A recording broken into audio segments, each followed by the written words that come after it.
Okay, I'm going to wait for a couple people and then I'm going to get a conversation started. And this is a very specific conversation. I think it could be valuable to people.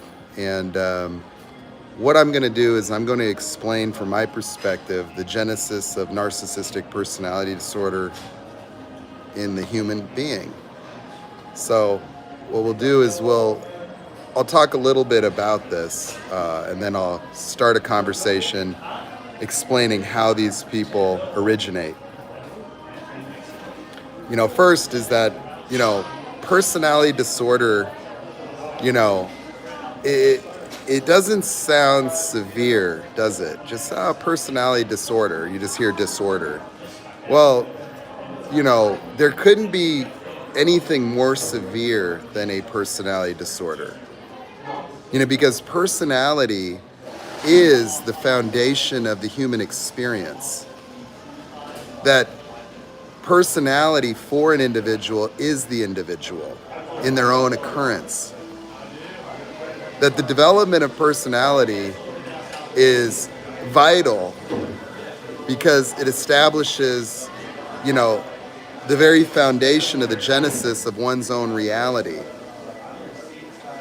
And so if there is an issue with respect to the genesis of personality, you're going to have an issue with respect to that human being's capacity for the engagement with an outside world, as well as the way that they experience reality. That for most people, in their own experience, they are their personality, that they do not differentiate their experience of self from themselves, and that if I were to ask somebody who they are, not what they do, who are you? Most people would be forced to think about it and then start listing out their personality attributes that they really don't know, that they would just, I'm funny, I'm nice, I'm kind, I'm strong, I'm analytical. And even aside from that, if I took that away and said, no, not your personality, but who are you? That people might start to struggle. That for the most part, the human experience is defined by their personality, because the personality of the human being becomes the very basis for an interpreted reality in a pattern informed by the past, where for the most part, the structures of the personality are merely vicious circles of interpreted experience, and that experience, that interpreted view of reality, mandates a trait, a way of being, that we are reflected beings, that we think that our personality is just something that exists, like a consistency with respect to, these traits that come to define us, that I know I'm funny, I know I'm analytical, I know I'm strong.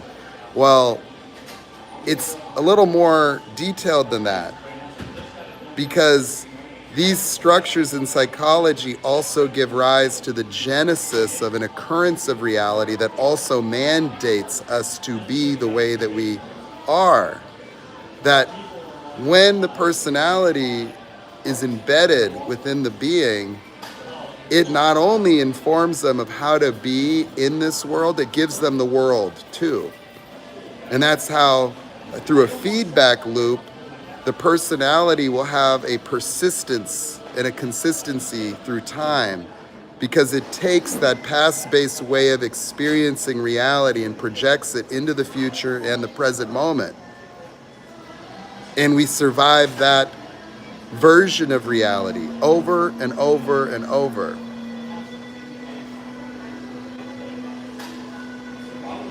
And so the personality is merely a psychological structure to promote survival, to induce behavior patterns that are cattle prodded by suffering towards happiness in a vicious circle, to go from stupid to smart by being analytical, to go from not good enough to good enough by being nice or a people pleaser, or being perfect, to go from weak to strong. And in the human occurrence, these more desirable emotions become projected into the future, only to be attained through being a particular way in reality and attempting to patternize the reality as to sustain one in these more positive affective states. That you actually live induced into a future that is a cognition, an imaginary future where you can put all your ducks in a row, where you could maintain yourself as happy. Chasing happiness is the entire structure of one's personality. And everybody thinking that they're traumatized when trauma is the very foundational basis of the genesis of personality itself. That every single human being who has a personality will be sitting here in life thinking that they're traumatized. Insecure people, you feel not good enough, you feel broken, you feel weak. Easy to articulate in others while hiding and masking it within yourself, while failing to notice that that is the very foundational basis of human experience itself, and it is universal. Because all beings and organisms are inspired by fear, sadness, pain, suffering, because that is how the animal kingdom works. That those are necessary components of experience for any being because it promotes survival. That you are being cattle prodded throughout your life, avoidant of things that make you feel not good enough and broken. Living in a vicious circle. Every time you experience a challenge, this dimension of being is activated as you try to avoid the failures to be of your past by being the way you know yourself to be in an effort to structure your life accordingly. That you are trying to build a life that tells you you're good enough. You're trying to affix circumstances of patterns of reflection, results, goals, material possessions, houses, accolades, so that when you open your eyes and look out, you will get a positive affect. And that's it. And this is so hidden from view that it goes without question that this is the basis of everything that we do in civilization. The pursuit of happiness, the pursuit of freedom, the pursuit of love, always conditioned upon some behavioral pattern of engaging the outside world to affect the outside world in order to rearrange the outside world into a pattern that will enable our mind to stimulate a neurotransmitter so that we can feel happy. And then the dismay of the lack of permanence, that you've been doing it hoping that it would just last forever, that you would be fixed. And then rinse and repeat. A stimulus response machine, experiencing its own joy, happiness as a result of life. And that's your personality.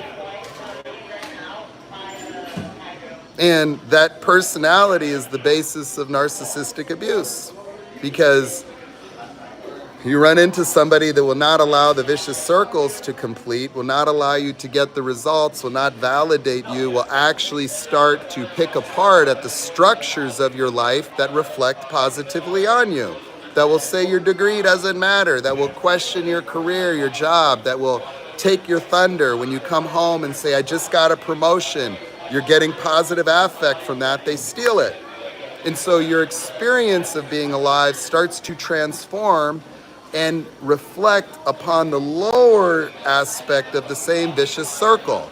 Because you live in a vicious circle, a contextual phenomenon called good enough and not good enough, where you are driven as a being, pushed by the cattle prod of experiencing being not good enough, or the fear of being not good enough, towards good enough, where you have to do something, transform something, see a smile, get a pat on the back, get a degree, get a result, and then when you've engaged in that pattern of behavior as to accomplish that outcome outside of yourself, your mind will then be given permission to trigger a positive emotion as a reward mechanism for having done that behavior, as to reinforce those behaviors so that you will continue to do those behaviors, because that is how you survive.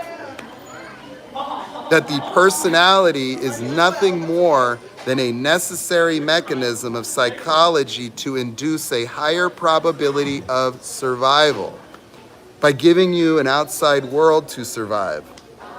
And before you had that, you were a tiny being that had no real self, that lived in a world where there was nothing wrong. If you look at a little child, like I watched a toddler burst through the doors, okay? So this little 2-year-old came in the door here, diapers and just running around, just blazing, just smiling, just a being, engaging, light, sound, pattern, shapes, no context, nothing wrong, no issues. Goes behind over here. It was running behind. It has no territory. It has no right, wrong. It has no morality. It's just experiencing being and has no differentiation between itself and the outside world. You see, children exist for one reason. A little baby to a toddler only has the psychological framework of narcissism, but not like the disorder. They only exist for their needs to be met, because the development of pattern recognition, the development of constructs of one's own existence, one's placement in society, concepts of morality, right, wrong, boundaries, territories, danger, fear, put that down. The child can stick something in an outlet, it can cut itself, it can fall into a pool, it can run into the middle of the street. You have to child-proof a home because the child has no idea of anything outside of itself. It just doesn't know. And so a child is a perfect example of beingness, one with everything, because it does not yet differentiate itself from an outside world. That a tiny infant only exists for its own needs to be met. It doesn't have any need for understanding other people. It doesn't have any need for that because it isn't even developed yet, that the complexities of the human imagination, mind, and being are so deep that they take years of development. Years of development. Because of our brain, that's why we consider, 18 years an adult, because it takes that long to develop a human being in completion. And what happens in the case of the narcissist is that this process is interrupted. And how? Is it that little toddler that ran behind the desk doesn't know anything? It has no context. If a narcissistic mother grabbed that child and screamed at it and said, "You're bad," and started spanking it, what do you think would happen? You see, the mother is supposed to be the protector of that child, is from those experiences, that the child is not equipped psychologically or cognitively to contest an outside world. It's not there to protect itself. It's not there to have a fight or flight reaction and kill a coyote. It's not there to go hunting for food. It is not there to engage socially and defend itself. Those psychological pathways and those emotional pathways are entirely undeveloped and have no cognition associated with them. And so if you trigger a child into a state of fear, anger, pain, what you do is the only association it has is the world, reality itself. That the child will not understand that I did something wrong. It will not understand that I went outside the boundaries of a safe zone. It will not understand, it will not have the ability to generate a cognition in association with punishment or pain. In fact, it might as well be the voice of Zeus. It's just flooded It's just triggered, and all of these undeveloped, lacking maturity pathways are triggered.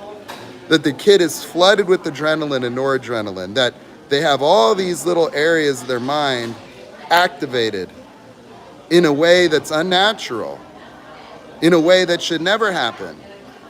And it sets up a way of experiencing the outside world that is one of fear, horror, terror, that's formless and without language and without reason, without a resultant compensatory way of, resolving. There's no resolution because there's no cognition, there's no understanding, there's no words, there's no way of being that could ever prevent or fix that.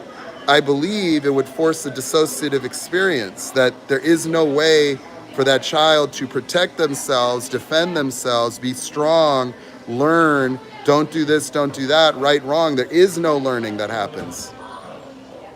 There's only self-preservation. And this emotional environment created through this originating trauma can be so severe that there must be something that the child must do in order to prevent that.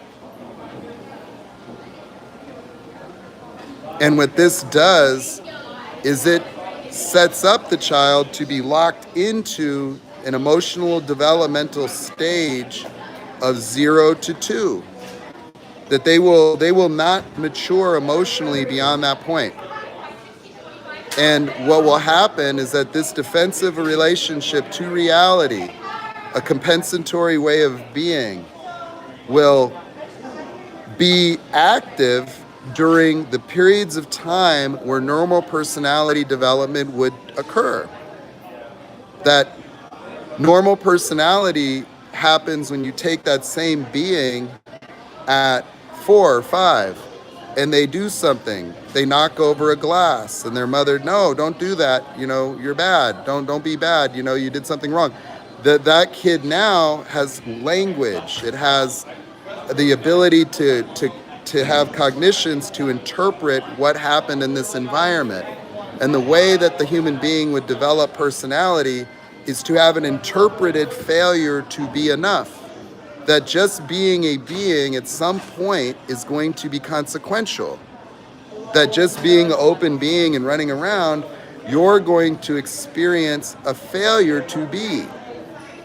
That will then need you and mandate you to invent a compensatory way of being to overcome the perceptual failure of shortcoming.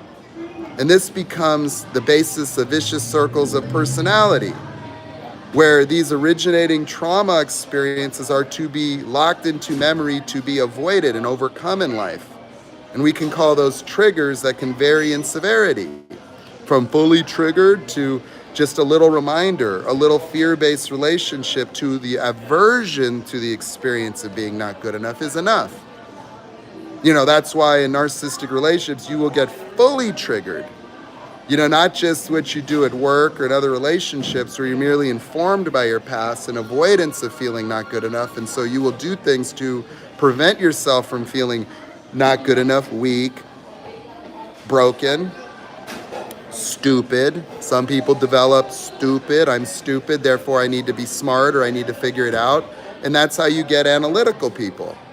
How do you get strong people? They experience profound weakness or helplessness and decide, I got to be strong. And so anytime they encounter things where they see somebody being hurt, they see somebody weak, they want to defend, they become strong for themselves. And so this can be somebody that becomes a police officer, and you will structure a life that continues to fulfill your own personality, that caters to these strong suits.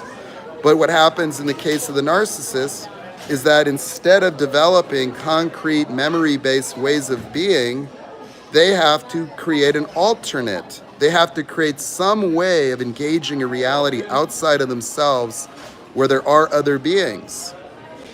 And while their emotional development will be arrested at the age of 2, their cognitive development can go on and continue. They can develop permanence, but they won't have emotional or identity permanence. That why you persist over time as who you are is because of the rigid structures of your being. And it keeps you who you are. You keep continuity, through your memory, the continuity through the ongoing genesis of the same principal experiences or occurrences of reality that continue to reflect back upon you, mandating you being that way. And you experience yourself as the same person. Every single molecules that you had 5 years ago, that your entire body has been replaced. Yet there you are, consistently being this identity. Well, somebody with this narcissistic personality disorder did not ever develop a personality. They're chameleons. They are living as underdeveloped people, that they also did not develop many different emotional pathways, that these emotional pathways were to be installed at a later age. And so while you have an emotional and you have an internal resting state, you see, meditation and things like that in 2023, there's a reason why people that practiced enlightenment or people like Jesus would tell you like they're against materialism, because materialism is a function of your personality, your identity, that you want to acquire things in order to reflect upon yourself, to look like you're good enough, to fit in, to belong. And transformation and transcendence into higher degrees of consciousness is when you actually return to being. That the child has being already, that you look at a child, they're free, they're joyous, they're just, they have emotions inside of them, but they don't have rigid ways of being, that they're free, that they're unencumbered by thought and fear. And so as an adult, you have the opportunity to experience that process again, but merely informed by experience now, that you can transform to experience states of being and consciousness beyond the boundaries of rigid constraints, that your personalities are massive constraints to your consciousness because they're merely created within an interpreted view of reality that keeps saying, I'm not good enough. I have to be good enough. And that becomes so emotionally prioritized that you will live your life affixed on circumstance, affixed on a narcissist, affixed on a career, and just living out as if this is the most important emergency of your life, constantly in a state of fight or flight, constantly trying to build a life in order to chase happiness merely for the emotional payoff of a neurotransmitter, thinking that that's what your life is for. And so you can always go back to being. A narcissist cannot, because a narcissist doesn't have anything to transform. They don't have a personality. They don't have the same I'm not good enough vicious circles. They have a false self. They have a compensatory mechanism through which they create a reality, just like our mind automatically and unconsciously generates a version of reality that we survive. The narcissist creates a false reality that becomes the basis of a reflected being that could be the grandiose false self or the grandiose victim. And they seek narcissistic supply because of their inability to create permanence around this experience, that their mind will not be able to lock that in place and subconsciously continually generate a way of experiencing reality to survive. They have to do it on their own. And they have to do it in such a way as to prevent narcissistic injury or mortification, that they cannot touch upon their internal environment. Because if they do, they are plunged into that dysregulated schizoid core of pre-toddler suffering, that their emotional environment was obliterated and it's formless, untransformable in language. And so for that reason, they're stuck. They could become self-aware of every dimension of their beingness within the framework of this pathology with no access to anything else. Because Those ways of being can never happen because they do not have the necessary requisite emotional states at their disposal. They will never have the capacity for real emotional empathy because those emotions do not exist. They have become emotionally colorblind because those pathways and patterns that were to be developed throughout childhood were never utilized. They're atrophied. Those are neuronal pathways in the mind that are physiological in nature that were never touched upon. That they were put into a perpetual state of survival with the emotional framework of a toddler. The entitlement of a narcissist is not resultant from grandiosity. It's resultant because on an emotional level, they remained a child. They remained only existent for their own survival. That a baby that cries to get fed or changed. It smiles in order to affect the mother through positive reinforcement. It is transactional. I will stop crying when you feed me, and I will smile when I'm happy. And the mother will react and project and be like, oh, feel a good positive feeling. The mother will eject milk when they hear crying. Like, the mother is hardwired to tend to the needs of the child. And that baby, they will look and project, oh my God, he's this way, he's that way. But the reality is that the baby only has those ways of being or rudimentary external behaviors to induce the mother. That everything that the baby does is merely for its own existence. And when you have a narcissist, that is their emotional foundation, while their cognitive foundation can be different, like cognitive dissonance in you. Like a narcissist can understand cognitively that they need to do things for other people or they should care for other people's feelings and this and that. On an emotional level, it never will align with those cognitions because it never developed. And so in a way, the narcissists exist in like a reverse version of cognitive dissonance, where cognitively they can try to develop in opposition to the way that they work emotionally, but emotions are so compelling and inform their whole capacity for understanding the outside world. That narcissists project because they do not have access to the emotions of empathy, meaning that they cannot connect with and relate to the unique experiences of other human beings that are not like them, that you developed in a more complete manner. And so your motives, the things that inspire your behaviors, things like kindness, love, generosity, compassion, they don't ever experience that. Because their emotional framework exists for one thing, themselves.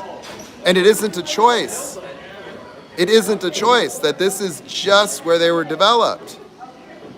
That's just it.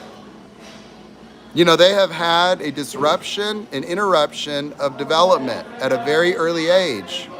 And they are a testament to the power of the human mind, that the human mind could actually generate a compensatory way of being, a false personality, a bunch of saved, emulated behaviors that are only conspired to get the needs met. That the narcissist, all they've done is develop new ways to cry.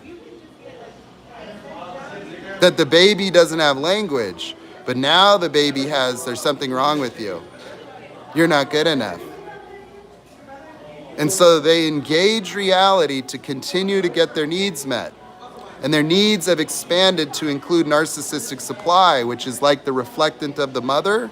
To continue to exist, the narcissist, without emotional engagement from other beings, will experience an existential crisis, that they need the engagement to validate and verify their own beingness. That their reality is a phantom, that they create a phantom existence, that they create a reality.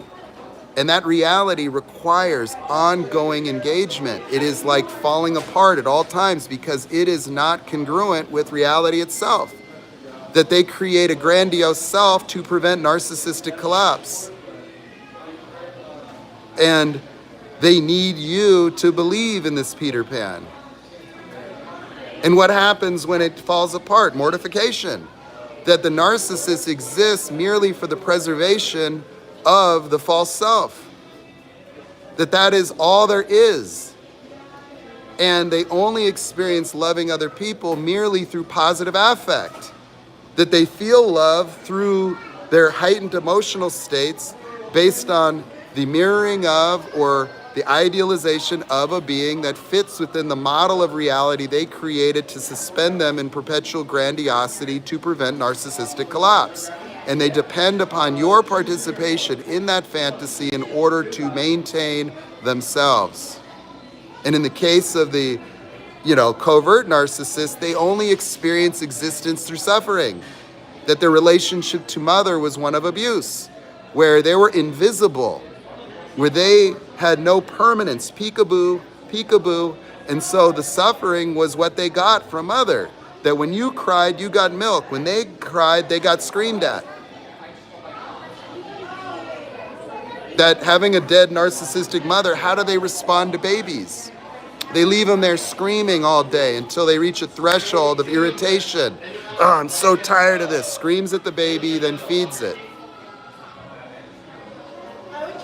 That's what happens. That their relationship to their own existence has been experienced through victimhood. And that becomes the whole basis of how they experience themselves. And so you get in a relationship with the covert narcissist, they have to induce reactive abuse in order to maintain their existence. That if you do not have any emotional reaction to a narcissist, they will start to have reality around them fall apart. They will not have any feedback through which to experience themselves, that they experience themselves through the engagement of others. That narcissistic supply is about the emotional feedback. It's about the feedback that continues to verify their own existence. It's why it's insatiable. It's why it's ongoing. It's why they can never get enough praise. They can never get enough conflict. It's because they do not have a permanence with their identity, that their identity is a conspiracy within their mind. It is merely a rudimentary, necessary mechanism in order to propagate survival as a function of time.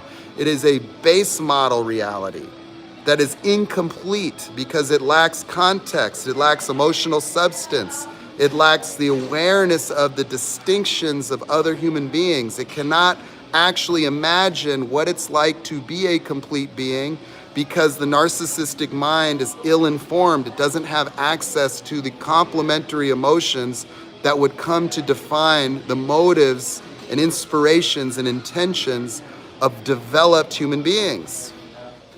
That they are so crippled cognitively, but having developed ways of existing that are emulated behaviors, that are simulations, that appear like disappointment, that appear like happiness, that appear congratulatory, that appear caring, that are not correlated to any emotional state, that are merely externalizations for the garnering of supply. That's all they are. And so we call them master manipulators. But you see, this process is not a choice. That this is just the way that they are, that there is no alternative. The only alternative is that they change their false identity, is that they remodel it to try to be less abusive. That the only way that usually happens is through a mortification event, because that will be the first time that they may experience a semblance of empathy. And how does that happen? In mortification, a narcissist will go way past injury. They will plunge into darkness. They will have reality cave within themselves. They'll have a formulousness to their own identity. They'll have feelings, they'll have cognitions, but who am I? What am I? And then in that state of suffering, if they think and reflect upon people in their lives, that emotional state will now become the basis of a cognition around the experience of others. That in the living of their life, they do not have an affect from the abuse. They don't have it, meaning if they hurt you, destroy you, make you cry, it doesn't affect them emotionally. Like, narcissists can experience guilt and shame as part of the construct of their internal emotional environment, but mostly they're prevented. That their false self is a protection from feeling that. And so what can happen is that they can go, oh my God, like this is what it's like to be them. Look what I did. And this experience of mortification is so profoundly painful that they will generate another false self to try to come out of it to prevent this from happening. That's the whole purpose of the false self anyway. The original false self had the same purpose as the updated false self, that it is literally just to prevent injury and mortification. That the ways of being, the behaviors that they exhibited, what they did to get supply, it failed. That it was only there in order to prevent this. And this happened anyway. And so when they experience mortification, they confront the failure of their own false self. And they need to reinvent one. And they want to put in structures to prevent this kind of behavior. And this memory of this experience can ongoingly inform through consciousness a distinction where they can see, I don't want to be that way, I don't want to be that way, but they will never escape the disorder. And so if they were going to try to live a life where they weren't going to be abusive or behave in the ways that broke their life down, it would require ongoing effort. It would require recognition of behaviors. It would require ongoing training. And the reality is that they experience that empathetic event in mortification that goes away later. It doesn't go away cognitively. They'll have cognitive empathy because they can remember what it was like. But that doesn't mean that they can experience it today. Many people see that because when they dump a covert narcissist, that covert narcissist will authentically cry. That covert narcissist will experience all this pain. They'll be in mortification or narcissistic injury. But then what happens when you take them back? Well, they rebuild their identity. It's why I'll tell like the borderline people, I'll say, hey, if you dump a narcissist like a covert, they come crying. Those emotions can be authentic. And they can actually empathize with their own behaviors. However, outside of mortification, that disappears. It disappears. Because they only project. Like narcissists project, as we all do. But you see, we have real empathy available. If we're not operating in a codependent context, we can more accurately assess the emotionality of other human beings and then therefore in our imagination create a model of reality that could be closely matched to what they would experience in those situations. Narcissists cannot do that. In fact, narcissists are threatened by so-called negative experiences of others because it causes them to confront their own weakness and vulnerability. That when you come to them with sadness, weakness, fear, you come to them with failure, they dysregulate. They need you to always be a positive affect. They need you to be an ideal. They need you to not be negative. And it's not just because they hate you, it's because they can't handle that. Like you're trying to force empathy, and the only way in which they can relate to those emotions would be through injury. That they're trying to just preserve themselves like a hot air balloon with positive energy in order to maintain this being that is only there to prevent injury and only there to get its needs met. And so the entitlement of the narcissist can be best expressed and explained through the realization that the emotionality of a narcissist is arrested as a 1-year-old, like a baby. And they don't have identity permanence because they don't have a developed personality. That makes them chameleons and shapeshifters. That's why they will idealize and model themselves. That's why they'll take on your hobbies. That's why they'll copy other people. That's why they'll change socially. You'll see narcissists become conspiracy theorists or jump behind political movements, start wearing hats, start changing their philosophies. because all they do is they're just trying to grandiositize themselves, and they can rapidly change their whole worldview because it's arbitrary, because they only elect to believe things or only elect to be things just based on a perception of need or a perception of what's in their best interest, what's going to get them supply, what's going to get them belonging. And they're always going to be opposed to any version of reality that would be destructive to any false version of reality. And that's how propaganda works. That you can talk to the narcissists in a society, give them a false identity, have them belong to a group, pump them with misinformation, and they will deny and deflect automatically. That you give them an identity, they will defend it to the death, regardless of what true is true or not, because narcissists are opposed to truth. If I take a group of narcissists and give them a false identity and have them believe they're part of a group, a movement, give them superiority over other people, tell them who villainized them, create a victim movement, they are dangerous. They will do anything because they will hold on to that identity to the death. It doesn't matter what true and false is. That never matters to a narcissist.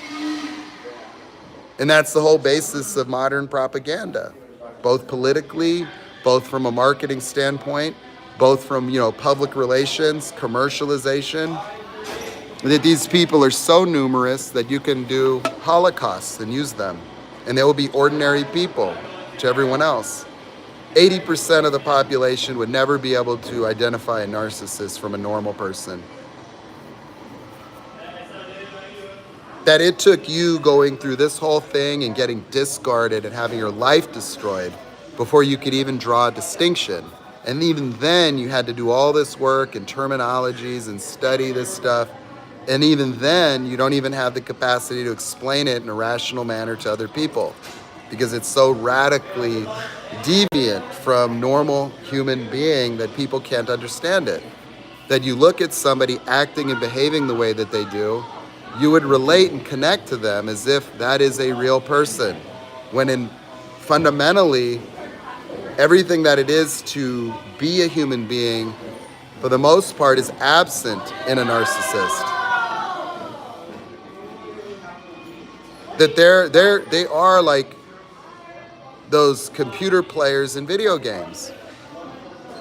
That they're automatic pilot mode, that they are just going to act out this way for the rest of their life. They will have experiences, they will have feelings, they will have things, but they will be shut off from the vast majority of the human experience. And that shows how magical the human experience really is and how thorough it is. That they experience existence, but from our perspective, they're missing the most critical and important parts of what it is to be a human being.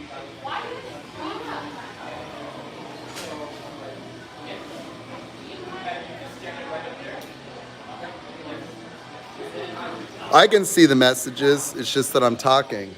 So I complete thoughts, so if I go talking like that, I'm going to go all the way. And I'll look at the questions later because I'm trying to do something complete.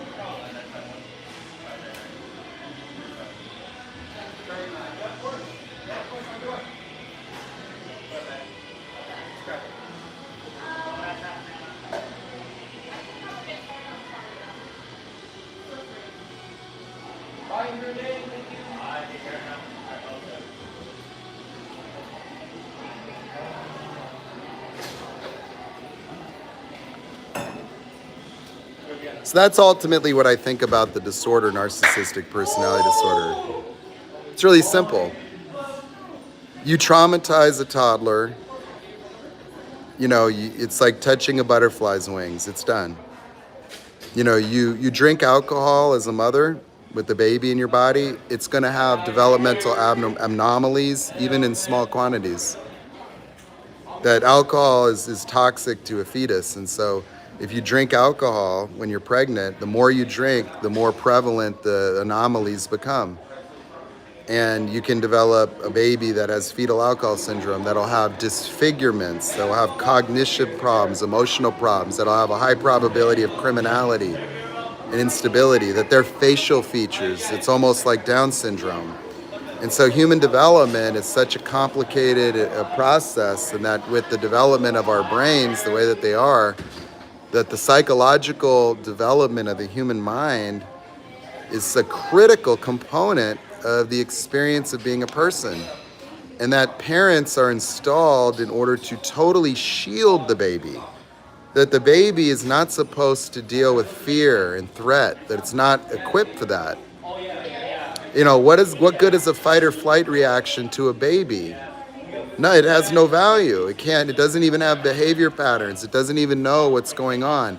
It can't really see a lion, you know, like it could see things, but it can't differentiate, distinguish, or understand them. That the baby's mind is barely even doing shape recognitions. Like it's out there just in a world of light and color and dimension, and it's just, woo, just running around.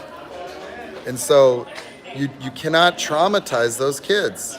If you punish a young kid, if you hit, whack, scream at a 2-year-old, you can make a narcissist yourself. That it will not matter what happens later, that you cannot correct it. People are like, how do I protect my children? You can't. It only takes one event. That most of the emotions and the formation of identity and personality are from singular traumatic experiences. That all you have to do to create these types of people is abuse them one time. You scream at a 2-year-old and spank it and start yelling at it, that's the voice of God.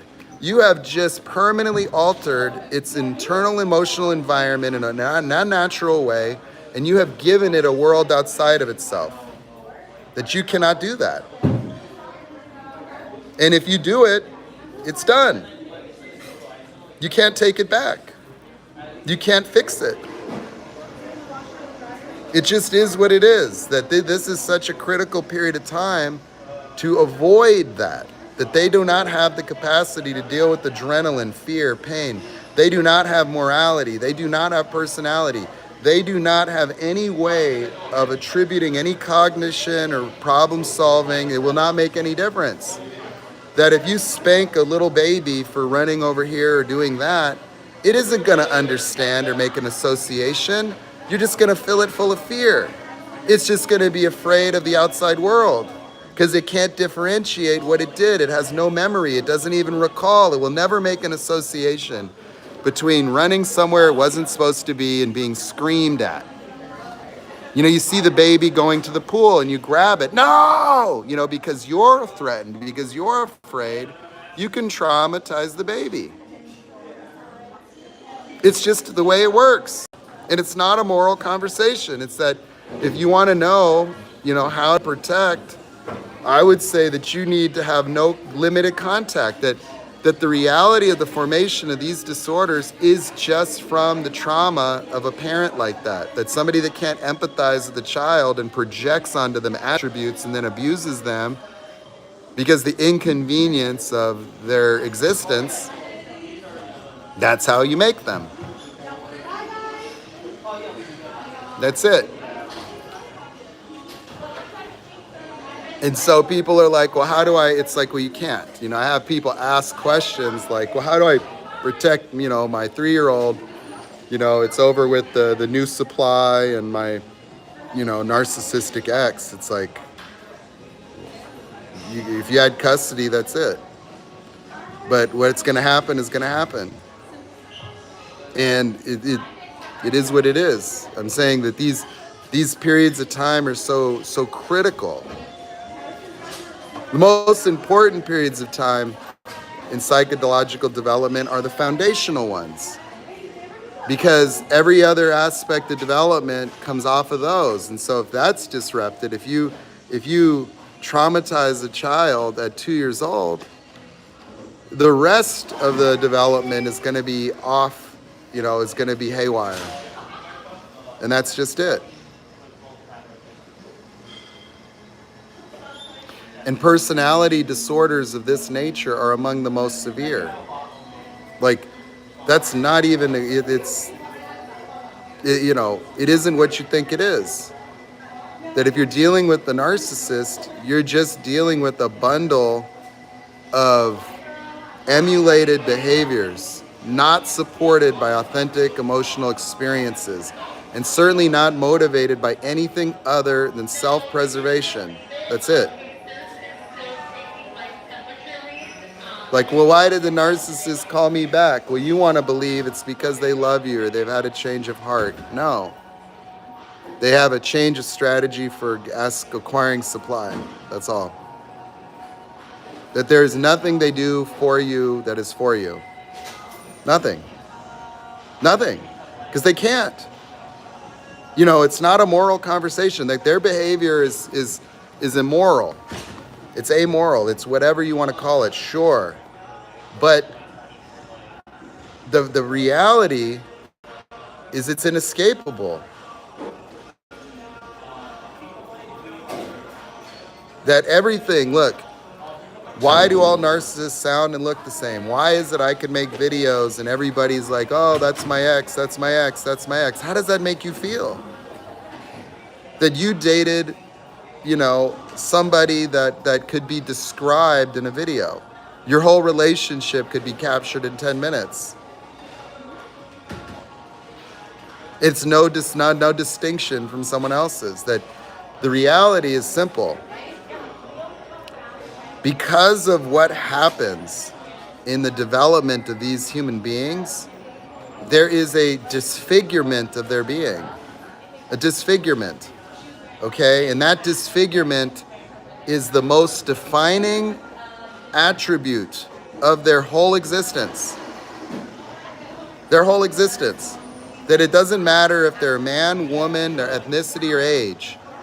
That the most defining aspect of this individual is narcissistic personality disorder that transcends any other feature that they may possess, from their looks, to their age, to their religion, to their background, to whatever it is that they do in their life, to whatever it is they look like. That they are most predominantly 90% or more defined by the disorder. Just like somebody with Down syndrome. Look at, like, the reason I use Down syndrome as an example is because it describes what I see with narcissists. That they look all the same for a very unique reason, just because of the way that the personality works, the fact they don't have one. The fact that they exist within the constraints and the boundaries of this mental illness, okay? When you look at somebody with Down syndrome, it doesn't matter their ethnicity. They used to call them, and this is a bad term, but like a Mongolian idiot, okay?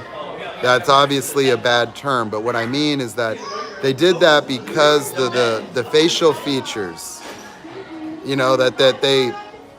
that they're so pronounced that you can see somebody with Down syndrome and it doesn't matter the ethnicity. If you see, an African American, if you see somebody that's Mexican, white, Korean, Chinese, like male, female, that Down syndrome creates a developmental, influence that is so predominant that it transcends all of those other things, that you can readily identify them based on the way that they appear. There's an inescapable nature to that genetic, outcome. Trisomy 21, that extra chromosome at the 21st position causes, substantial developmental changes. Well, narcissistic personality disorder is a substantial disfigurement of the human mind. Inescapable by those people, no matter what they feel, no matter what they want, no matter how educated they are. I don't care if they are the pioneer of our understanding of narcissistic personality disorder, whether it's Sam or anybody else, that they will never escape it. Inescapable. You could be the greatest contribution to this field of this study, and you will always experience other people a certain way. You'll always require supply. You will always experience emotional entitlement. You'll always experience a desire to devalue. You'll always experience a threat to your grandiose identity. Even understanding yourself in that way makes no difference. That you can be an enlightened, self-aware narcissist and have no power over this disorder because you did not develop the other aspects and dimensions of being that would enable for transformation. That there's nothing to transform. There's just a false self to adjust, and that's it. And so, in the context of what a human being might want in relationship with one of these individuals, you'll never get it. Because all you're getting out of them is a robot. All you're getting out of them is the affect they can have on you. Meaning, like, if they treat me a certain way, then I feel love. If they treat me a certain way, then I feel bad. It's just the machinery of your being engaging with the machinery of a narcissist, and that's all there is. That's all there is. So you wanting to make the relationship work is merely you just wanting to feel better. That you want to use the narcissist to feel loved. You want to use the narcissist to feel like you belong. You want to use them to overcome your own experiences of self constrained within your own vicious circles of life. That the intermittent resting that you got, that when you engaged with them and they gave you all that validation and mirroring, it for you experienced as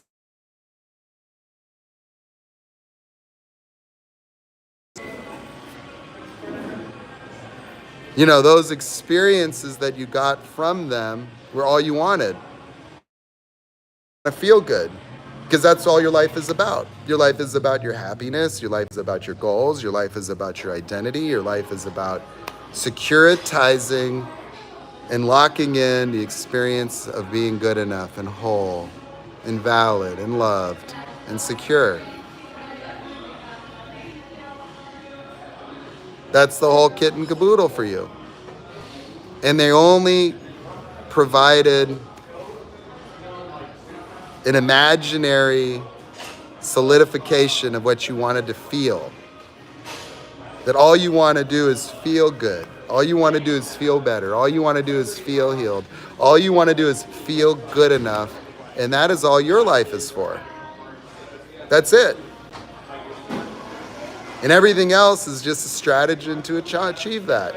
And then you encounter a mirroring narcissist that will listen to all your nonsense and your trauma stuff and your baggage and then give you a sense of acceptance. And then you'll accept them because, they're traumatized too. And feel comfort because now you can recreate your childhood abuse environment and try to overcome the experience of not being enough for your father with the narcissist. And so the same fixing you've been trying to do in hopes of, maybe your parents will approve of you, you can apply it to them. Because your whole life is trying to overcome yourself and fix yourself within your personality. That you just want to feel good enough. You want to feel whole. You want to feel fixed. You want to feel unbroken. And you can't escape those experiences because you live in a vicious circle and they seem to come from outside of yourself. Yet you have patternized a combination of external experiences before you enable yourself to feel lovable and loved. That you must see these positive things and then you can feel these normal ways of being. That you're triggered to try to fix life, and fixing things is the only way in which you experience being able to aspire towards love and happiness, and everything you want is conditioned and contingent upon your ability to navigate reality and force it upon people. Oh, you got to people please everybody just to feel like you're good enough to belong. You got to people please in order to get people to like you. And then you don't get there. Why? Because they only like what you did for them in your imagination, that it has nothing to do with you. You'll start realizing it's because I cook for them. It's because I give them money. It's because I take care of them. They don't really like me. So everything you do as a people pleaser eliminates your capacity for experiencing love because you have this illusion of reciprocation when they're not people pleasers. And you complicate relationships by constantly feeling insecure.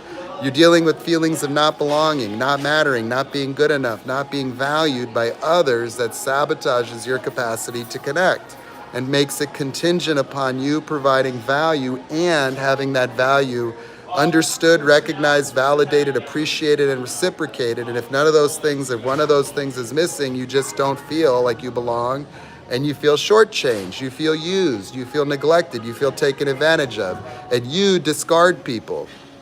Discard good people because you live in an illusion as a you to feel like you belong. And people pleasers are often the hardest people to ever acknowledge. You go tell a people pleaser how much you love and appreciate them and see how they react. Oh, ooh, no, I'm sorry, I don't deserve that. People pleasers are the ones that can't be acknowledged. People pleasers are the ones that get shy when they get acknowledged publicly. They don't feel comfortable. They haven't earned it yet. In their mind, they're not good enough yet. In their mind, they don't make enough money. In their mind, they haven't done enough. In their mind, they need to do things in order to get people to feel those things, and they will not register acknowledgement and love as authentic. They will not trust it. They will not deserve it. They will not believe it, and they will dismiss it because they think they need to do this to get it. And that is how they eliminate it from reality and live like it's so scarce that they will become a codependent when they get a molecule of attention from somebody like a toxic narcissist. Because they have sabotaged their entire life, a people pleaser. Sabotage. They can't experience love. They can't experience anything. They've narrowed the way that they have to get it by being a Mother Teresa martyr victim forever. A servant of everyone else's needs to the point of personal irrelevance. Where they're so preoccupied with the need, they don't even consider themselves. Because they're not deserving yet. They don't deserve. They can do their thing once they help everyone else.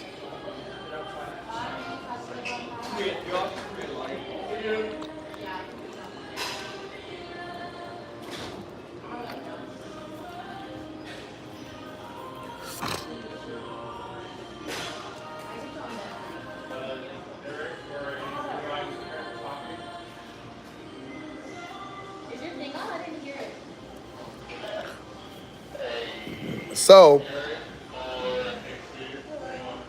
that's how narcissists are made. That's why they have a personality disorder. Small children traumatized before personality development. Prognosis, dunzo. That's all it is. There's no need for hope.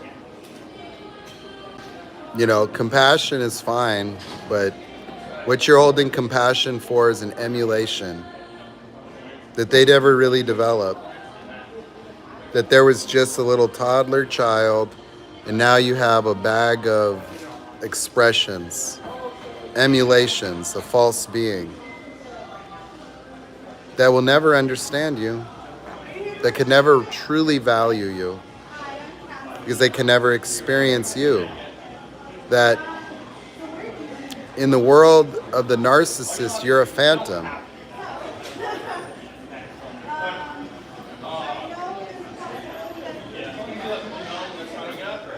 You're a phantom. They could see you, but you're not all there, and they can't even see that. That many dimensions of being are just not there in those people, and so they cannot experience that exists in others. That in order for me to empathize, it requires emotional completion. Like I have to have access to everything. Anything that's missing emotionally would just be deleted from my ability to recognize in others. That if I don't see red, I don't see red. That it's just not there. It doesn't exist.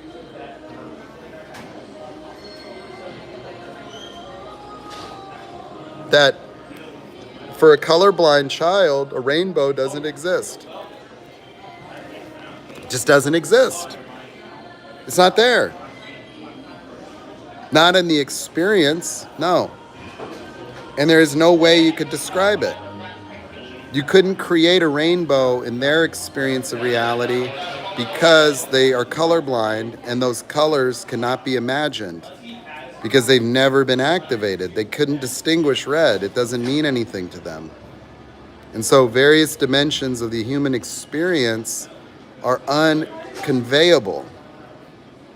They're cognitively available, conceptually, but they cannot relate to them. You know, it's just like, I could talk to you about apple pie, could I not? If you didn't have a tongue or you had no taste buds and you couldn't smell, I could teach you the words of apple pie. I could describe it and you could recreate that description and you could understand perhaps the cognition of it. But what if you could never taste sweet, cinnamon, the texture, the temperature? If you didn't have that sensory apparatus of the tongue and the nose, you could never really understand what I'm talking about, even if you had all the words. Even if you could watch me eat an apple pie and you could eat it and you could copy the exact way that I eat it. You could do all of the gesturing, all of the mannerisms. You could emulate what it looks like to eat an apple pie, emulate what it looks like to eat a steak. And you could generate an external behavior that's flawlessly perfect. But ultimately, when you're eating the apple pie and you're emulating what I look like when I eat it, there's nothing underneath it. That you're eating the apple pie and you can't taste anything. That there's no flavor. And there you are smiling. There you are, oh my God, this is the best apple pie. Oh my God. Wow. That's your love relationship with a narcissist. That's what you call love. Because you think love is a thing that's energy coming from them. No. Love is your neurotransmitter response to the recognition of the behaviors of other people.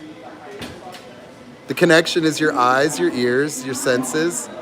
And when you look at somebody that emulates love, you feel it. Because it's merely a sensation within you. You just externalize it to a point where you think it comes from out there. No, what comes from out there is the light and the sound. And then your brain processes and goes, that looks like love. Then they get mad at you and you're like, that looks like they're angry. Oh my gosh, that looks like they're disappointed. Their behaviors are emulations. They don't have the empathy. They don't have the emotional motives behind those behaviors. They are necessary, that they have to do this for supply, that they had to develop emulated ways of existing as to appear like everyone else. When they're not. They don't even have a personality.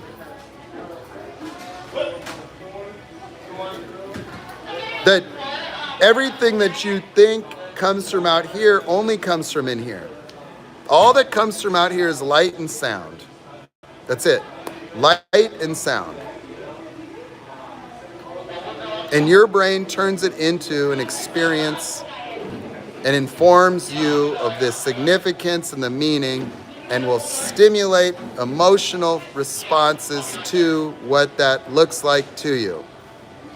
And narcissists look just like other human beings. And they are not. And everything that you felt and everything you've attached to doesn't exist and it's not real. That there was no real love there. The only way it was there was because you felt it. Oh, you felt love, sure. Yes, oh, no doubt. Oh, you felt connected. You felt all these things because the behavior Behaviors emulated it.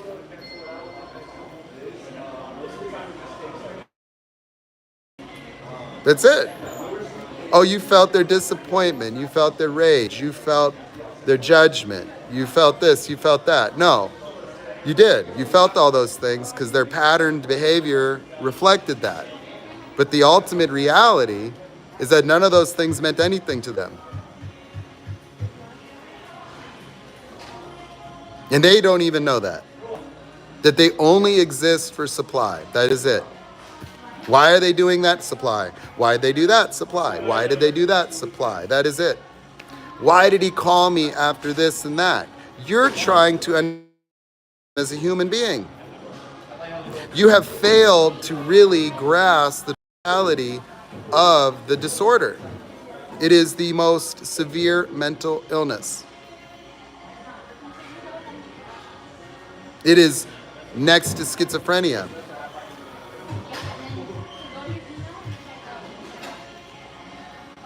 There is no fix, there's no cure. It is a developmental anomaly. It is a destructed emotional being that never could mature.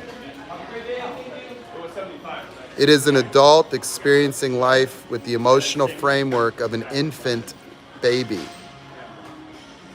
That's it.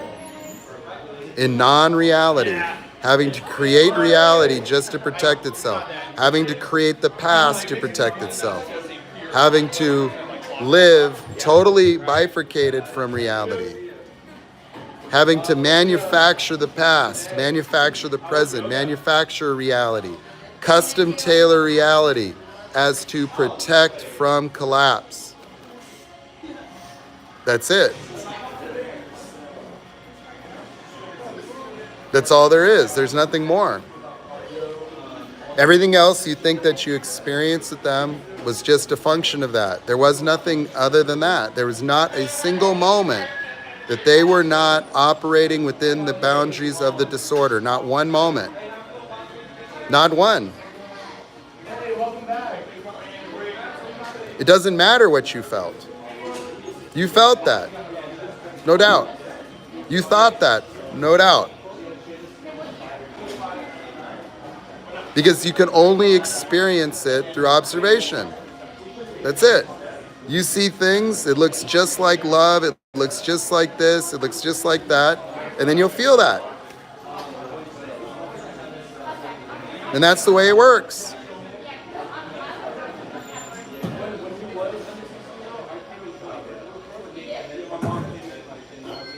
Anything else is a fantasy.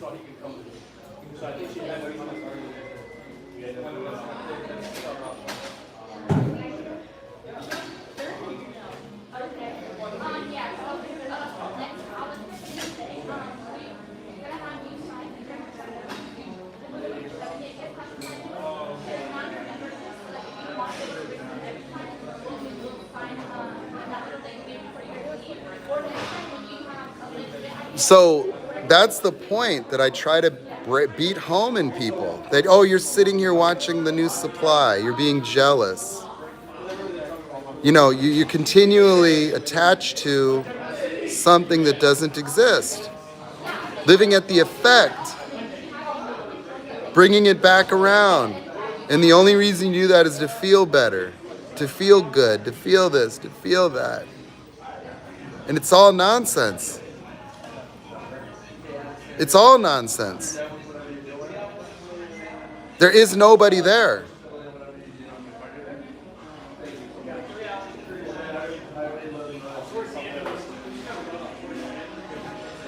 That if you tried to find that person within them, you would find nothing. They are shapeshifters, that they could have a collapse and become a completely different human being. Different political ideologies, different thoughts, different leanings, different beliefs. Because all of that is just a structure for assimilation. Assimilating and a simulation.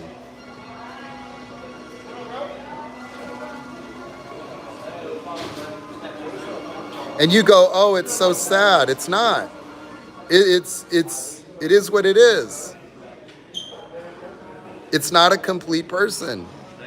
And there's nothing you can do. And they're just this way, that this is just the way they are. And you got to be able to navigate reality accounting for their existence and avoid them. That's it, or you'll have consequences. Because they're unfixable, they're uncurable, they're unchangeable, they can't transform. It is just the way it is. Is it like earpods or is it like anyone that goes over your head? That narcissistic personality disorder is a severe cognitive mental illness. Like, not having the capacity to empathize with people is a severe limitation. I mean, it makes reality incomplete. That they do not have a complete handle on reality, not even close. Because they're undeveloped in very, very key ways. And that they have externalized personas that are emulations. And they often cannot differentiate. And that's why they project. That's why they're presumptuous about you. That's why they will never understand what makes you who you are. Because they can't validate what you are underneath what you do. You only exist as what you do for them. That you get positive reinforcement if they're doing things they want or whatever. But your only value is what you do or the supply they get. You, on the other hand, what is underneath that?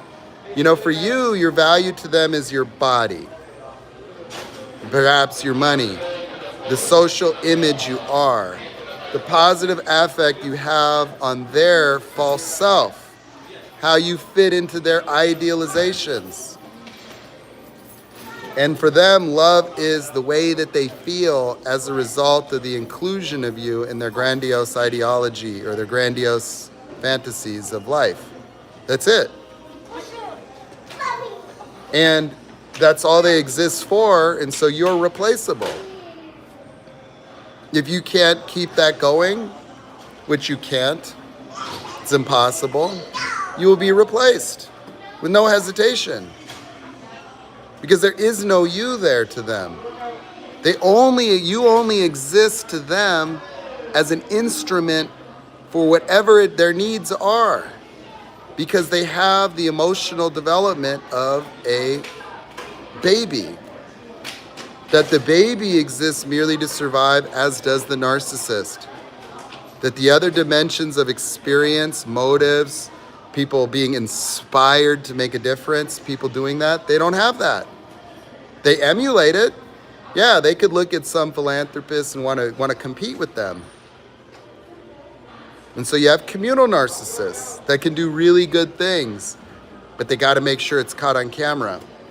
They got to make sure everybody knows it because it's for supply.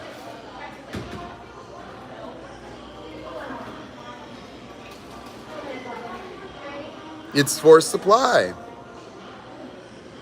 That there is nothing a narcissist has ever done for you or anybody that was not for supply.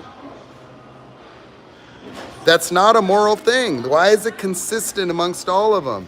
Because the disfigurement of the mind is what's most defining for these people's experience of being alive. Why is it that I would make a video and it would seem as if I'm talking about everybody's ex? Because I'm describing a pathology that is the most prevalent defining feature of a human being. That it doesn't matter what they look like. If you can see the being, they look the same. I see the same demon. It reveals itself to me. I can talk with somebody and then I will see it. And it's not scary anymore. It doesn't mean anything. It's a robot. Like it has no choice. It literally just spins and toggles through different pretentious ways of being. It just activates different modes in order to cause an effect. Like they literally become a victim to cause an effect. They literally become enraged to cause an effect. They literally effusively praise you to get something, to get an effect. They literally will will act disappointed. All of these behaviors are conspiracy to get an affect that without the capacity to impact another person, they cease to exist. Like they experience that as an existential threat. That if you were to just be present with the narcissist, and what I mean by be present is with no effect, with no emotional internal environment, if you just were in their company and you were being with them, you would see so many things that you fail to notice. They require you to be triggered. They need you to be in some state, some altered state. They cannot, you have to remain emotionally charged in order to be with the narcissist, because that's what is their being. That they experience themselves in relationship to the emotionality of other people. That informs them of their affect. It gives them reality. It gives them that they exist, because they have to affect it. They have to constantly engage and create an affect relationship in order to preserve this Peter Pan phantom of their being. That if you don't give them that supply, they could become confused. They will be confused. Like they will be, what are you doing? Like if you were just looking at them, they wouldn't know whether to praise you, to be a victim. They won't know what you're doing or how to respond to it. They'll try different things. They may say something like, make a, project onto you to try to get you to react. And if you just were not reactant, they could go into a victim. Then they could go happy and try to like please you. Oh, we can, and then they could get angry. And they could do these different stratagems very rapidly, where you see that there is no actual permanence to their moods. That these are not based on moods. These are based on a necessity for feedback. Because the emotional feedback informs them of what to be, their next strategy. That they create arbitrary arguments, that they induce conflict, that they come home and talk about what someone said about them to get more praise. That they need the constant cycling of experience in order to preserve themselves. Like a vampire needing blood. Such is their need for supply. And if they get cut off, they need to rebuild themselves with self-supply. That they need to create a universe inside themselves and start imagining people effusively praising them. They need to go through their memories and they need to rebuild themselves. It could take them months. But in the occurrence of these individuals, supply, they don't call it that, but it's all they live for. It's all the purpose of their life is. A never-ending pursuit. Whether it's grandiosity, whether it's victimhood, they just are trying to exist. With no meaning, no reason, no purpose.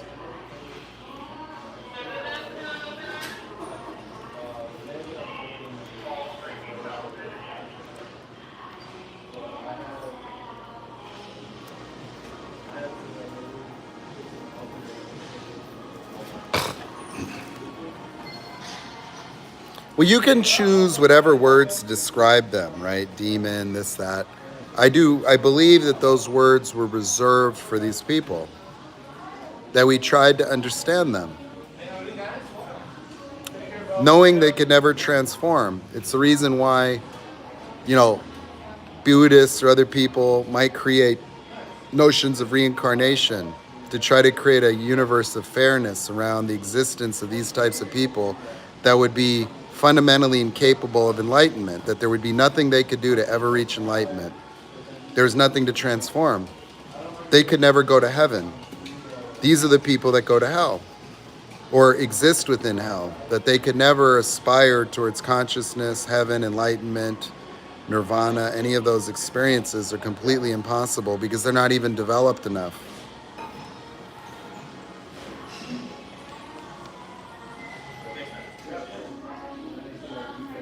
They could never exist beyond the rigid boundaries and constraints of the disorder.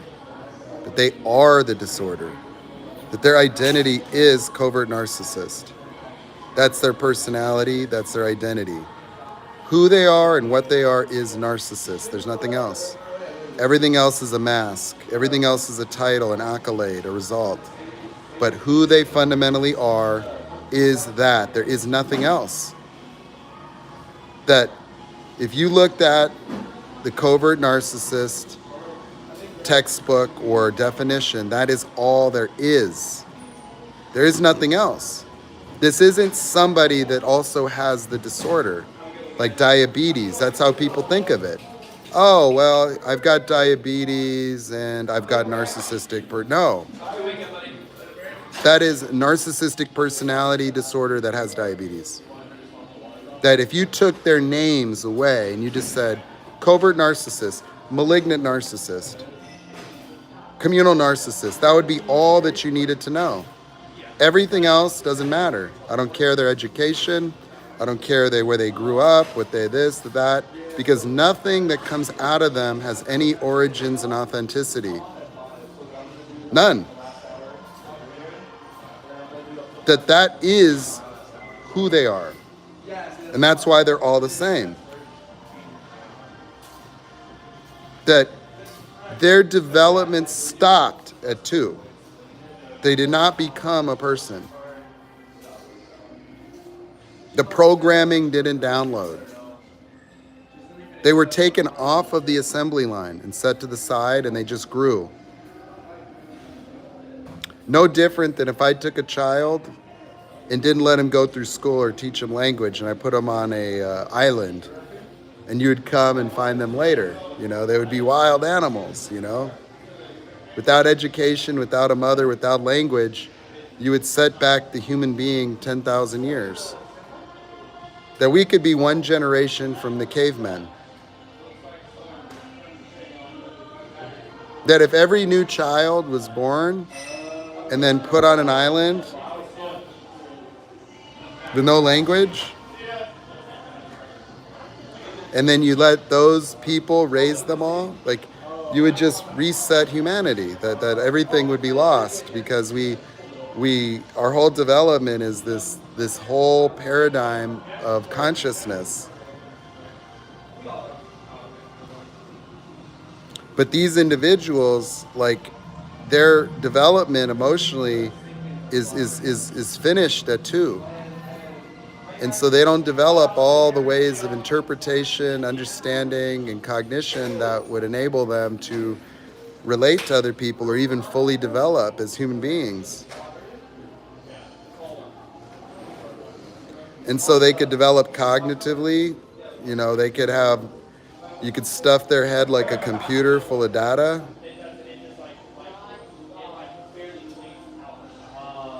But these are very critical dimensions.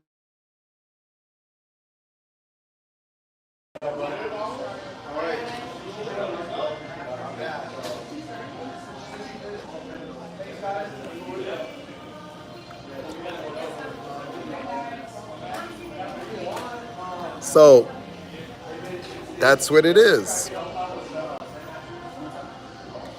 It's the reason why it's important to speak about it, because people are non-reality. That it's understandable, that people are afflicted by these individuals or affected by them, right? But when you start to grapple with the realization of what they are, it's time to let go of your cognitive dissonance and so-called trauma bonds. That you should not use these people as an excuse to sabotage yourself and your life. That you should not be untrusting of people because you encountered one of these things. They're not representatives of men or women. They're not even close. And so what you need to be preoccupied with is your discernment and your own awareness of self, and articulating what it is you're experiencing that's not real. Like, what are you left with that's nonsensical as a result of this encounter? What are you left with? Oh, I feel not good enough. Oh, I feel broken. Oh, this, oh, that. Well, How about you start to unravel that?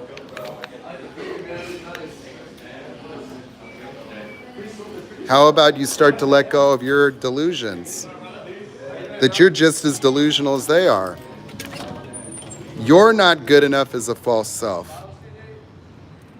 It's a false self that protects you from the experience of being not good enough. That you have stratagems and ways that you exist to try to not good enough, and you try to become good enough, and you keep projecting that into reality. You keep interpreting everything that everybody does about yourself. You're completely self-absorbed. You're nearly narcissistic in that aspect, because everything in your life, you make it a reflection of yourself. You make it about you. You interpret the behavior of other people, even narcissists, mentally ill people, becomes about your sufficiency in life. Your parents, their opinions, everybody's opinion. And you live a life of fear and paralysis and numbness, where you have no self-expression, no power, no joy, no freedom, because you're waiting for the world to cure itself. You're waiting for people to treat you better. You're waiting for the mentally ill to get cured. You even thought about it. Oh, can they get cured? You would actually live in a version of reality where your happiness would be contingent upon a person with narcissistic personality disorder getting therapy or being treated. And then they'll treat you good, and now you can feel happy. Now you're not being disrespected, and so you don't have to feel worthless. And so as long as you're going to sit here and conspire against yourself and act as if the behavior, thoughts, feelings, emotions, and sentiments of other people has anything to do with you whatsoever, you're going to suffer in non-reality. That if you're sitting there feeling not good enough and broken, you're disconnected from the truth. That what does narcissistic personality disorder and the behavior of those people have anything to do with you? You're really going to feel like a failure in the relationship because you couldn't cure them? Or you couldn't be good enough for them? That somebody that has no empathy, that only uses you for supply, you're going to somehow continue to validate that perspective that is not real, that was only conspired to get you to feel that way? That they did that only so you felt that way, for no other reason. Not because it's real, not because it's got any grounding in reality, because it works. They just discovered what works, a combination that would get you to behave in a way that they perceived advantageous personally. That's all. And so you're out of touch with reality. That if you're going to live like you're broken and not good enough and weak, and have that be the defining of your life, in a perpetual avoidance of life, to avoid triggering that, you're just avoiding triggers, avoiding emotions, or pursuing happier emotions, and expecting that there's going to be some change out here in reality. You're waiting for the Red Seas to part. You might as well wait with all the other people for Jesus to come back and make the world safe again. It's not happening.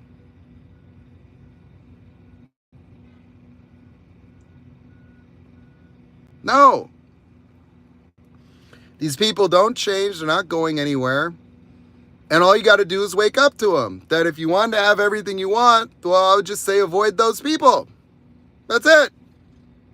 Can you do that? Can you make a pinky pledge with Nate on YouTube that you'll never fucking date a narcissist? You're not going to have sex with narcissists? You're not going to be waiting for a love bomb to get you out of depression again?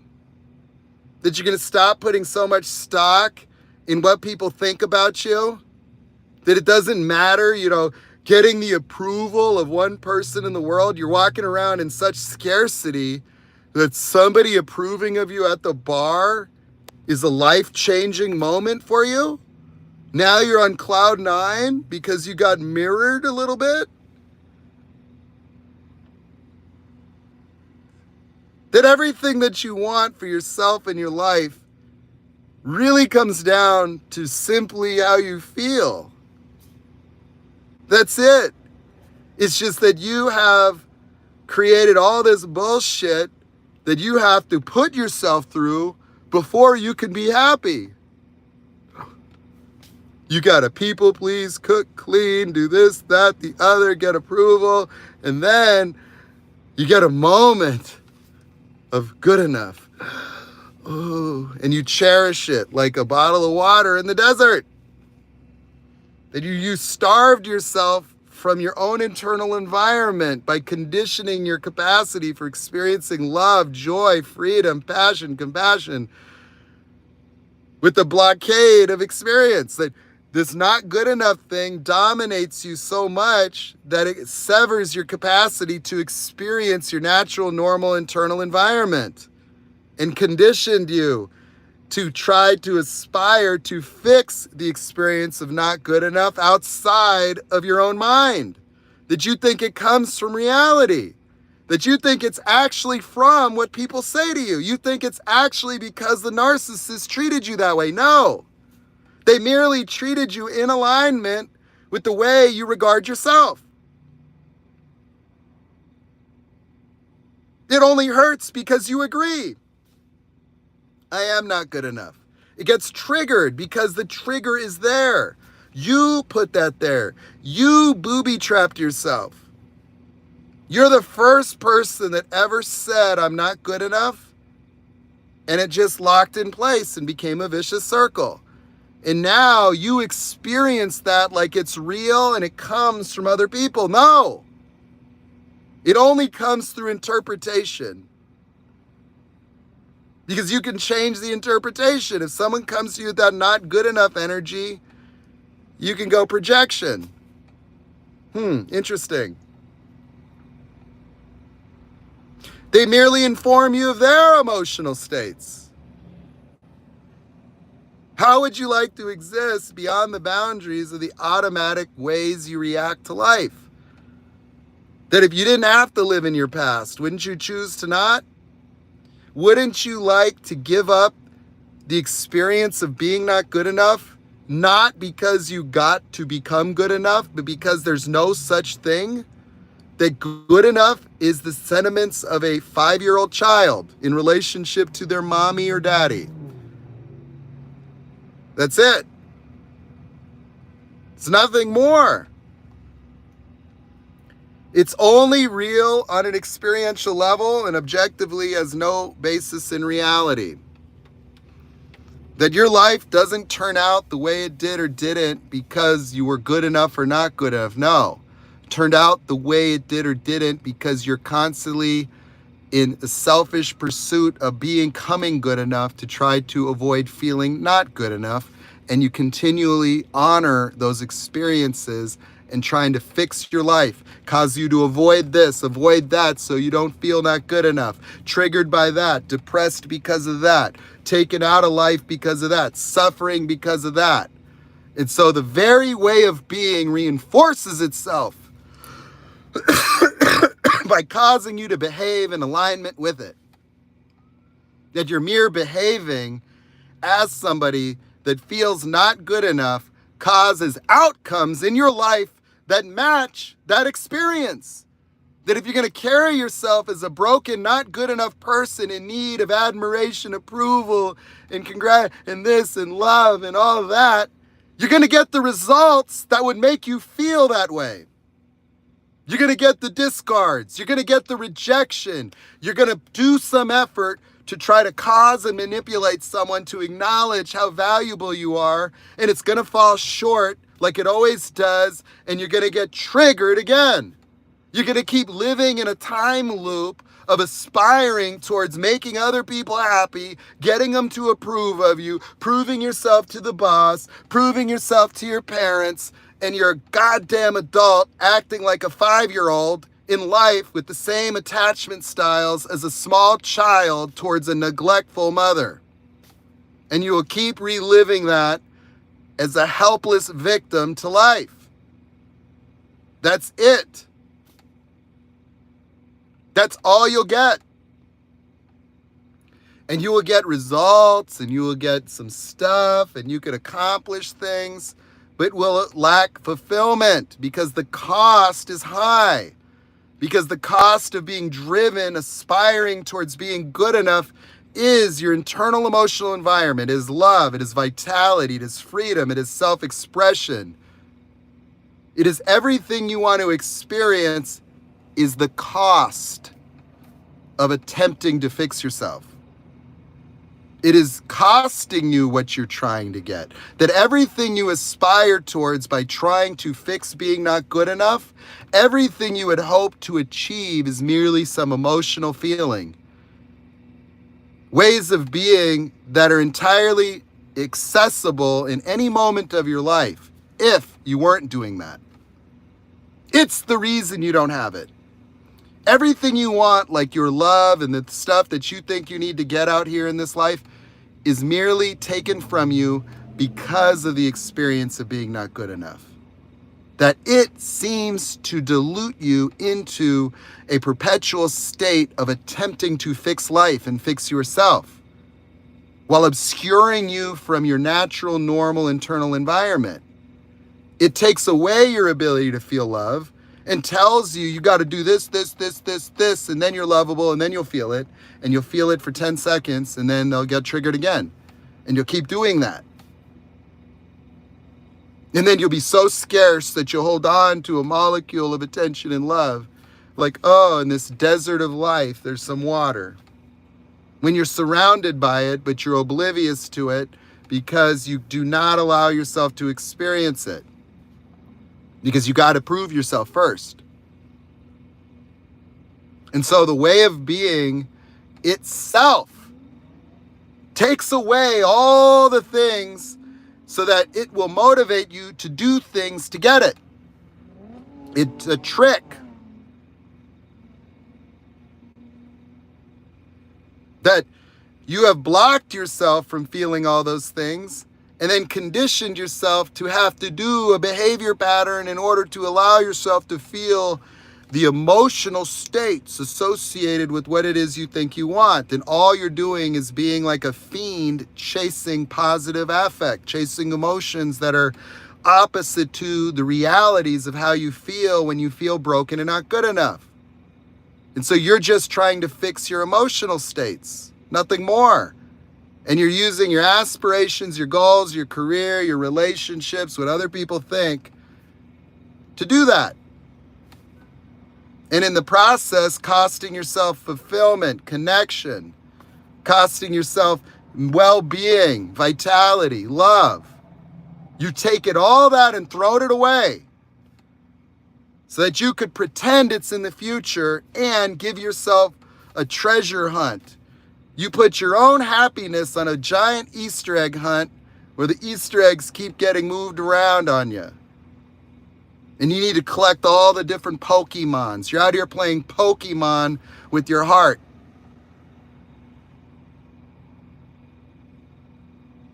That's it. And you can't have both. You'll never have peace and fulfillment while you're operating within the confines of an experience of self that says, I'm not good enough, I'm broken, I'm weak. That you have to give those up entirely, and you will have everything you want the moment you do. That everything you've been chasing in your life are foundational components of the human experience, the gift of consciousness. It's all there already. It doesn't exist out here. There is no love out there. It's something you experience from within, and you can be love. You can be loving. Everything that you want to get in reality, if you just be that way, you have it right then. And you will have the capacity to recognize it and discern it in reality. That you will stop obscuring it. You will stop denying it. You will stop avoiding it. That your pursuit of love, your pursuit of happiness is running away from it. Because you're running from yourself. You're trying to fix yourself first, but yourself is not really broken. You're trying to fix the very thing that would give you all the things that you want, and projecting an internal state of brokenness and a perpetual state of spiritual and emotional hypochondriac.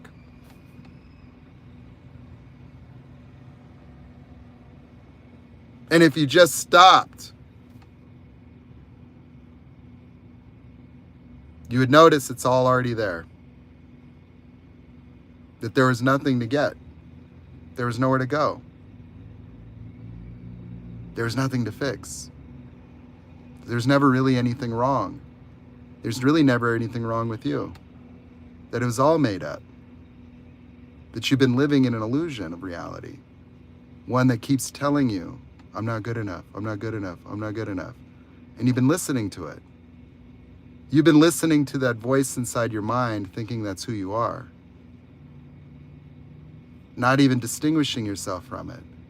When you can catch that rabbit by its feet and hold it and look at it. That your conscious mind can shut that thing up real fast. That the expanse of your consciousness can absolutely transform your experience of being alive. But you have to let go. You have to surrender.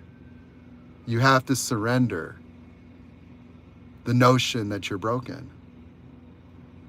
You have to be willing to imagine that the world you've been living within is just as false as the narcissist. That it's scary. That the world as you've known it your entire life is not real. That you have been living in a version of reality that continues to reflect these sentiments back upon you.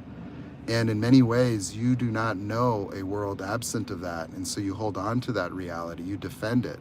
You defend your being not good enough with the same veracity as a narcissist defends their grandiose identity.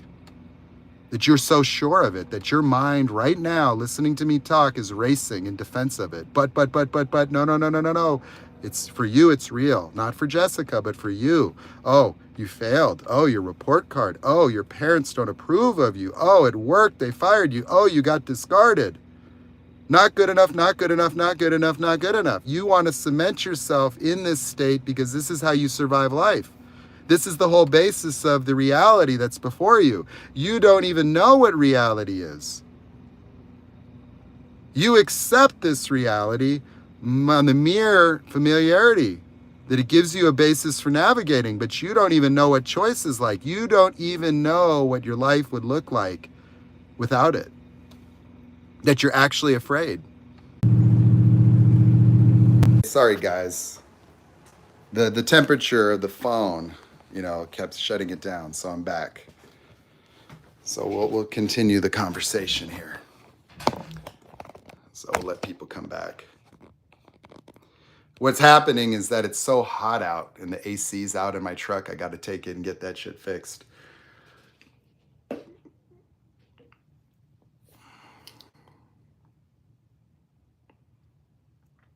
So we'll let people come back. Whew, feeling much better. Feeling like my normal self. It's interesting. Getting adjusted to these meds, it's weird. I'll talk about that in a second.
Okay, hey everybody.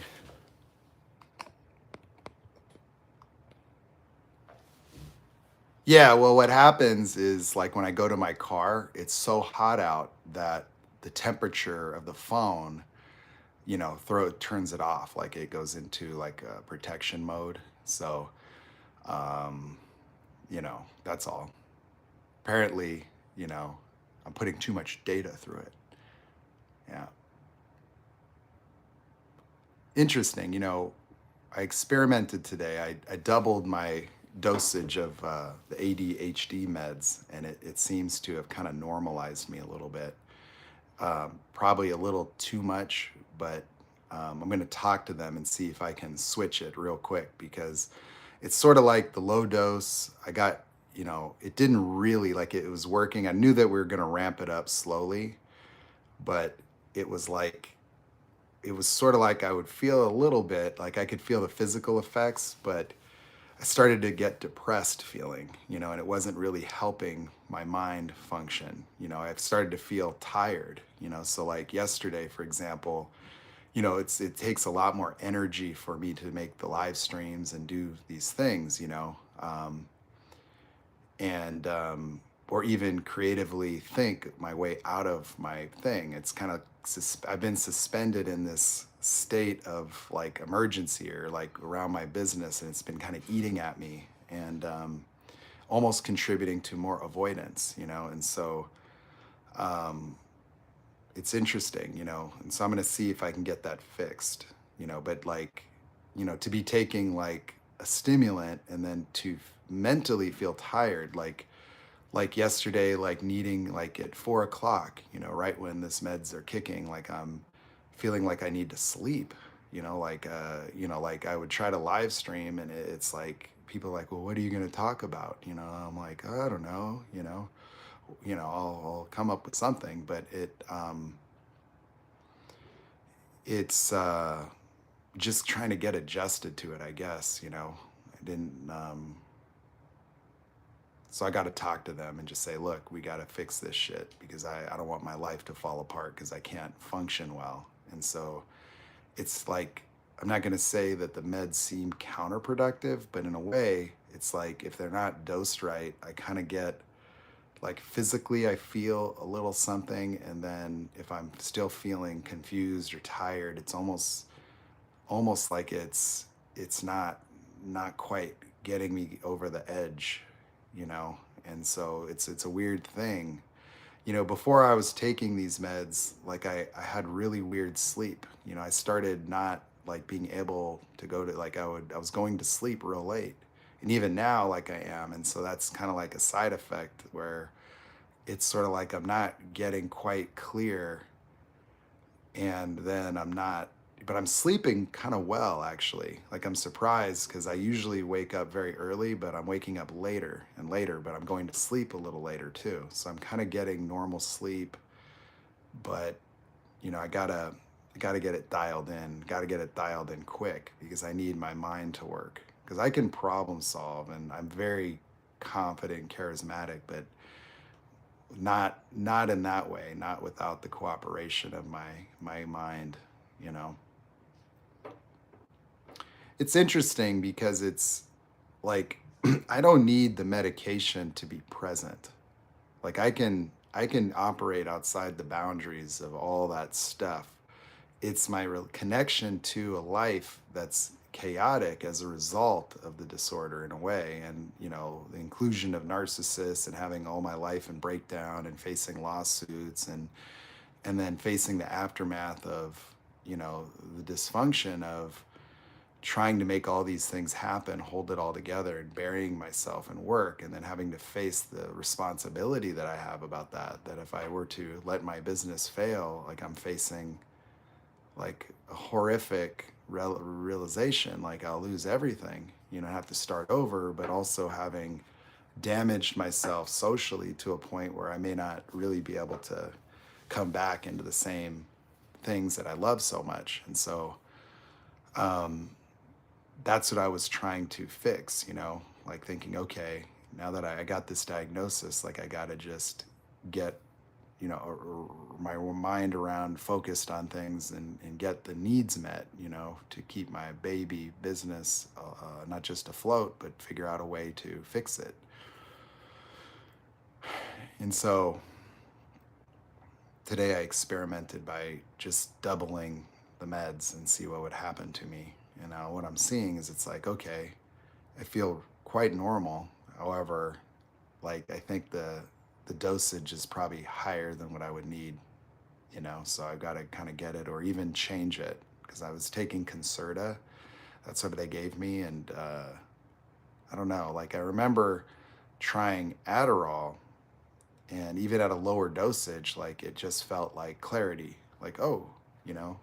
So I remember even when I started this business, like the engineers would give me some of theirs. Like they just all, like all the aerospace engineers apparently are ADHD or something. And so they were always eating these things, and like they just happened to like give me some and like, here, try this will help you focus, you know. And then I took it and it was like, whoa, whoa, you know, whoa, okay, wait a second. And so that actually is why I talked to my doctor, you know, and he shot it down. And so for the last 2 years, I would be like, you know, there's something about that. When I took the meds, like it did something, like it worked, you know, it did, you know. And so I would talk to him. He's like, no, everybody would experience that. That's, you know, that doesn't mean anything. And so he would not discuss ADHD. And so what ended up happening is I had to kind of you know, renew an approval through my medical insurance to continue to have that doctor. And because I had to do this thing, and then I thought, you know what, I'm going to just try a different doctor,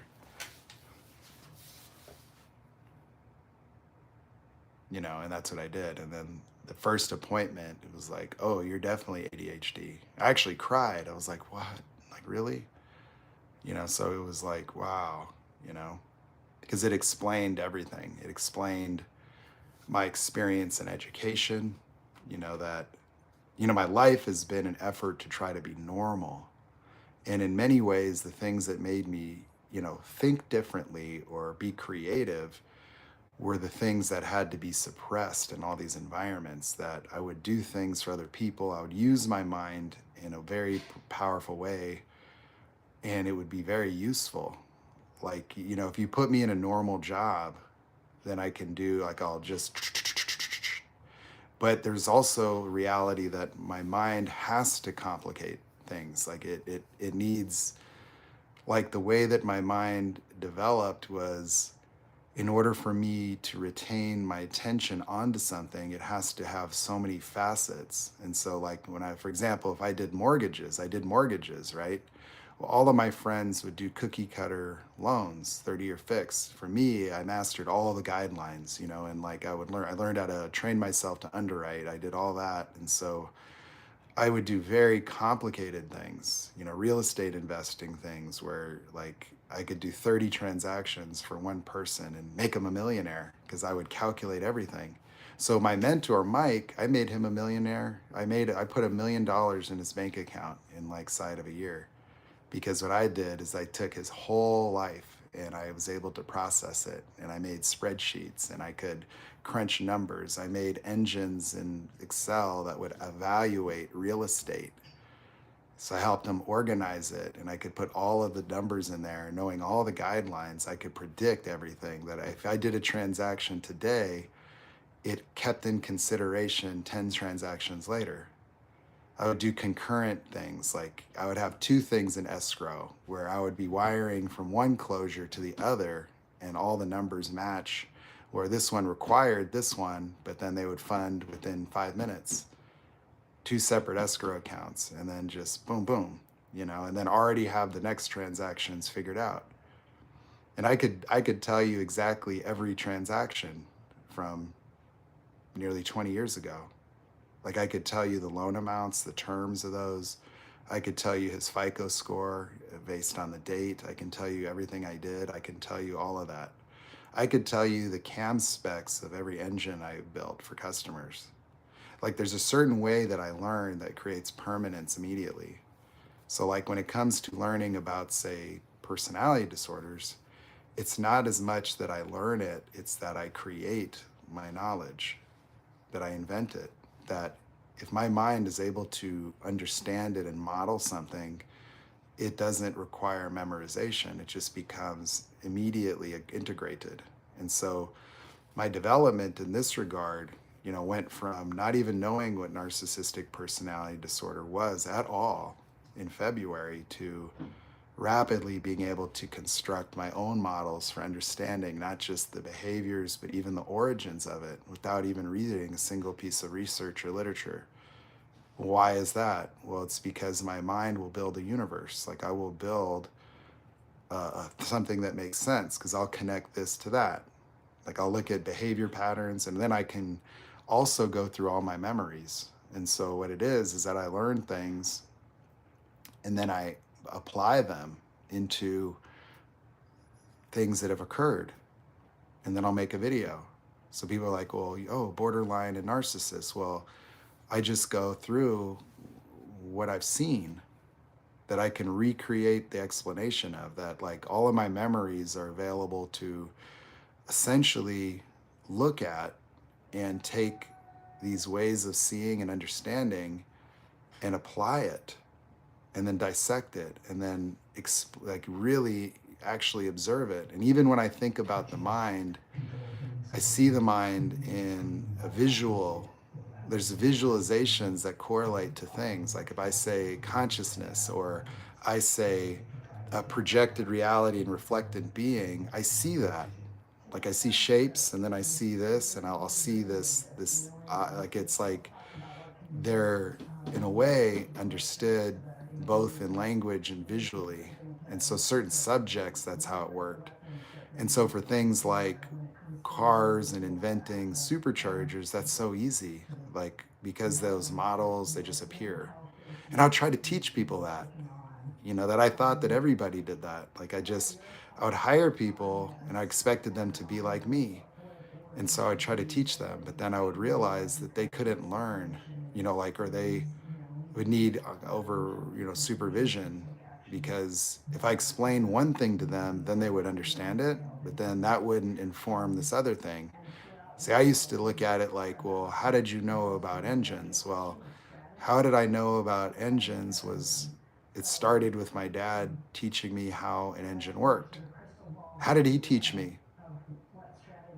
Did he merely explain it? No, my dad taught me symbolically. Like my dad said, okay, well, here's how an engine works, son.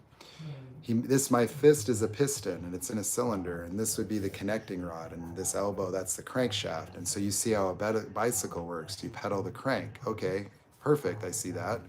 He's like, well, you explode fuel on top of the piston in a chamber, and it pushes the piston down and turns the crank. And he says there's 4 cycles. There's the intake stroke, where the intake valve opens and you draw it in. The intake valve closes. You have the compression stroke where it goes up. You have the power stroke. The spark initiates. Boom, it blows up the fuel in the air. It goes down. Power stroke. And then when it gets to the bottom, the exhaust valve opens and an exhaust stroke, and it pushes it out. 4 cycles. And so when he told that to me, it was it. Now from there, I have a visual model. And so that's what I would tell people. I'd say, well, if you really want to understand it, you have to be able to visualize it. And once you have the foundation understood, then you can learn the other stuff. Because I said, you're trying to learn like you're studying history. Like you want to know right answers. You want to know why this, why that. I said, well, I don't know the right answers. I have to think, that the more that I think, the more that I develop ways of understanding things. And so for me, then it's like, oh, well, I studied physics, the laws of motion. And I could apply that and those dynamics to a supercharger and make a model in my head. And I can take a look at an existing model and I could look at all of its deficiencies, every single thing. Like I could look at it and break it down. And I that's what I told my engineers. I said, I'm not going to make the best supercharger. Like, why wouldn't you want to make the best? I said, because the best is a limitation. I said, to make the best, I would just need to slightly improve that one. And then that's it. But I said, I want to transform the supercharger. I want to make a pinnacle. I want to take physics, induction engineering, everything that I know, and I want to put that into a design where every single feature is reimagined. And I said, that's how we transform things, because I said, it's only informed by the knowledge acquired through seeing what exists, but it's not about improving it. That it'll be independent of those other ones, that it'll just transform them. And then the design elements and themes that we could create would then transform the way that people address the design of the system. And then I started, like creating understandings of engineering limitations that I imagined exist at that multi-billion-dollar company. That there's certain phenomenon that I can draw by understanding the history of these units, the way people modify them, the results they get from modification, the changes that they made in the designs over time, and what that resulted in, and then find connections in all of that in my mind that would explain certain things that I could see. Like, I started to explain the relationship between the length and the diameter of the rotors and how that affects efficiency, and why rotors made in pairs lose efficiency when the volume is increased through an increase in the length. And then why would superchargers gain power from porting them or grinding material from in front of the inlet? And why is it that that's perceived as an airflow increase, but why is it that if I calculate the cross-sectional area of the inlets of the most modern versions of the same superchargers, that even if I can determine that the cubic feet per minute available with that cross-sectional area would achieve 100% volumetric efficiency at 25,000 RPMs by doing the calculations, why would that supercharger improve in efficiency by increasing the size of the inlet or removing material? Why is it that no manufacturer has actually generated a supercharger design that can't be improved by people that are not engineers, by grinding on them or machining them or changing things about them? And so that's what I did, is I just thought about it. And I'm like, oh, well, it has to do with the velocity of the air in front of the rotors. That if I slow it down, I'm going to reduce boundary layers. I'm going to reduce the probability of deflection. The slower air takes less energy for it to change directions in a dynamic environment where the cavity is created by the separations of the rotors as they move and rotate. Those are moving targets. And so the faster the air goes, the harder it is for it to channel into those cavities. That you're going to have a pulsing effect where it's open, close, open, close. And as the velocity of the air increases, it's wanting to stay in motion. That the kinetic energy increases exponentially as a function of velocity, mass velocity squared. And so as the airspeed increases, the energy required to change the air direction also increases, inducing parasitic loss and less thermal and volumetric efficiency. And the deflection of the air off of the flat faces of the rotors will start to create a boundary layer of reduced density. And so that reduced density air induces a vacuum effect where the rotors are having to steal more energy through the belt off of the crankshaft of the engine in order to continue to induct air. And so there's a point where you lose efficiency based on the velocity of the air in front of the rotors. And this also makes sense that if you were to increase the length in order to increase the volume without a subsequent cross-sectional area increase in front of the rotors, you would expect an efficiency decrease even by making the supercharger a larger unit. And so it might gain more power because it displaces more air, but it loses efficiency. And so those are engineering challenges that Eaton has not been able to overcome. That their latest supercharger, the 2650, they tried to make a 3100 as an elongated version of that, and it failed. But you see, they gave that unit to manufacturers that have existing supercharger designs that have not kept up with the engineering advancements of the rotor groups. And so I saw the opportunity in reimagining the cases by making the first asymmetrical cases where the cross-sectional area in front of the rotors was not arbitrarily set by the boundaries of the diameters of the rotors. And that I would start to modify the inlets in order to not only remove obstructions, but dramatically increase volume so that air changing directions has a longer radius. So it takes less energy for the air to move at higher velocities because it has more space to move. the velocity would be decreased, and so I would restore the efficiencies achieved at lower rotor speeds, increase the density, reduce the parasitic losses, and increase the overall potential and extend the RPM range. So not only will my supercharger perform better at a steady state at a certain RPM, it will also extend the range that I can spin it efficiently, meaning that I'll make more power at 18,000 RPMs with the same rotors as another supercharger, but then I can continue to spin mine faster. And so the dramatics, the potential would be very, very dramatic. And then I'm like, well, what if I can eliminate the flat faces of the rotors with an extended rotor? So I'll make a billet extension that I can put over the flat faces that eliminate the cross-sectional area entirely.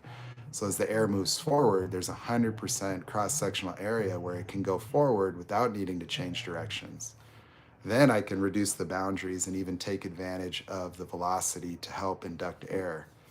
So there's all of that. And then the induction science behind it, the intercoolers, the injector placement, so I do that automatic. Like I just, you know, like I came up with a whole design just thinking about it. And so that's what I would do is I could just draw things on sketch papers and then just sit with an engineer, and they don't understand it.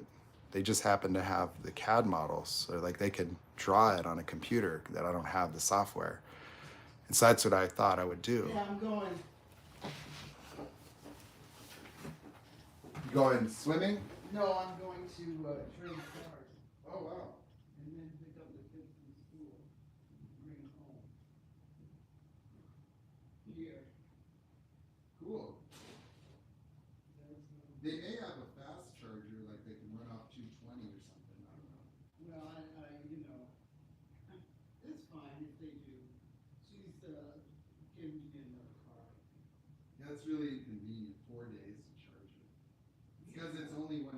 There's not a lot of amperage available. Yeah, It's weird. yeah. I'll tell her about that. Either that or you have to give me a car before. So like I struggled in the world of employment because of that, because if you sit me down, like I cannot avoid dissecting the whole organization and trying to fix it.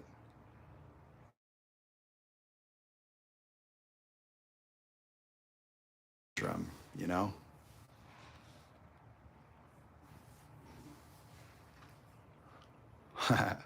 I could use the 10K. Yeah. Don't worry about it, sister. You'll get some free coaching once I bring Mike on board. But that's what it is, And so I'm embracing a new life, where I really just got to structure my life so that my existence matches my capacity to contribute to people.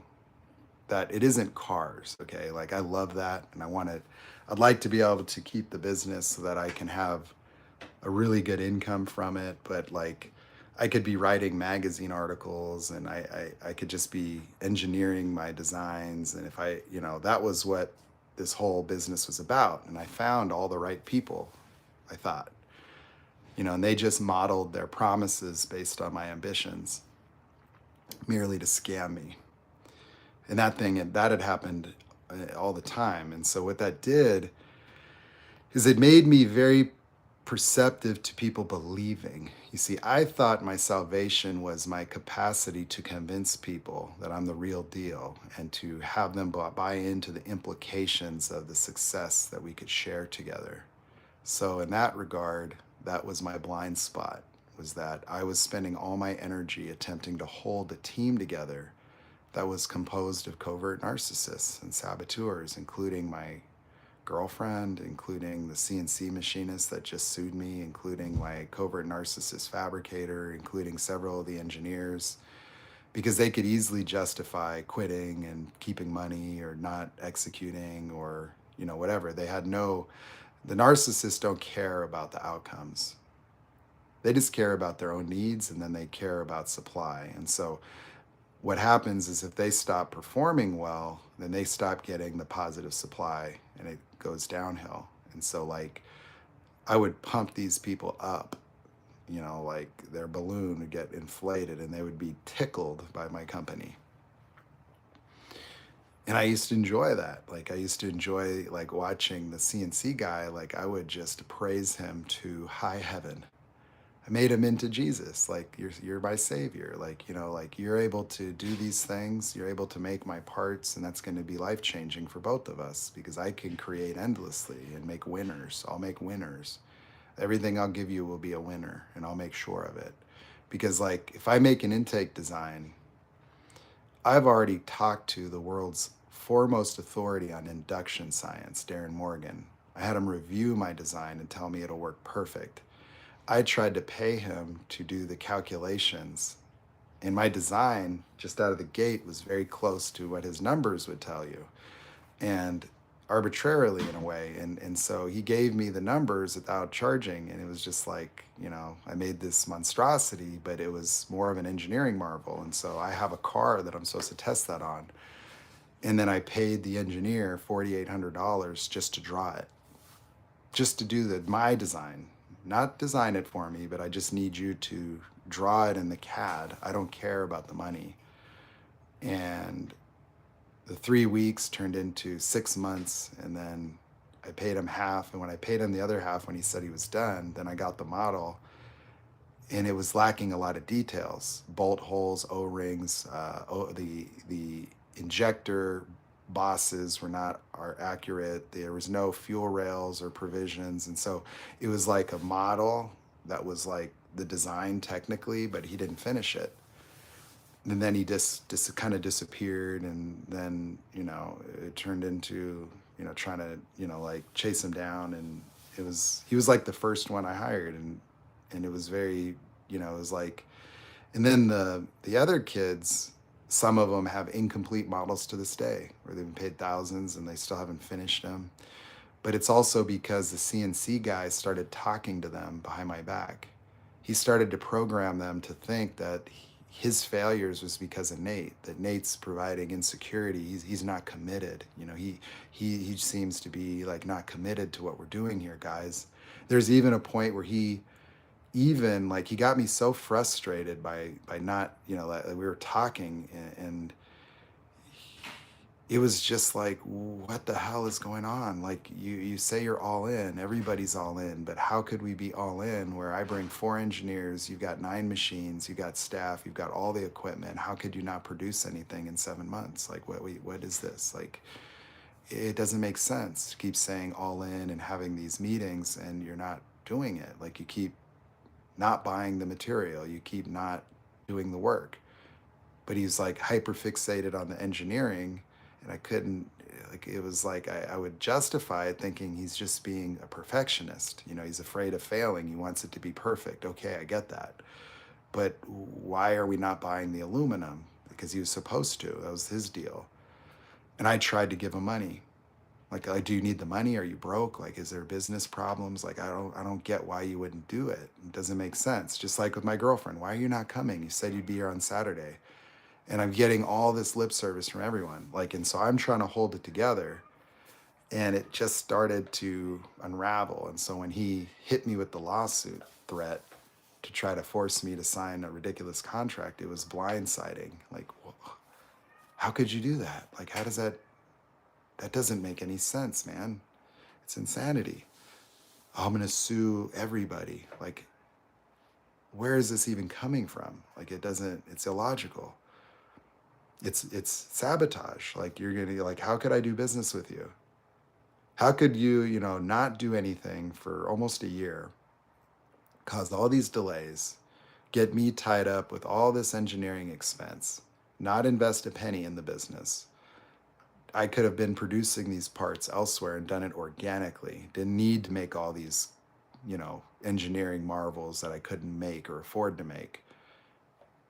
I could have produced the 2 products that I already had finished. And now you want to be a business partner. Like, that we talked about that a year ago, but you were going to do these things and you didn't do those things. And so since you haven't been reliable, or your word, you can't, like, I don't see any way that you could do them. Like, you said you would do them all, you didn't do any of them. You know, if all I got was one prototype with you in 1 year, how does that look like a partnership? How can I even think that you would be capable or organized around what I'm doing? And so when you tell me you're all in and you don't do anything that's consistent with someone that's all in, like I can't assign equity in my business that you're not doing anything to generate revenue within. Like you're taking money from me because I already work, because I have a functioning business absent these products. And so why would you be entitled to a percentage of my profits now, and you haven't even as much as generated a quote for these things that you haven't even really done anything with? And so it didn't make sense. Like, and then, you know, and so it's like I didn't understand it. I'm like, if I wanted to partner with someone, I would want to inspire them. I would want to sell them on what I'm going to do, not do half-ass work and then give them a little taste that I can make this part and then say, well, I'm going to take control of your life and business, but, you know, then I'll make it or I'll sue you. So it's like that's an insecure failure. Like that's somebody that has no self-confidence. Like you're saying to me, you don't have the confidence to prove yourself, that you can't sell me on your partnership right now because of your performance and you haven't restored your integrity. Meaning, like, if you just said, okay, Nate, I want that partnership so bad, I'm going to show you what I'm capable of. Let me get you some pricing. Let me produce this. I'll do what I said I was going to do a year ago. I'm going to get in high gear. And if it works out, we'll have an agreement. And I would create a contingency like, okay, if you do this, this, this, then I'll do it. And here's the terms. And I tried to do it that way, like where I said, there's a world I would love a partner. I would love somebody that could make things happen. That would be ideal. You know, rather than having to do it all on my own, you know, I could focus on the things I'm good at and then have people in place that can facilitate, and it would be worth it. It's not about just profits for me. It's about what I wanted to build. It's going to rely on other people. That's fine. I don't have a problem with that. But it has to be the right person. It has to be integrous. It has to be reliable. That I told him I'm only interested in the viability of the business. That's not a viable deal. That tethering myself to you for 5 years of I can't make my own products if you don't make them, and if you don't make them, I don't make them. So he entitlement, like he wanted exclusive rights to all my intellectual property, anything that I may invent for that whole 5 years. He's the only person entitled to make it. And then he's the only one able to renew that agreement. I don't have a way out. He just wanted exclusive rights to renew at his specific direction. That was written. I'm reading it. With no obligations. Like he doesn't say, and I have to make this amount or I have to produce the parts. Like if he invents it, I have to make it. No, it just says I can't make it. I'm like, what does that do for me? Nothing. Like he's so grandiose that he thinks that he's so special that would be a good deal, that he's just the best in the world. And it's not true. It's like these machines do the work. That all he does is program and oversee the machine making my part. That is it. No engineering, no nothing. A machinist, and there's machinists all over. Like I already got parts made by like the moment he did that, I just went to another one and I just wanted to see, and I sent him the models. I got a quote same day. This is what it'll cost. Here's, just do the 50% down and pay when we're done. And I did that. They started making the parts that week. I got my shit within a month, and I was like, this is easy. Like I've been going all of this rigmarole, all this back and forth, all these bullshit negotiations, all this frustration, all this lying, all this bullshit and gaslighting, only to have the person just try to set me up for a scam, like where I don't even have a contract with them. No signed paperwork, no quotes or anything. No, nothing. He wouldn't, you know, breach of oral agreement. Oh, and defamation. Oh, and I owe him 121,000. Like, what a scam. So stupid. Like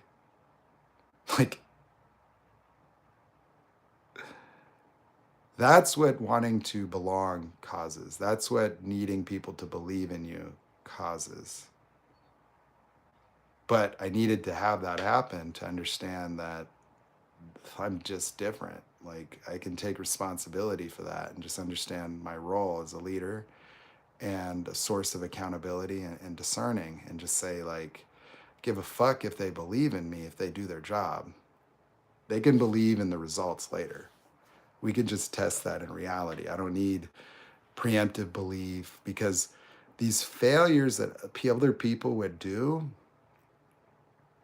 seemed like, oh, they didn't believe. You know, they quit because they didn't believe in me. She dumped me because she didn't believe in me.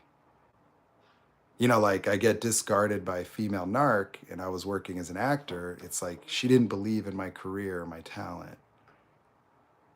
If she would have believed in me, then she wouldn't have done that. I couldn't make her happy. Wasn't enough, like, you know. And so in my imagination, a lot of these failures and discards was like, if they really believed and valued me, then this wouldn't happen. And so it increased, you know, it made me go further in trying to force everything. And that was the cognitive dissonance, and it nearly ruined my life again. That I'm paying people for nothing. You know, trying to Tony Robbins them to do their job, imagining that my leadership's failing. I actually felt guilt. I felt guilt because of the guy trying to sue me. I felt guilt because I didn't see it. Like, at first, when he first lied and gaslit, like, that's all I needed to know. But then going with his lying, you know, is what caused this failure. That I could have went somewhere else. I could have got this done if I didn't use him. So I felt bad for the engineers, and now I'm paying this kid because he's not making money on the sale of our products because I failed to get it done. And so, like, I was doing things out of guilt, like, you know, like, I felt bad, like, you know, because I had people buy into this dream, I failed to deliver. And so I'm almost like trying to hold on to them. Just bear with me, guys. I'm going to make it work. Bear with me, you know, as if I was some burden. And what did they do? They just took. It was stupid. Everybody could have just been slapped by my former self. Like Nate Dogg, the football player guy, like, he should have been there. Like, motherfucker, you're going to perform or you're out of here. You don't need to believe in me. You need to get your shit done. Believe that. Believe that. Like, the only way this works is if you do your job, and if you don't do your job, you're fucking out. That would be it. And I could love you and be your friend, but that makes no difference. And so, you know,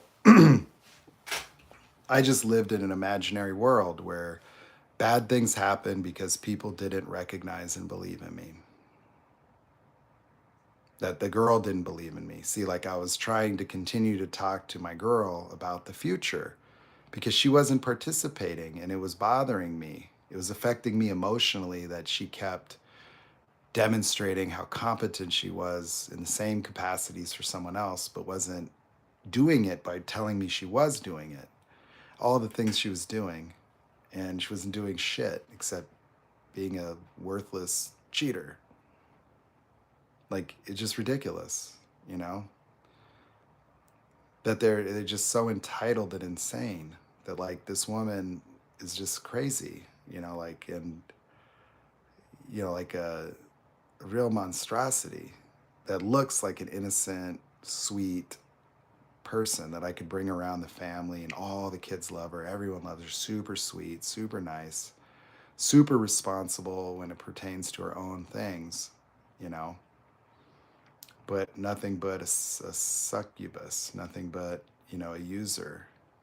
a human parasite off of men. That's it. And, seeing that it didn't matter how long I've known her, anything and everything I contributed meant it just didn't mean anything. And that doesn't hurt me anymore at all. Like it's it's just absurd. It's like, holy shit. Like, it's laughable, like the compromise of this human being. Like, there's a reality that within the relationship, I felt a certain measure of shame because on some level I knew that this was not even close to it. That, like, I wasn't attracted to her that much, that she wasn't that smart, that, like, the conversations were just whatever, that it was comfortable, and I was living into an illusion of the relationship improving as things got better and better. That, like, I actually was questioning my capacity for being loving because I didn't experience any love. That, like, there was, like, something so palpably missing that I I started to imagine it's something to do with me too. And so I didn't really try to fix her. I started to think, like, trying to understand what that would be. I thought, well, it's the stress. If once my business is working and once we were able to fly and once we could do travel and we could do these things, that she wants to do, then I'll be happy. And then, like, I don't have to worry about it. So let me just get that going. I used to justify the compromise. Like, it doesn't matter that she's not that physically attractive to me. It's serviceable. I don't need that. I'm not superficial. And so it wasn't like it mattered, you know what I mean? Like, it was just, like, I've had different girlfriends. Some of them were extremely attractive. Other ones were not quite as attractive to me, but I never really, I stopped prioritizing that so much that I was mainly interested in the people, so. But in this regard, I look at it and it's just so absurd. Like, what the hell was I doing? Like, I don't find her attractive. I don't find her conversation interesting. I don't really, she doesn't say anything that, it's like there's nothing there. Like a hologram, an ideal version of herself that's really responsible, that's caring, that I used to justify it, like, seeing how sweet she was with children, like knowing how responsible and grounded she was, understanding what she could contribute, that it seemed like, well, these attributes are more valuable than being, like, physically attractive or whatever, and that I could be passionate as a way of being anyway, that I could still be who I needed to be, and that, just having her be the most attractive woman to me wasn't something that I weighed in on. But there were times where, like, going places, going to the gym, seeing women that I actually found interesting and attractive, it actually made me feel bad. I actually felt guilt around being unattracted to her. Like I was trying to deal with it, meaning like I was going to overcome that. Like that was a shortcoming. No, it's just not attractive. It's not personal, it doesn't have anything to do with love. I just don't find her attractive. And that's the funny thing, is that if I didn't know her my whole life, like, I would never even encounter her. Like, I wouldn't hit on her, like I wouldn't, and if she talked to me in public, I wouldn't go, wow. No. I only got inducted because of her need. That she had a death, that, like, her business partner died. She didn't have somebody to be there, and so I started being there for her because I cared. But when she asked me to be her boyfriend, I said no. No. It wasn't a fit. But then I felt guilt later. I, like, got off the phone because she asked me. It was so innocent, like it sounded vulnerable, and I'm like, I just rejected her. And she didn't take it bad. She's like, oh, okay. And I felt sad. I was like, well, why would I do that? Just what? She's not as attractive. She's not that smart. You know, so I started thinking about that I was being superficial. Like, she's a human being. She deserves like love like anybody, and I'm single. You know, why not just give it a shot?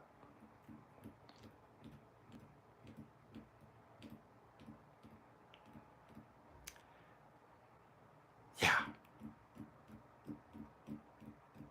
And I got my mind melted slowly.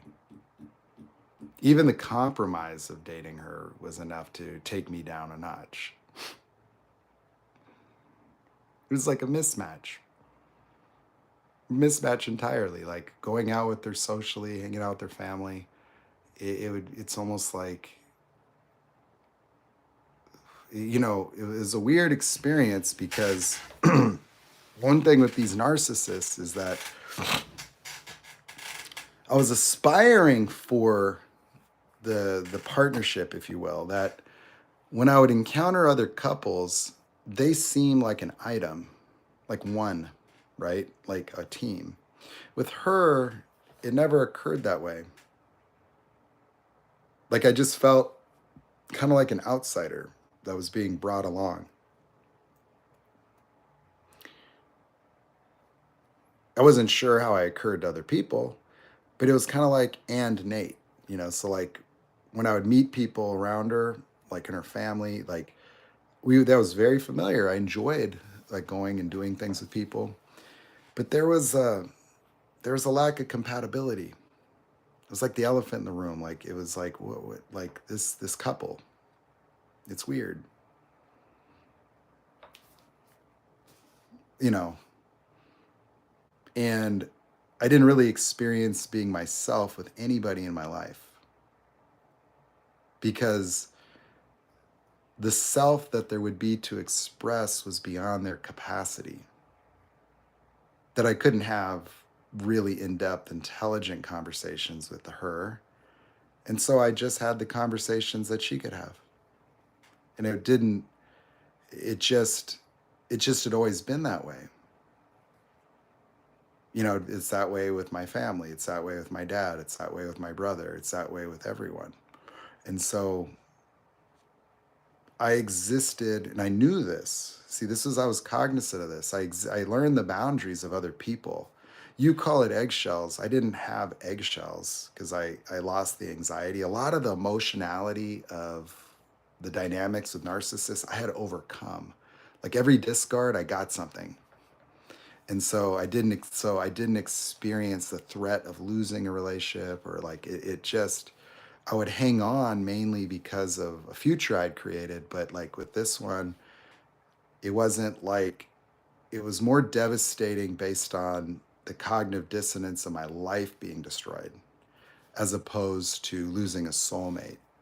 Because once I saw what she was, you know, I had already done so much work on myself that, you know, what I can tell you is that the narcissist's behaviors in your relationship are unique. You see, because I wouldn't be triggered by the same things as other people, so I wouldn't react and create the same dynamics as I might have earlier.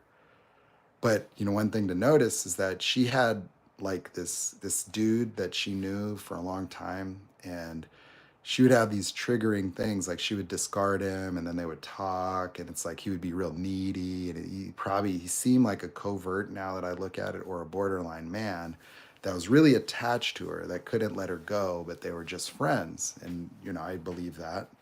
But the dynamic was interesting, you know. But I imagine that if I reacted to her the same ways, like where things that she would do to make me jealous didn't make me jealous. So like she would tell me something that would be like something you would say that might normally make you jealous. I would see that. And I would go, "Why are you telling me that? Are you trying to make me jealous?" I would react to the intention, but rather not get jealous because I wasn't worried. You know, I was not insecure, like I wasn't really good enough or she could replace me. I didn't, no, no way. Winning lotto ticket, no.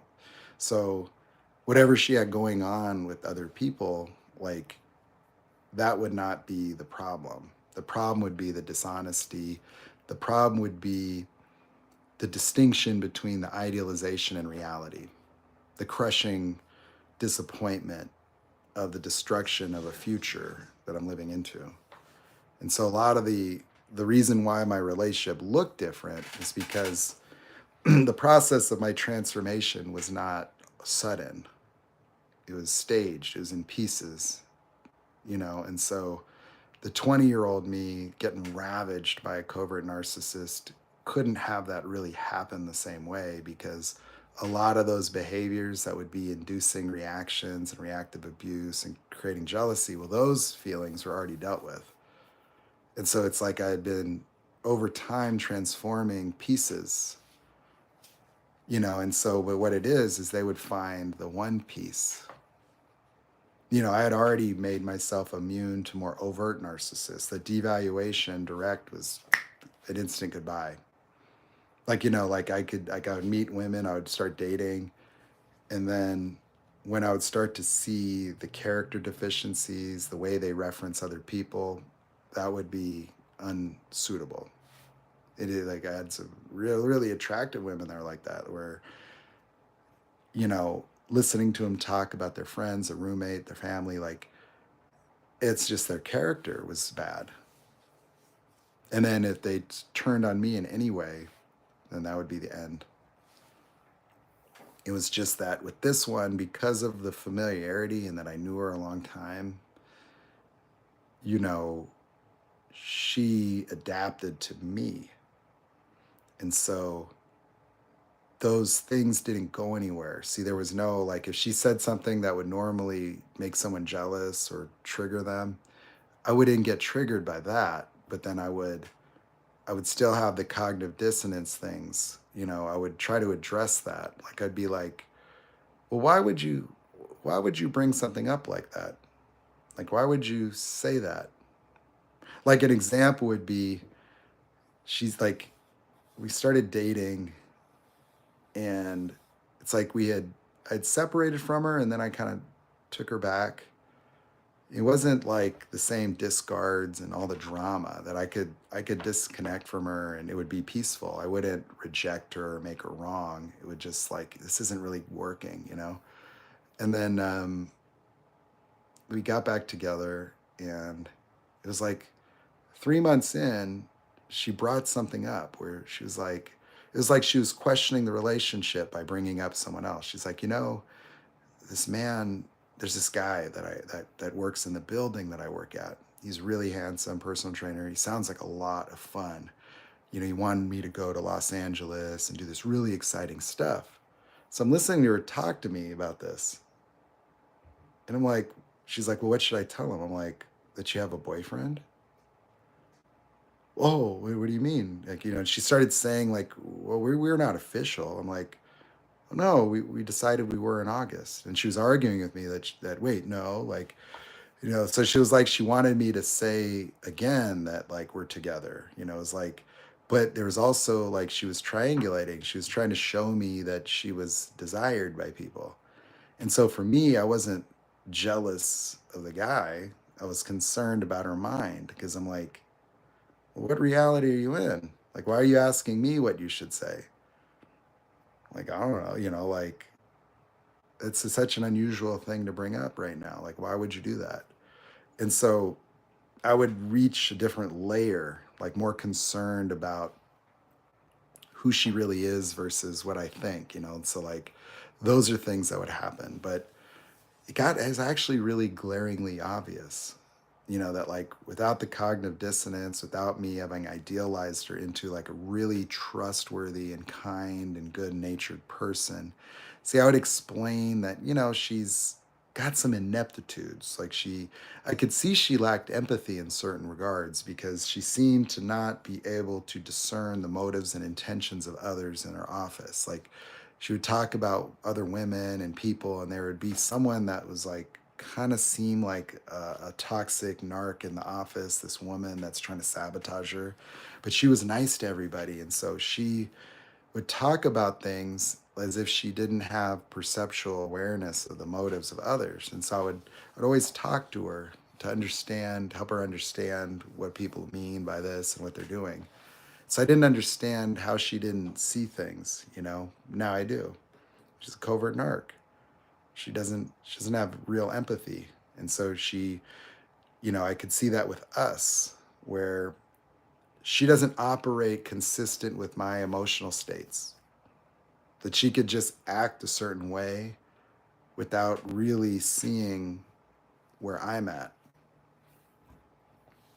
like a fantasy land. And that's how it used to be with her. When I would hang out with her, it was like her version of what she was experiencing was very different from mine. I found her awkward. You know, I didn't, you know, it was like she was over the top excited to see me, but like when she was talking to me, it was like superficial and just filling the space with meaningless discussion that was really impersonal, but it was like as if we were like, you know, on the same page, and I'm just listening to her and, oh, okay, yeah, actually feeling awkward. But I got close to her. I mean, it was just comfortable, but started to get bad. It started to get really bad at the end where I couldn't understand the behavior, that it was like, it seemed like she was breaking down. It seemed like she was getting very unstable, like she needed to get some medication checked, or, you know.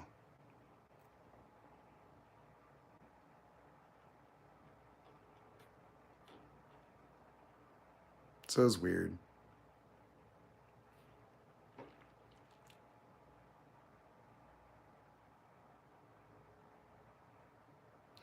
Well, Esmeralda, you're also married, right?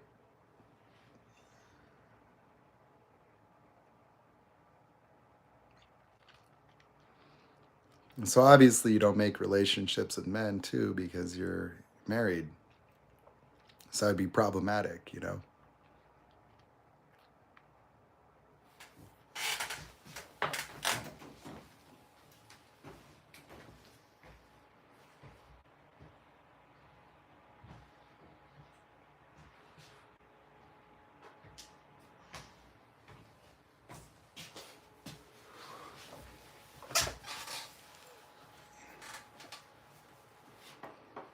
So, what did we learn today, everybody? Anybody get anything out of today? Anybody get any value?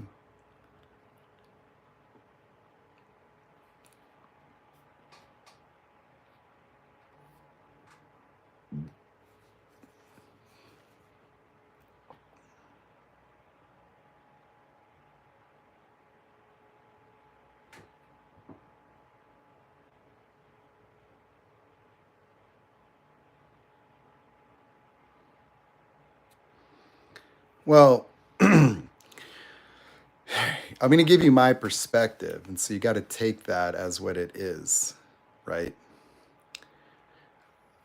We attribute environments because as we live life, we experience environments. And so you'd often think about the environment that might create a narcissist. But in my view, it's not, the environment isn't what creates them per se, it's the events that create them. And what I mean by that is that I would assert that the narcissist is created in that environment, but not by the environment. They're created by singular instances of trauma, that you can traumatize a toddler one time and that's it. And, you know, it can be constantly reaffirmed because they'll be in that same environment. So a lot of times you see like someone will look at their childhood and they'll have always this all pervasive sense of not being good enough for their dad. But the reality was there was the genesis of that way of being, that once it happened, that one moment, that originating moment of the advent of personality locked it in place.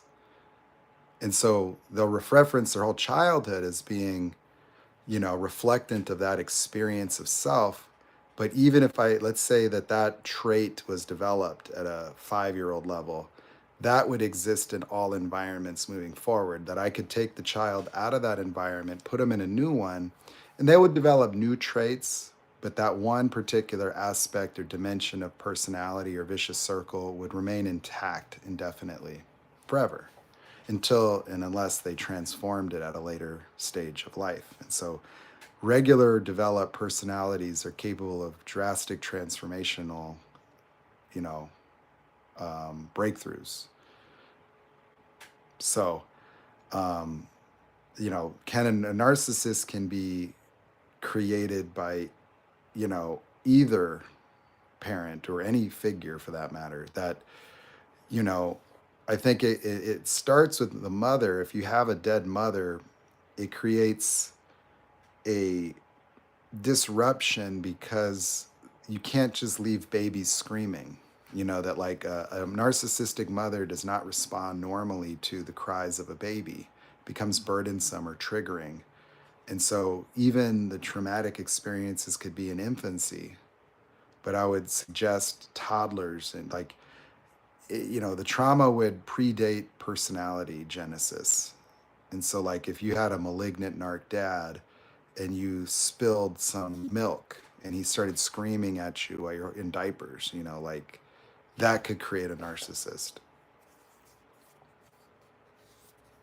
because they'll already be locked in that way of experiencing reality, and then they go through childhood, in a way fitting in and emulating the behaviors of people, but they don't respond the same way to the types of circumstances that would be at the genesis of personality traits.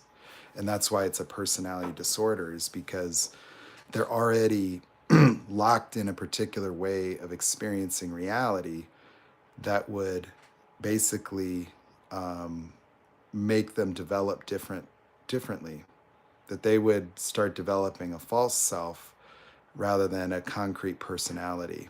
And it's why they don't have identity permanence. That's why a narcissist can radically change, because, they could say go through a mortification, and then you got to consider that the false identity of a narcissist is a defensive mechanism.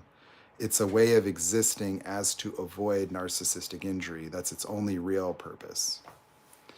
And if they experience a mortification as a result of that other false identity, it will cave in and they will have to consciously conspire a new model to avoid this mortification. So it's like starting over the process of generating a new identity. And they will be informed by the experience of that particular mortification event and even the circumstances that led to it. And so they could want to dramatically change and transform themselves because from within the mortification, they will experience a form of empathy because informed by their own suffering, if they create imagination of their past, if they remember the abusive behaviors, they will feel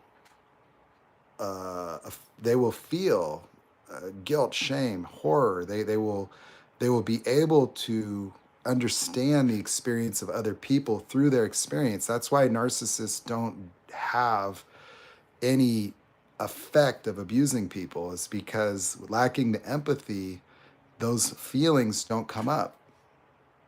And so they could hurt you and get supply, but not feel, they could cognitively know they're doing something wrong, but they're not punished internally, emotionally. And so there's no repercussion of emotion as a result of those behaviors. But if they hit mortification, they have all those memories and the crying and the things that they caused and the distress. And now suddenly they can put an emotion behind those behaviors and go, and they'll also associate having done that to being mortified themselves. And so now, like, they don't want to do that ever again.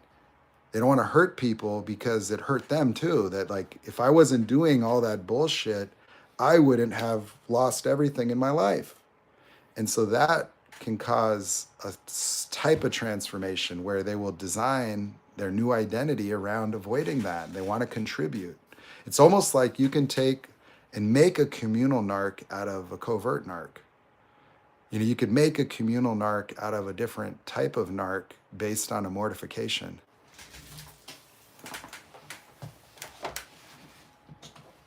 Because a communal narc is just a strategy anyway. like we might think of a communal narc as a specific type, but in reality, to me, a communal narc is merely just a mask anyway. That narcissists are just, creating false selves. And so it's just a presentation of the same disorder.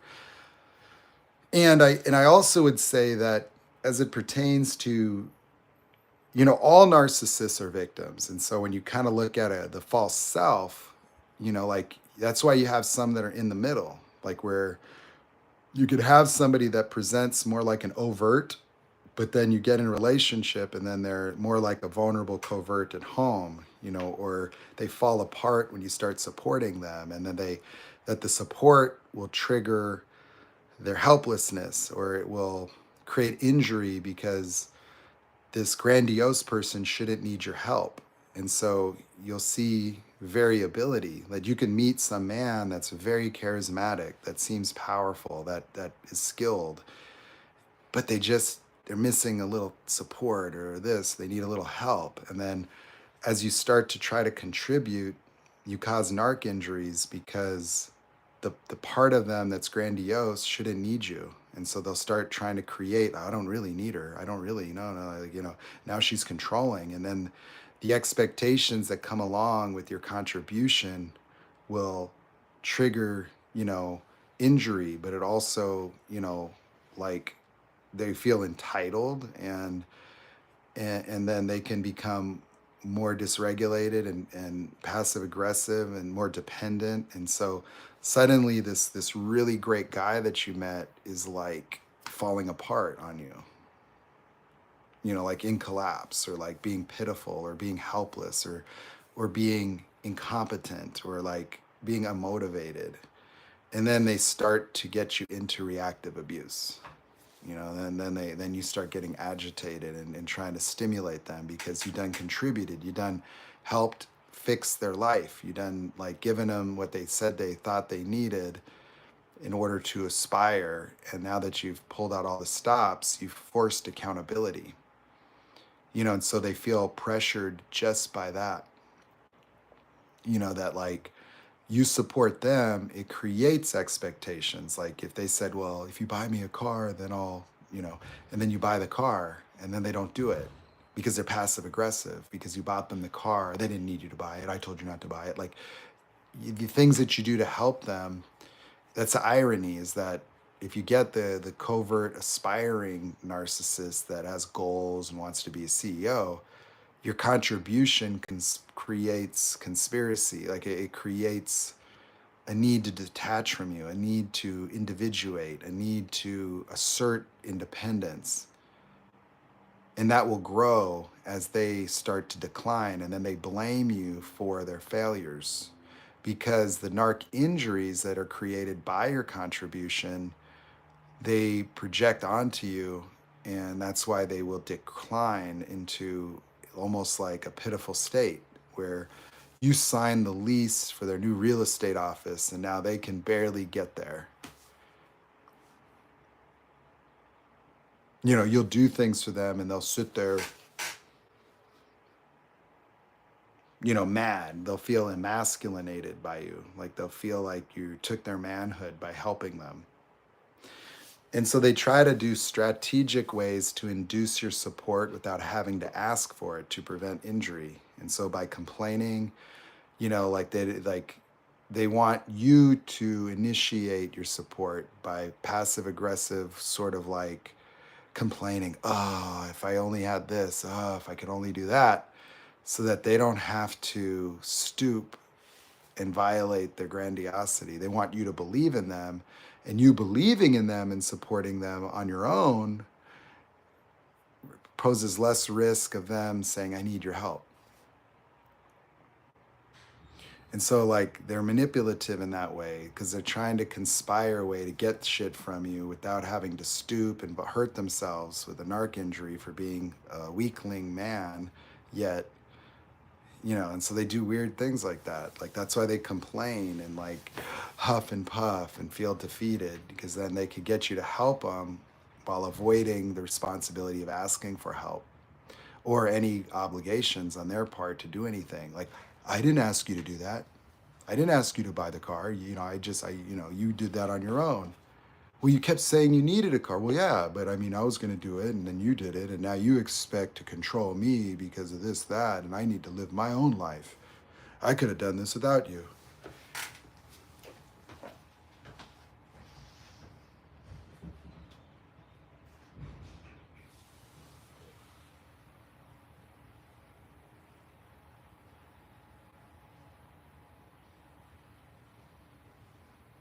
Mom!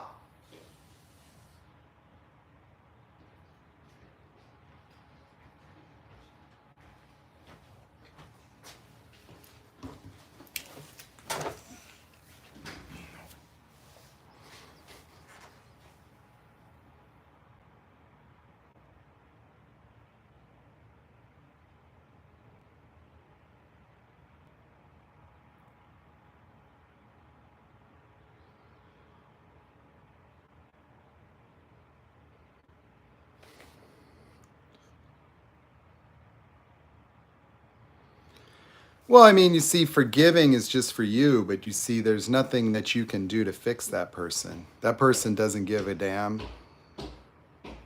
Dad! What's up, man? Dad! Dad! Ma, I she's. told you that last weekend, it's not the way to go. See, that's the disaster, is that, like people trying to stabilize relationships with children, and, locking in men and, or just, making the mistake of having somebody that displays no character. And then, it's, it's just codependency stuff. And so like, these are dramatic mistakes. And there's, dealing with the drama of it and dealing with like the significance of them being with other people. It's like, it means nothing to them. So it just is what it is, that like, narcissists are gonna be, problematic.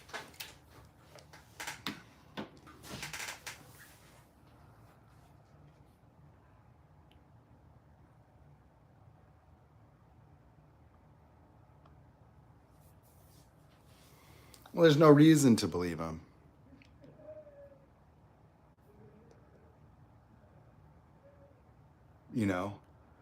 Just get some money.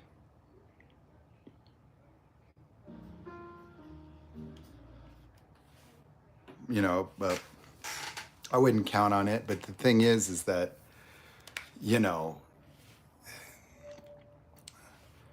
there's people that will like, be like, I just wish he would be a father. I just wish for the kids' sake. You got to understand that the way he relates to you is the way he relates to all people. And so he's not going to, perform better for a child. In fact, he's dangerous for the children because it really only takes one outburst to do substantial damage. That the most critical periods of time for human psychological development would be infancy and being a toddler. Because if you screw it up there, the rest of it doesn't work. It's the prerequisites, it's basically like you're trying to go to medical school. If you traumatize a toddler, that's dropping out of undergraduate as a freshman. And then you don't get the rest of the education. And so the development of a complete person can be completely interrupted just by one fight, one traumatic experience. And so it's really important to understand the implications of what people want. That like your desires for your children, to have a dad, to have this, they are better off with no contact with any males ever than having that type of father. That there's, having testicles, it doesn't do anything. Means nothing. It means something, I think, merely socially because we believe it means something. And so you don't have a dad can be something that like kids look at other kids with dads and start thinking things about themselves and, and then gender roles and things like that. And so that they're, there's benefit to having a father, of course, but the thing is that the narcissist is so costly that there's only negative impact. Like the overall net cost of a narcissist is always higher than what you get, always. And in some cases, that distinction is so profound that it, yeah.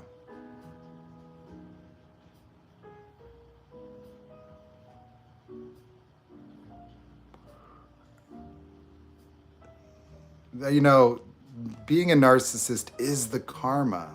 It's based in suffering. And so he's not, I don't, you know, the reality is if Ray keeps his shit together, there's no karma for him. Like he'll just live the rest of his life however he is, and that's going to be the basis of what happens. That there is no, you know, universal retribution coming his way. That he's already suffered. That the penalty is already enforced.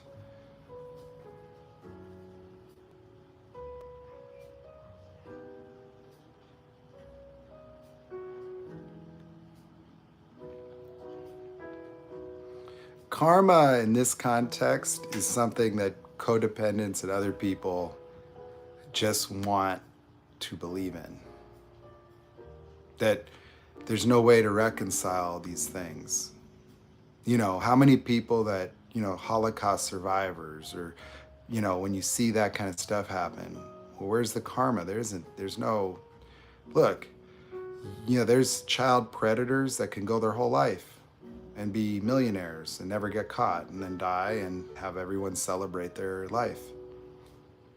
There's things that horrible can happen that are just inexplicable, that have no necessary rhyme or reason.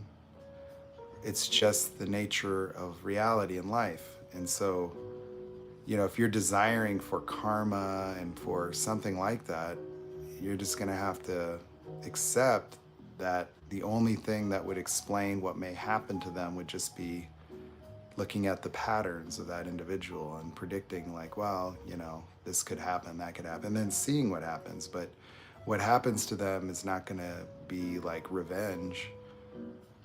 You know, like it just doesn't work. That's not life. Human beings have a hard time dealing with reality.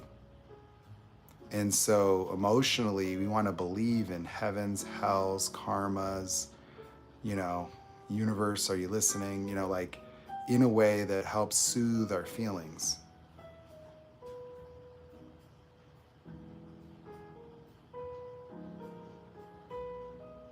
But acceptance is what there is. You know, what is, whether you like it or don't like it. So choose what is. Resisting what is, being mad about what is, it doesn't do anything. That you choose your life, you choose your parents, you choose that ex, like you choose life because it just is the way it is. That, you know, living like it shouldn't have been, it should have been, you know, everything is because it is, and should or shouldn't makes no difference.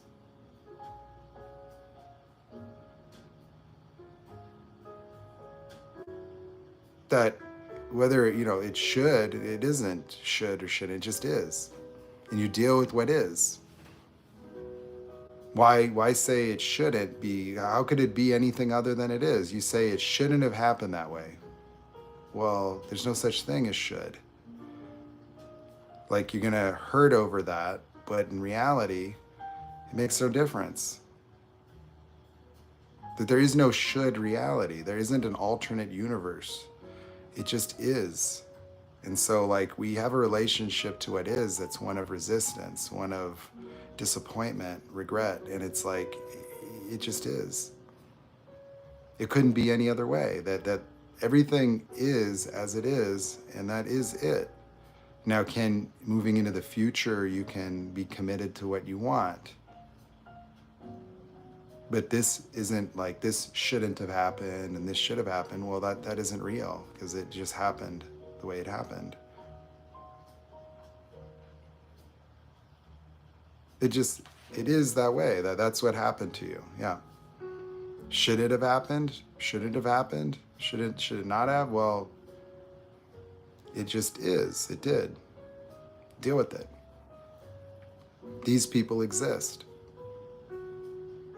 You know, the more grounded in reality you get, the more effective you can be in, you know, getting where you want to be.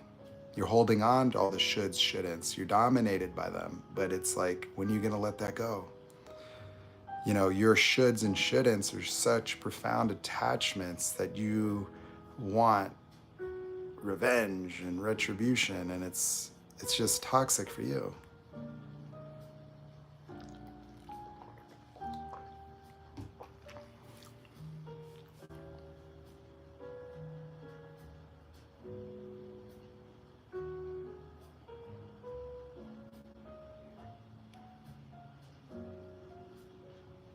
Yeah, of course, George. But, and then even things you did know, you know, but at the same time, it is, you know, it's what you did and it's what you thought and you did that, and it's just a recording. Like, it's your memory. Like, you could see how it went, and okay.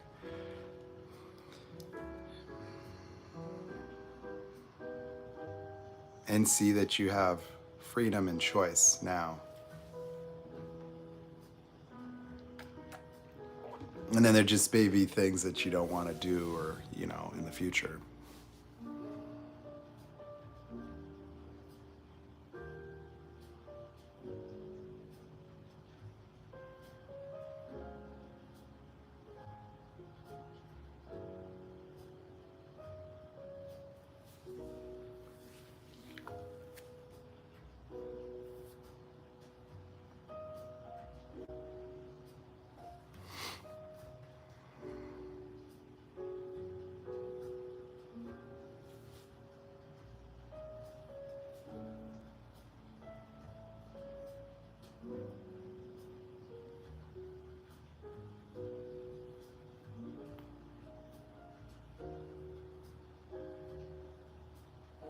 I've got a bunch of spiritual narcissist friends.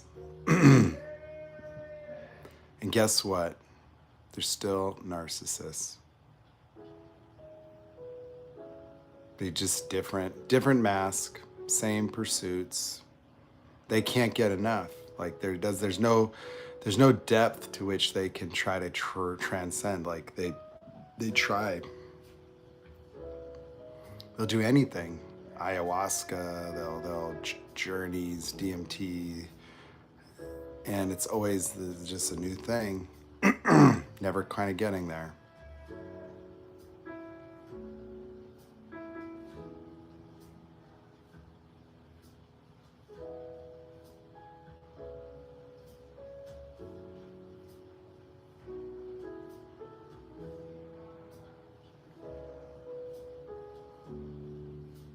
I don't know what that means. Every person doesn't support these harmful acts. Well, you know, okay. You mean every narcissist doesn't want to hurt people? Sure. Yeah, I know that. Like, you know, yeah.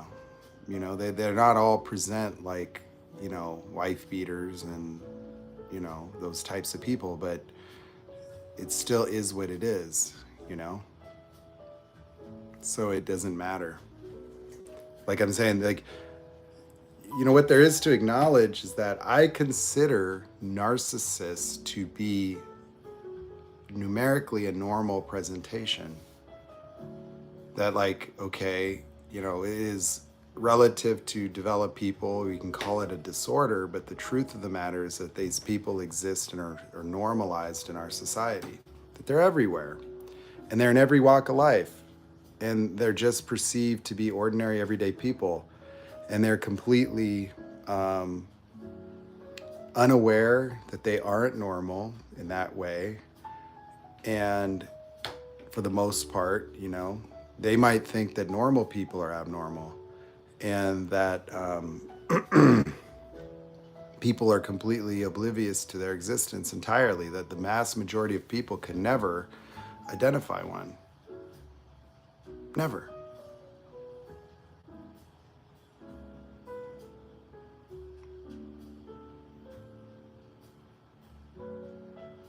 I mean, they're in everything. They're in every industry, every type of job, every political apparatus, every victim movement. Like they're feminists, they're regular people, they're doctors, attorneys, they do police work, they're politicians, they're CEOs, they're managers, they're flipping burgers. They occupy all the same spaces as everybody else and perform the same social functions in a way. Undetected and also unaware. Totally normalized in the fact this is actually, even like a lot of the models we understand the human mind through are based on them. Even our notions of what human nature is modeled after narcissism as a major factor in even predicting the outcome of humanity. Like the notion that we'll continue climate change until we destroy Earth, that profits before everything, from school shootings to, don't take my gun, to storming capitals, to, concentration camps, to genocides, to a lot of things that these people represent such a outstanding percentage of the population of the world that they are the responding parties to a lot of these things. They're the people that are preventing segregation or, keeping it in place.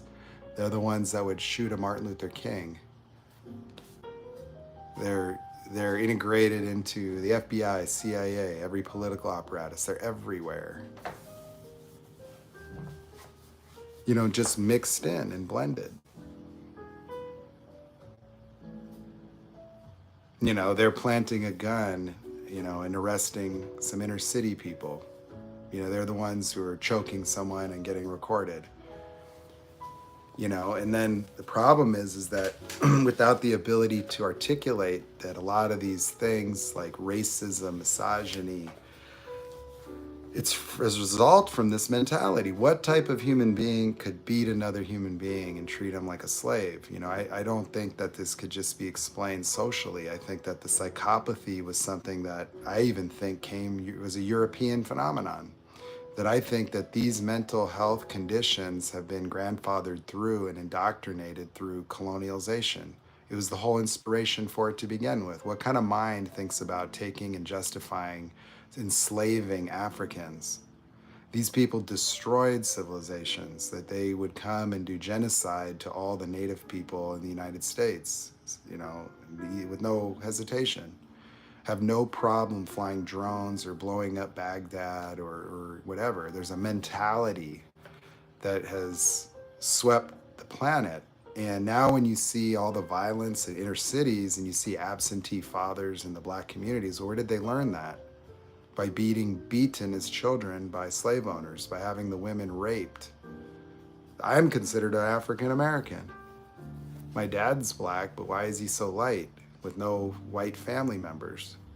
Oh, because, the owners could just rape the women and make them have kids and then snatch the kids, sell them like livestock. And so we have grandfathered through these pathologies because the narcissistic pathology is infectious just based on their behavior and the rearing of children. So where did all that pain, where did all the violence, where did the rage, where did the psychopathy come from that has, is seen in the criminality or, the things that we're seeing that we take no responsibility for? It was beaten into them. That you can't just say, 2 generations from slavery, good luck, when you've been beating and breeding people for 300 years like animals, tearing no family dynamics, no identities, just traded, beaten, enslaved, Achilles tendons, lynchings, burning houses down, being spit on, called the N-word, segregated, you can't vote, you're inhuman. And that my dad's generation is the first, that he went to an all-black school. Segregation ended during his life. And so what kind of mentality would enable that? the complete dehumanization and projection of all social ills. We have groups like the KKK. What's the mentality where these people would profess victimhood to black people as white people and cowardly hide behind sheets and go lynch and kill and destroy? And people today that would feel comfortable associating with that into total ignorance. Like, these psychopathies are so predominant.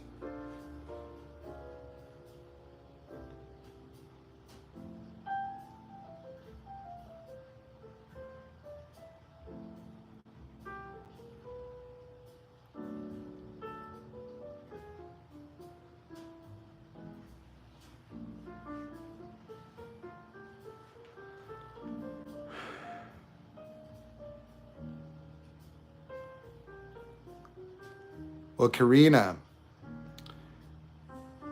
if he did that, you would just be destroying the life of your child.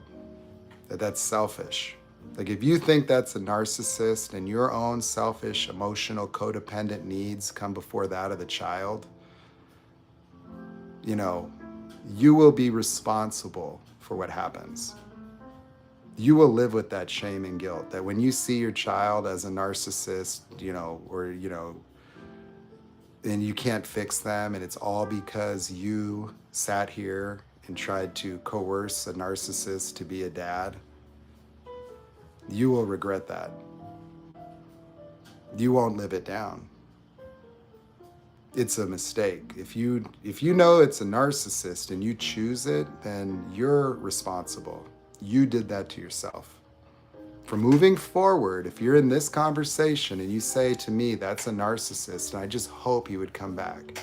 I understand those feelings, but you have to get the program that they're dangerous, that that's a psychopath, that's somebody with no love, no empathy, no concern. And so why would you want that? If you know the deal with that person, then logically, why would you ever invite them into your life at all? You know, I don't care if you want them to be a dad. They're not. Whatever it is you want's off the table. It's not happening.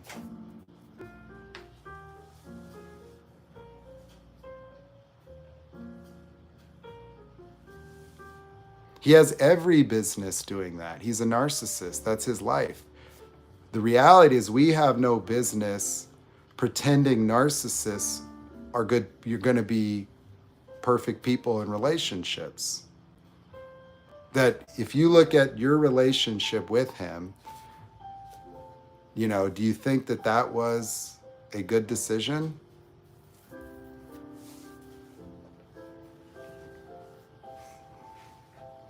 That you're the only adult in the room, that you have to think for yourself and for your child. And all the love you need is right there with your child. You don't need him. He's no good. And so it's not a matter if he has no business. It makes no difference. You cannot apply your morality to these people. It makes no difference what you think. Like, there is no morality there. Like, there is nothing that you could hope for that makes a difference. It makes no difference. Like, you could judge him, you could critique him, you could feel disappointed in the man that he is, and tough. I'm sorry. It only gets worse. The worst thing that you would do is bring him back, because he will ruin your life, and then he'll get involved and you'll have to deal with the divorce, and then he'll damage the kid on purpose and he'll use it as leverage. The best thing that happened to you is you got discarded. The best thing.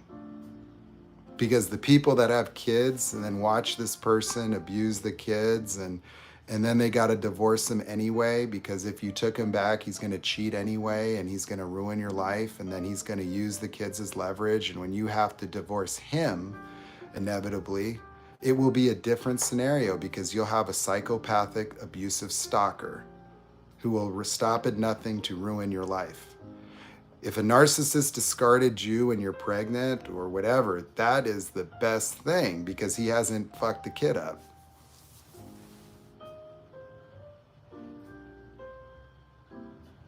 that if you were to get him to come back and marry you, it would be the biggest, worst mistake of your entire life by far, because it is inevitable that he will destroy your life. Inevitable. And if you are forced to divorce him, you have a totally different outcome. If a narcissist discards you and feels on top, you leave it. You don't hoover them back. You don't try to get them back, because they will then, it will be a different scenario, because he will fuck up again, and then you will try to divorce him, and you will cause a narc injury, and then all that negativity that comes up, he's going to focus it on you and try to take you down with no regard for the child. He'll use hurting the child to hurt you and, fight you for custody and not give a fuck.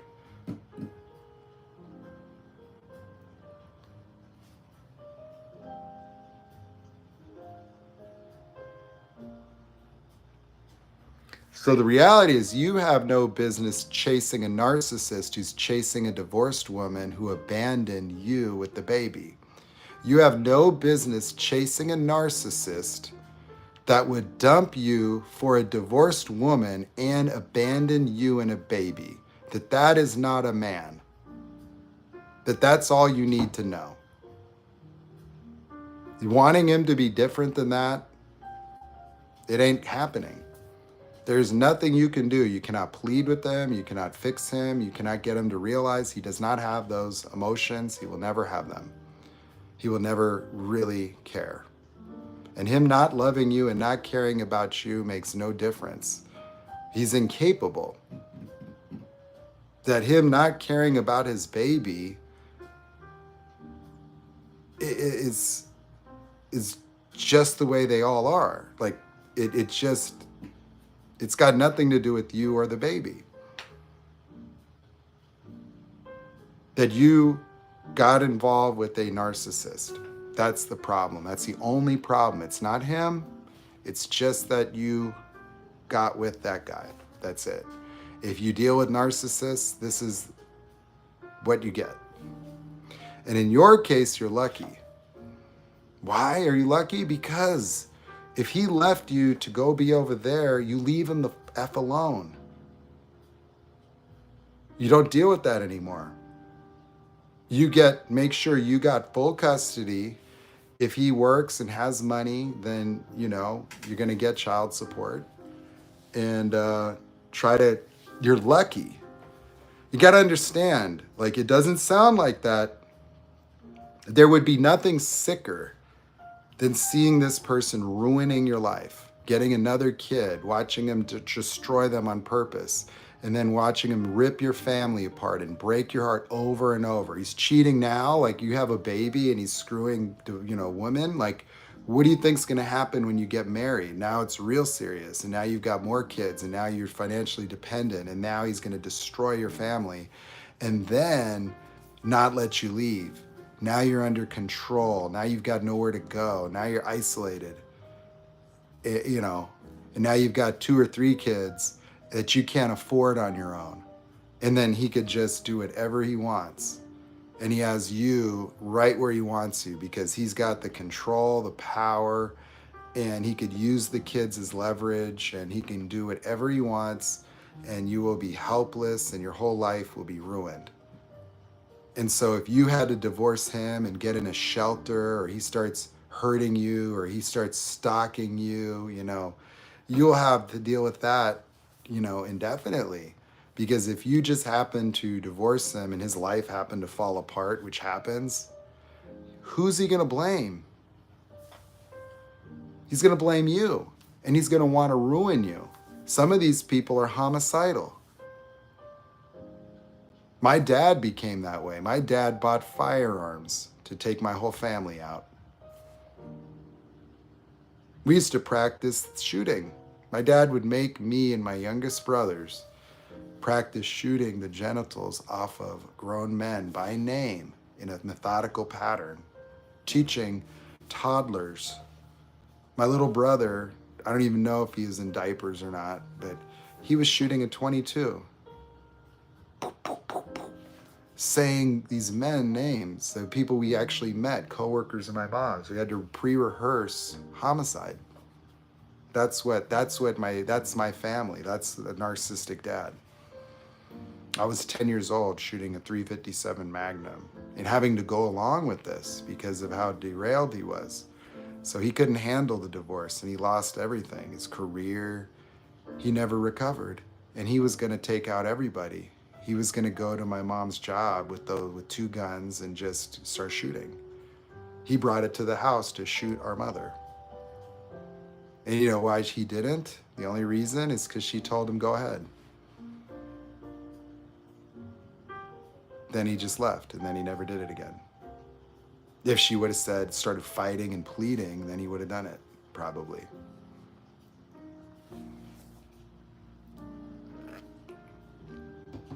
And so as somebody raised in this environment, I still see my dad, and I'm nice to him. But the environment created a narcissist, a schizophrenic, and then me. ADHD. I'm just lucky I was the oldest because I didn't witness all the same stuff at that vulnerable age as the other 2.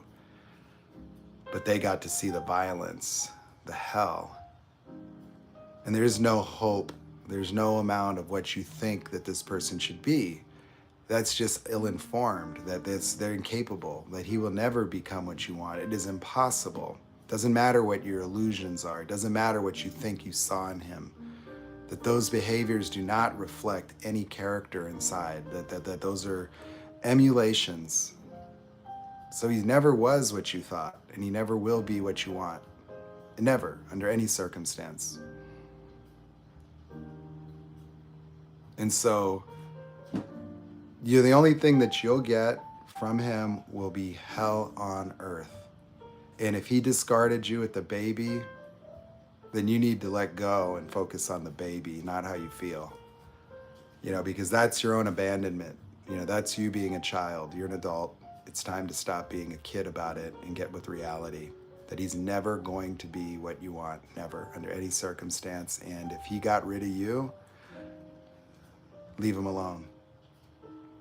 I would even go as far as to say if he never came around again, it would be the best option.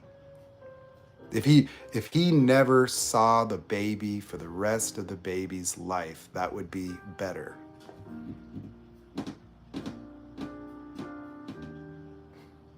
If they, maybe when they're a little older and they want to know and they meet their dad and, whatever, but he has no developmental value for the child. None.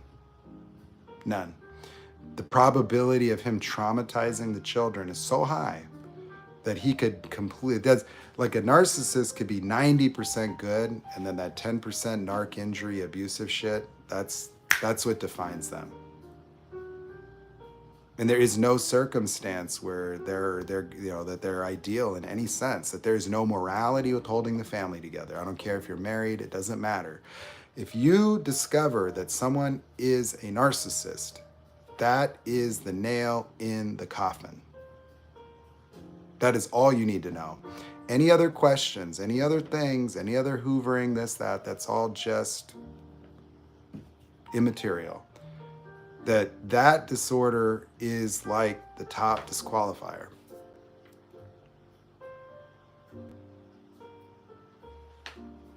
Any advice over an abusive 90-year-old grandmother?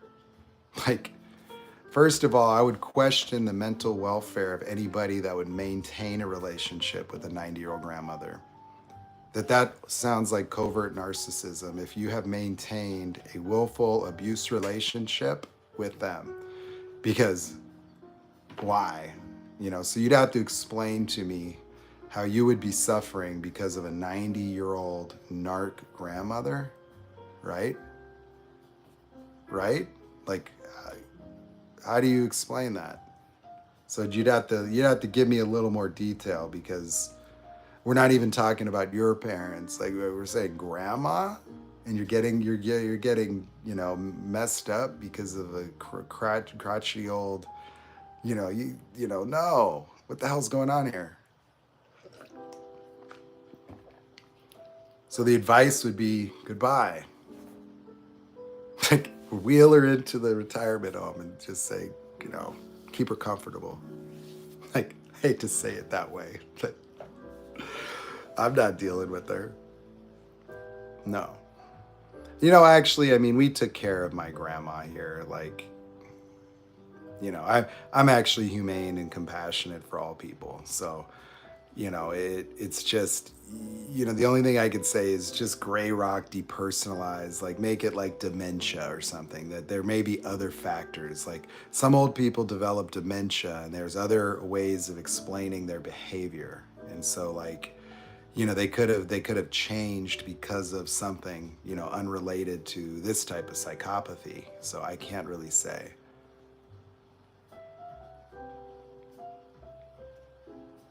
Okay, well, sounds like she's some kind of covert narcissist or something, because, so I don't really know. I mean, you just gray rock, like you provide the care and do what you got to do. If you're obligated to that, if you're conservators or something, then, but you're asking for advice. I'm like, well, there's nothing I can do to change grandma. So it's more about, just letting go of whatever she says. Like, I've got my brother that's schizophrenic. I can bring him in here and just let him talk, and it's like he says all kinds of shit and it doesn't have any effect. Like it's like I listen to him and he could say all kinds of things, conspiracy things, things that you think are crazy. He could just accuse me of some nonsense and I don't get defensive or worry about it. It just is what it is. And so if you're talking about someone with a mental illness that just is being nasty and acting out, like at some point, when does that lose credibility? Why would you let someone's mental illness trigger you? Feel not good enough because evil grandma says so. It's like it lacks anything.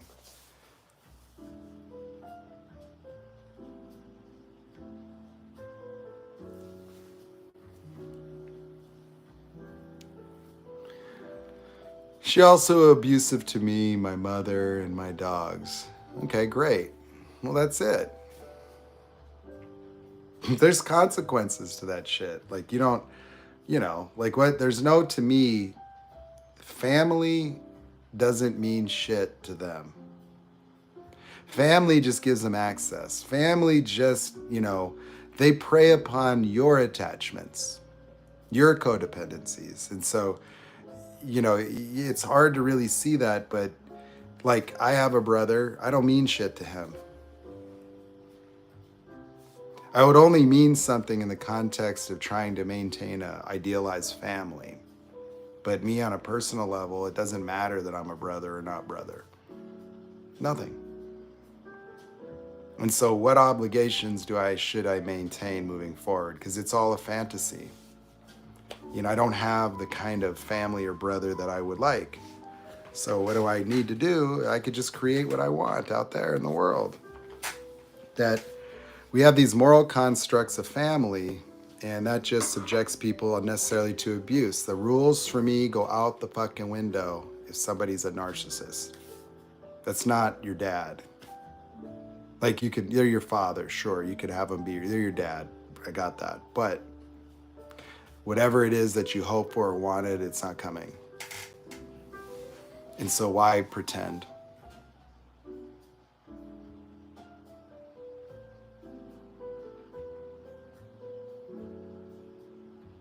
I don't know.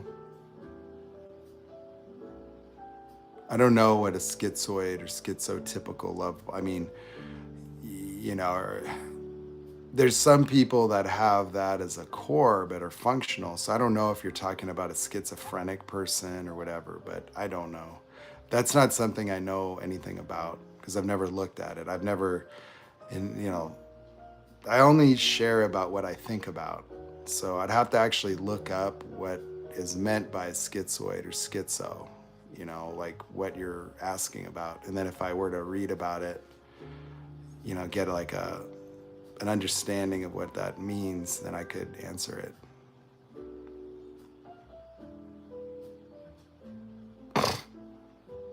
Yeah, I mean, it's just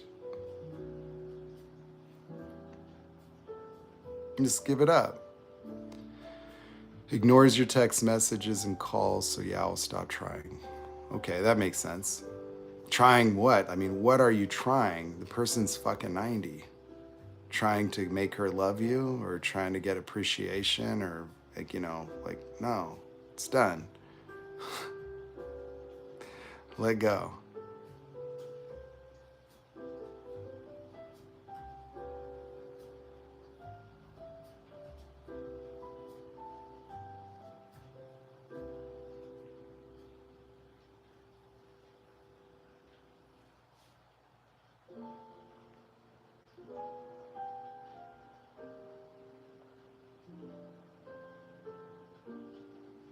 Yeah, it's not easy. That's why you haven't. You want it to be easy. I'm sorry. Yeah. If you wanted to come here for easy, you got in the wrong, you're in the wrong, circus. We don't do the easy here because there's plenty of easy out there. It's just the reality of the deal. Like, I just tell you straight up what's so. It's because it's not easy that you're in avoidance of it. You're just brushing up against reality. I'm just sharing it. So I didn't make it that way. I didn't design human beings. I'm not responsible for creating narcissists in these dynamics. It's just that I speak about them very directly because it has to pierce through the bullshit. Your cognitive dissonance, your fantasies, your idealizations, your irrationalities, your social norms, like all these things, your moralities that keep you exposing yourself to abuse. That there's a whole host of reality built around these people that you are relating to that are keeping you going, like your own guilt. And so you've got all these walls up, and I've got to speak through them. Because you see, in a way, what am I doing is like I have to be kind of forceful to break cognitive dissonance. That, in many ways, people have fantasies to avoid reality. And there's a lot of pain there in the reality. All these things we dismiss and all the abuse we've been subjected to that we just keep ignoring and keep ignoring. And so even when you are confronted by truth, you deny it. Meaning, like, you see the deal here, the deal with this guy, the guy is a cheater, the guy is sleeping with a divorced woman and leaves you with your baby. And yet you don't want to acknowledge that that is the most worthless, lousy human being that you could ever hope to have in your house. And of all the people you could bring in, you want to bring him. And so there's a complete denial, and that same denial enabled that relationship to begin with, that we ignore reality for the convenience of our fantasies. That we're in reality, yet facing reality, this dark person that is abusive, that is manipulative, that is beguiling, that is triggering, that is doing all of that and cheating. We don't want to see it. And we systematically dismiss all of that stuff to maintain an idealization to preserve our hope for ourselves, just for our own feelings. We want to feel good enough. We want to feel connected. We want to feel love. Living in a perpetual world where love is scarce. And so if we get a molecule of it, we attach. Just living in a vicious circle. So it's a lot of work to break that up. And so, in a way, the way I conceptualize it is like, you want to cause a narc injury, you tell the truth, right? Well, I got to tell the truth to kind of break up stuff.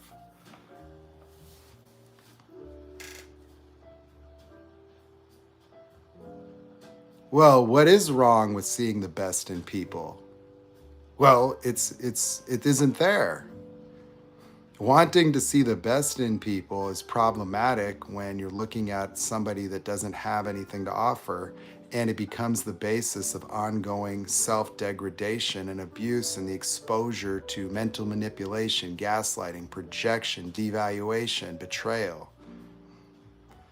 When your desire to see the good in people is the very foundational basis of your completely ignoring the reality of somebody and attaching to the good in them to justify perpetuating a fantasy about being a people pleaser and making a difference and getting them to care about you, it is a self-destructive life pattern, and for you likely permeates every area of your life.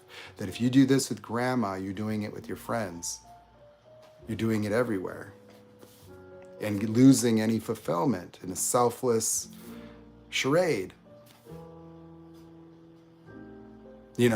Thinking that your only value is what you provide people, and then you don't get the feedback you want. And so you just don't feel as connected as you hope to be, and you feel let down, and you feel no reciprocation.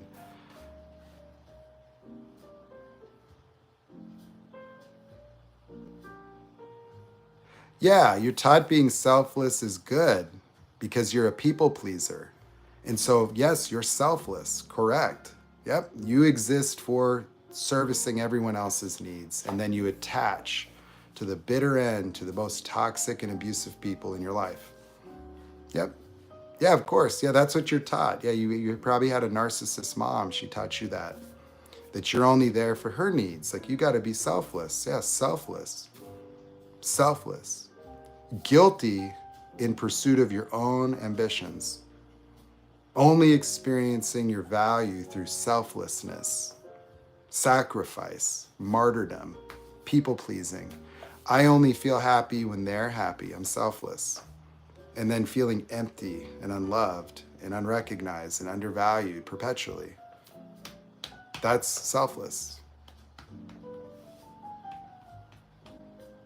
I'm not assuming that. I'm just saying that that's an example. I'm just talking about being a people pleaser. You don't have to listen to me. You do your thing. If you ask me what I thought, I'm telling it to you for free. That's it. You asked me what to do about my 90-year-old abusive grandma. So I'm just telling you, it's not good for you.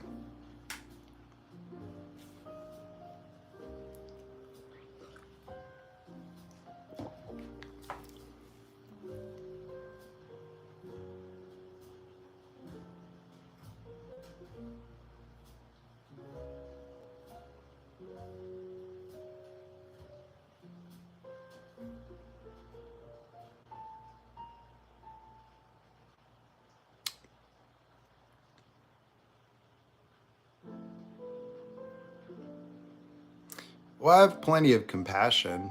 I've experienced all this myself, right?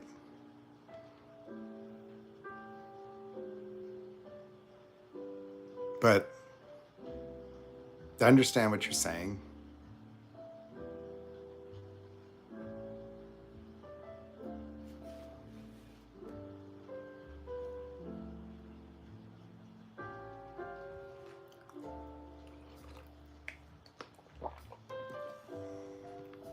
But you'd have to assume a little responsibility, because when you're claiming victimhood to a 90-year-old, you have a lot of choice and power in the matter.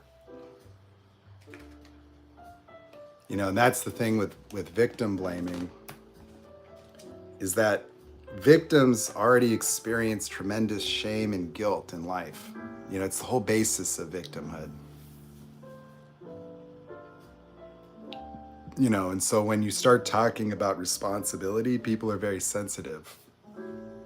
It's that those feelings are there already. That people that are in abuse cycles are often guilt tripped, that their guilt, their shame, that's the basis of the attachment, that they're in avoidance of those feelings. And often preserving a victim and mentality is something that's a defensive posture. Because if they can externalize the blame towards the perpetrator, they don't have to confront their own responsibility in the perpetuation of these relationships.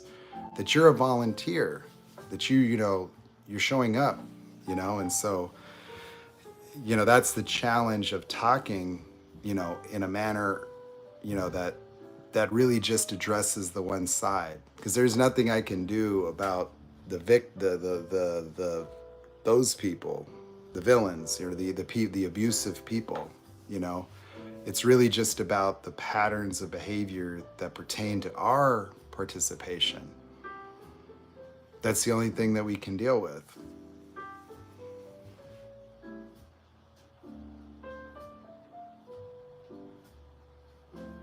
And it sucks. You know, it's tough.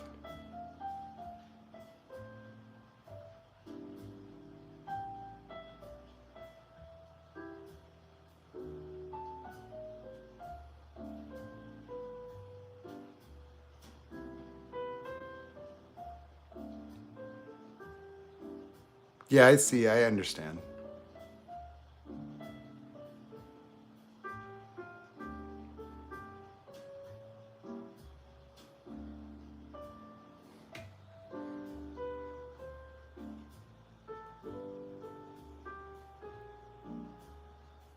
What's up, Mama?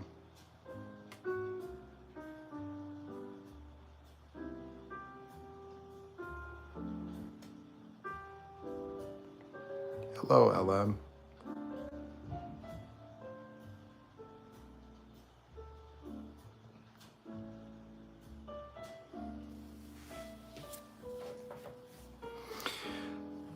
So what there would be to do is to acknowledge how you feel about these relationships, you know, because that's where the validation comes. It's like we've got we really just deal with this on an experiential level of being, you know, like often where we're stuck is like a vicious circle, like experiencing self as not good enough, you know, trying to fix that in relationship to these people. And so that's where we do the work, is letting that go.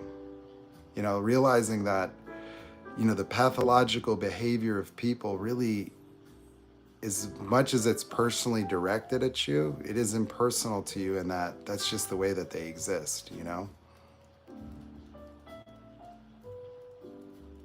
And if you wanted to provide care for someone, you can. But if you can gray rock and depersonalize these behaviors, then you could actually find yourself in these relationships where if you wanted to be somebody that's selfless, you could be.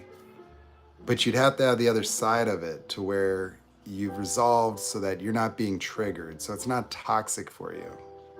You know, that you can be in the company of people that act out and do these things, and it doesn't have to have an effect, but it's a choice. You just have to be very self-aware and responsible for what you're exposing yourself to, and be able to manage that, you know, without, you know, being overly attached, because it's really our desire to fix and change people where we get stuck. But you also see, if you weren't trying to fix and change them, the dynamics change.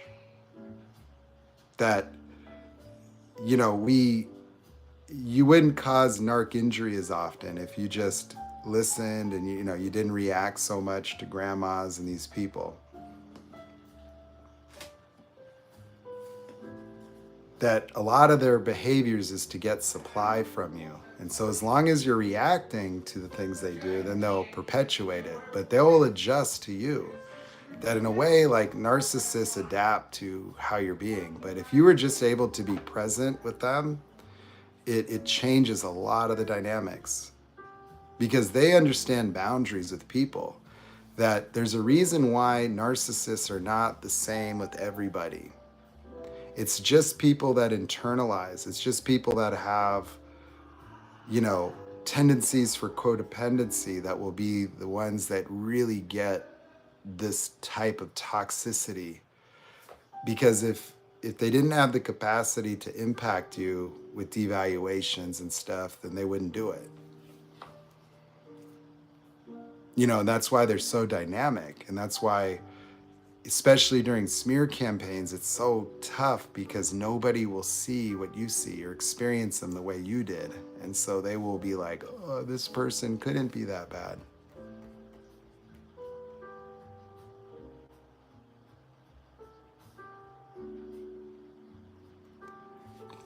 So the one narcissist can have many different ways of relating. that they're chameleons in a way.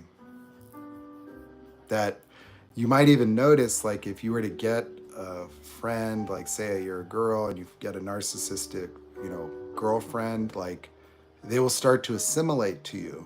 That they will start taking on things that you like, and they will want to model themselves after you, especially if they admired you.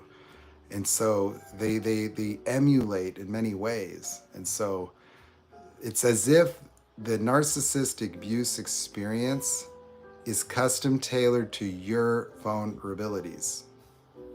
Like they know what to say to hit you. Like if you ever get one injured or they get upset, like they already have a pre-planned assassination. Like they will hit you with every failure in your life with, when you were 12, and then like I've had my whole life story brought up in vivid detail, but just twisted into just failure, and and then this happened to you, and then you did this thing, and then when you were there, you did this, and then you were not that then, and then this, that. And I've gone through current life all the way to childhood. Like not just devalued today, but devalued the whole step of my life process to the point where I'm just apparently fully broken. Like it's just been this way the whole time. Like they want to ruin you. And anything they know about you, they've pre-prepared that shit. They will just hit you with it. Like they've got ammunition loaded, man. And they've been waiting. And you'll notice that those ideas, okay, so put it this way. Have you ever seen like somebody do like a speech at a wedding? Well, when David met Janine, I knew that she was a special girl because, and then they have this whole thing, right? You had to conspire that. Like it took time to put that shit together. Well, a narcissist is real short on acknowledging you, right? You notice how they're not exactly the most complimentary people for all the wonderful things you've done, but oh, boy, did they prepare to take you down. Whew. How many times did they rehearse that shit because they got details and dates and things they know about you? Things like, I'm telling you that we've had covert narcs in our little friend group, and then when he's ready to dump on me and a thing, like he's bringing up things I said months ago and things like all these details that he's memorized about my life because this sick dude is in his head rehearsing how he's going to hurt me, and he's just cowardly waiting for the right moment to just unleash it. Everything that's wrong with you, I'm going to unload it at one time to try to hurt you all at once. And it's the most pathetic and funny thing. Boy, they are ready. Every single one of them is that way. Oh yeah, like when they're ready to discard or they're ready to do something hurtful, man, it's like they prepared a Grammy speech. Like they have the details. Like they have figured out, like they have crafted a complete dismantling of your identity.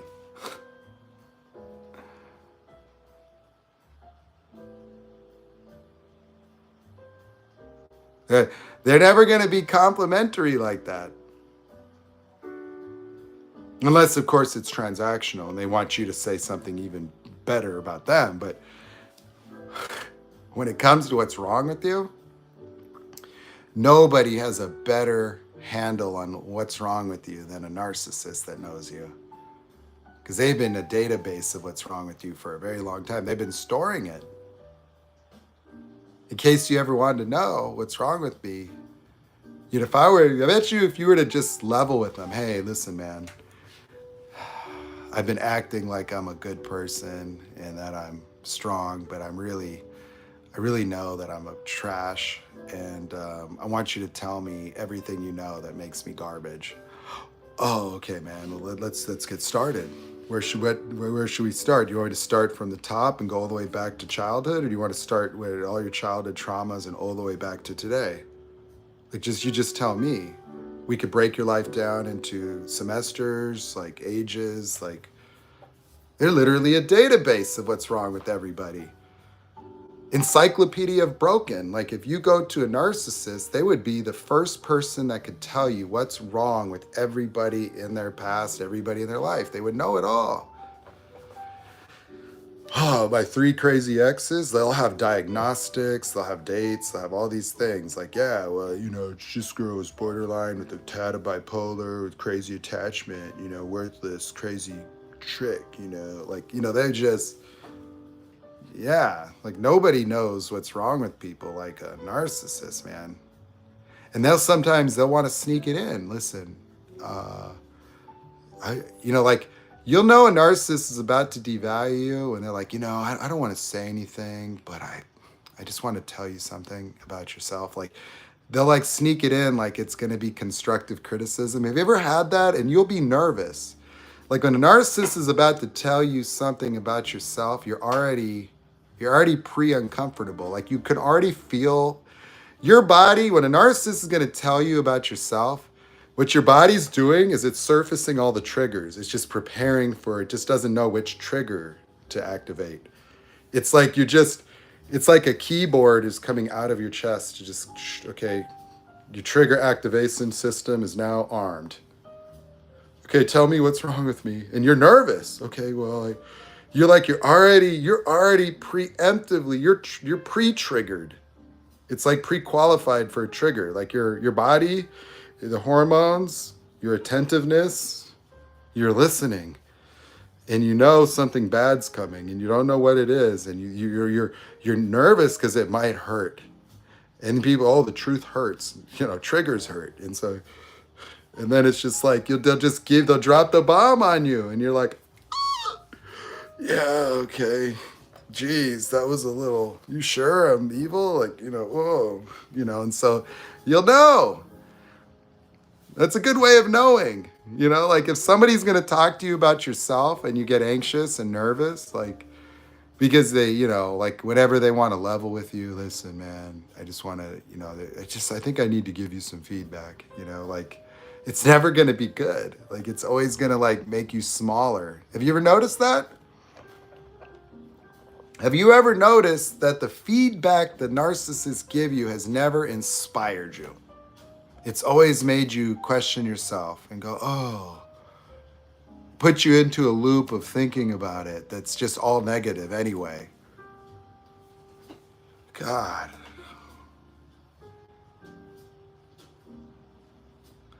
You ever, like, ugh, you just be like, fuck, damn.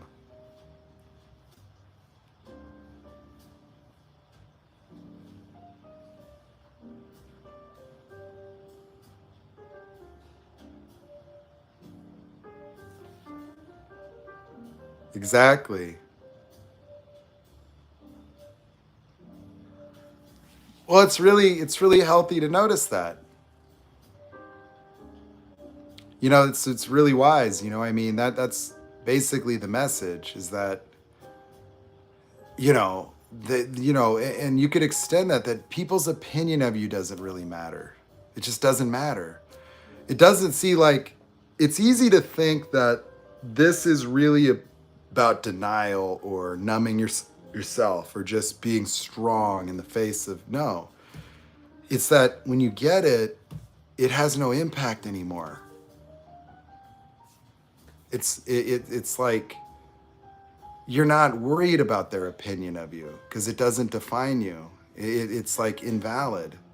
Like once you really can see the motives and the intentions of these people, they disqualify themselves by being that way. And it's like once you get that, it's like you will no longer live at the effect of these types of people. But you see, what you learn in these relationships in this manner can apply to all relationships. That, you don't have to be impacted by people's opinion of you, but you can be informed and responsible for it. If somebody comes to you upset at you, you don't have to get upset too. You can hear them out. And then you can clarify yourself, or you can handle it with grace and responsibility and ease. That you can understand that people have shortcomings in their own emotional expression, and that some people invalidate because they don't know how to communicate, effectively when they are upset. But you'll notice that you can listen and be with someone's upset, and if it doesn't trigger you and you allow someone to just complete their thought, it disappears the upset. Then you can thank them for sharing, and then you can address the matter at hand, and you'll have so much power in communication when you do not get triggered and you can be with. It's actually not being numb. It's being totally empathetic. That you'll be so over there with people in their world that their feelings are valid. And when their feelings are valid, they can express themselves, and this will transform the conversation. That if you are capable of just being with and listening to other people and just accepting how they feel, and without assuming guilt, but you can be responsible for how you impact people, that, you know what, I'm really sorry. That wasn't my intention. But I understand how you feel totally, and I get it. And then you could resolve it. But you'd also be discerning, because what you notice, if you do that with narcissists don't care in resolving their complaints. The narcissistic complaints are the basis of invalidating you as a character. And so they often do not afford you the responsibility for resolution. They just want to keep complaining. It's like a Karen at Starbucks they won't let you fix the coffee, that they need to get someone fired, and that, no, you can't just give me a gift card and expect this to go away. They don't want the resolution. The resolution would mean that they don't have the right, or that they would have to, stop doing what they're doing. So the difference between narcissists and other people is narcissists are not interested in your responsibility or resolution. They're only interested in using things as a justification to be abusive towards others. And so they don't let you be responsible. They deny it. Let's say that you have an issue with a narcissist. One way is that if there was something you could do to fix it, let me take, no. It's too late for that. You know what I mean? They won't let you. So if you try to intervene with friends, family that are narcissists, they will deny you the opportunity to make a difference for them, because that's denying you yourself. That you are somebody that has the character to do that for them. They won't let you, because if they let you, then they would have to acknowledge that that's the kind of person you are, not the kind of person they're saying you are. And so they don't want you to fix things, because then they would have to give up the right to invalidate you. And so that's the main difference, is that narcissists only act a certain way to invalidate you. And they will use things as excuses for invalidation, and they do not have interest in resolution, because resolution would mandate the end of devaluing people. And so they reserve the right to invalidate others.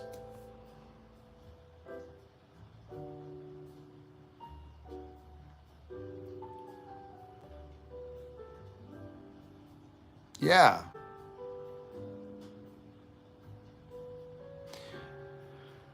And the thing about boundaries too is it's like we always talk about our own boundaries, which I get that, but the thing is like, what about the observation of other people's boundaries? And what that means is the observation of their externalized boundaries, meaning like your character is defined in the way that you behave towards others.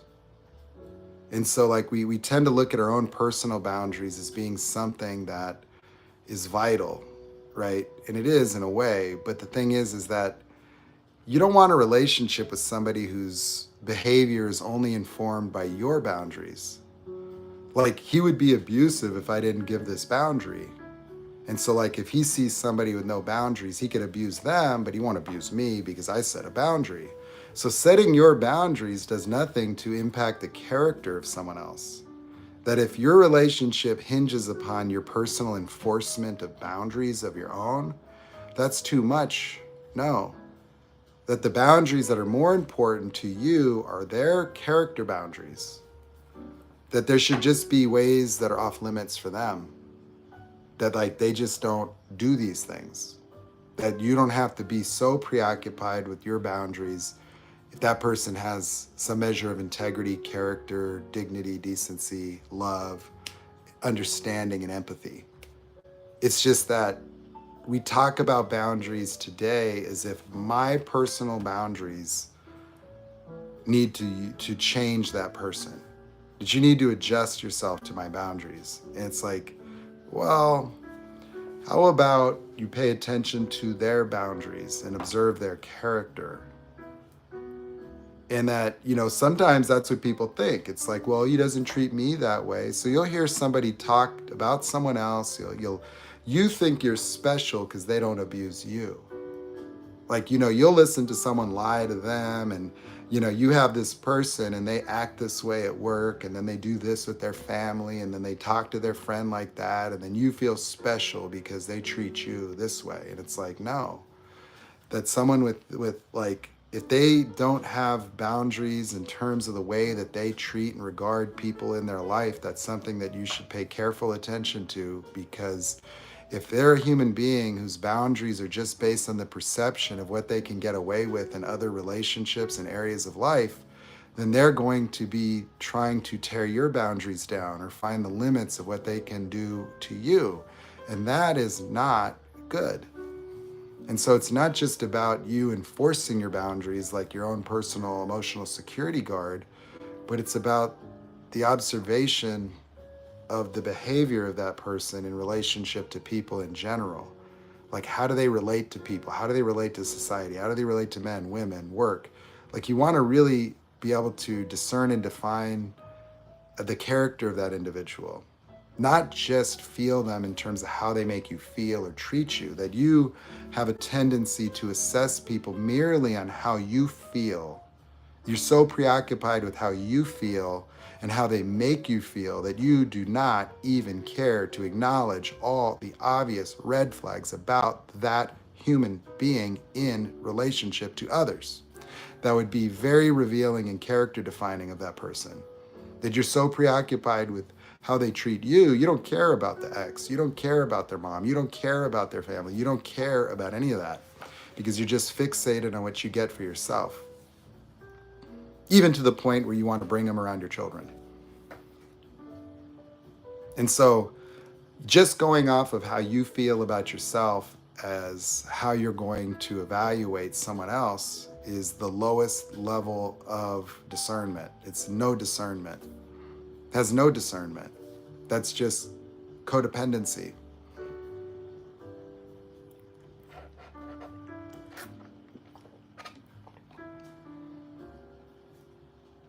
So if you look at all these things, like we saw, like all the things that you could have seen and noticed, all the things that you overlooked. You want to recognize that cognitive dissonance is incrementally conscious, where you take things that you're aware of and dismiss them, to take them out of your awareness. That you replace reality with fantasy. And then you relate to the person through the fantasy because that's favorable to you. And so all the things that might be like, ooh, ooh, ooh, ooh, you do it so subtly and so in the moment that you don't see the big picture of it until it breaks. When your cognitive bubble breaks, your reality disintegrates. And you're like, and your future disappears. And you're left like, oh, that whole future that you built with this person in your mind is gone. And that's what you're mourning, that fixed future of your happiness, your people-pleasing outcomes of you would have made it all work. And we would have been happily ever after. And that's what you really lost, is you lost a fantasy. That the truth eventually broke your fantasy. That's all that happened.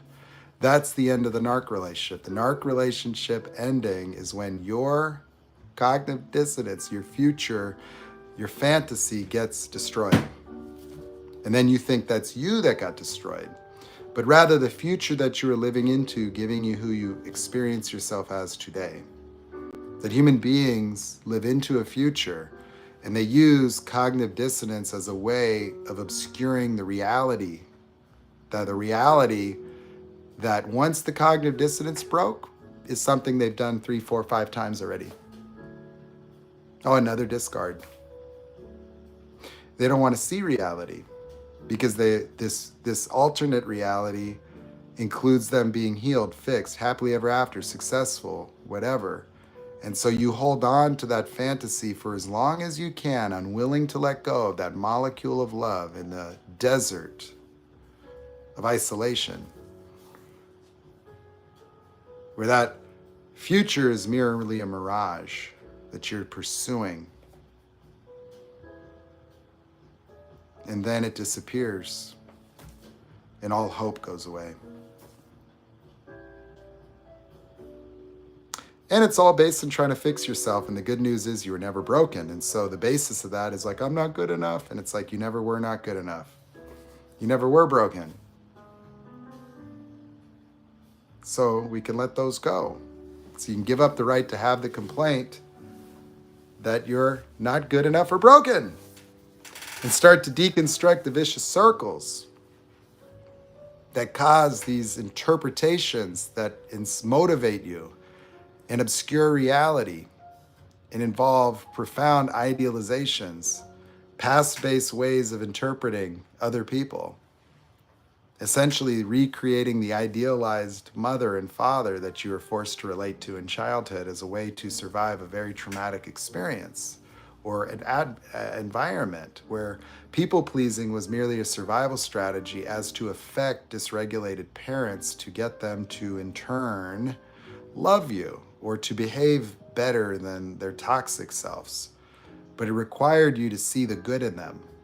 Seeing the good in others is a way of idealizing them.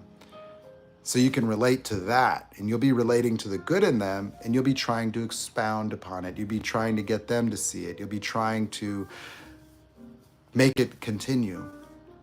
And so the internalization of abuse, along with the correlated guilt and self-shame that causes a people pleaser to fix themselves in the face of devaluation, is a survival strategy that they incorporated in childhood as a way to affect an environment while remaining hypervigilant to the emotional states of the people that had an effect on them, like their parents.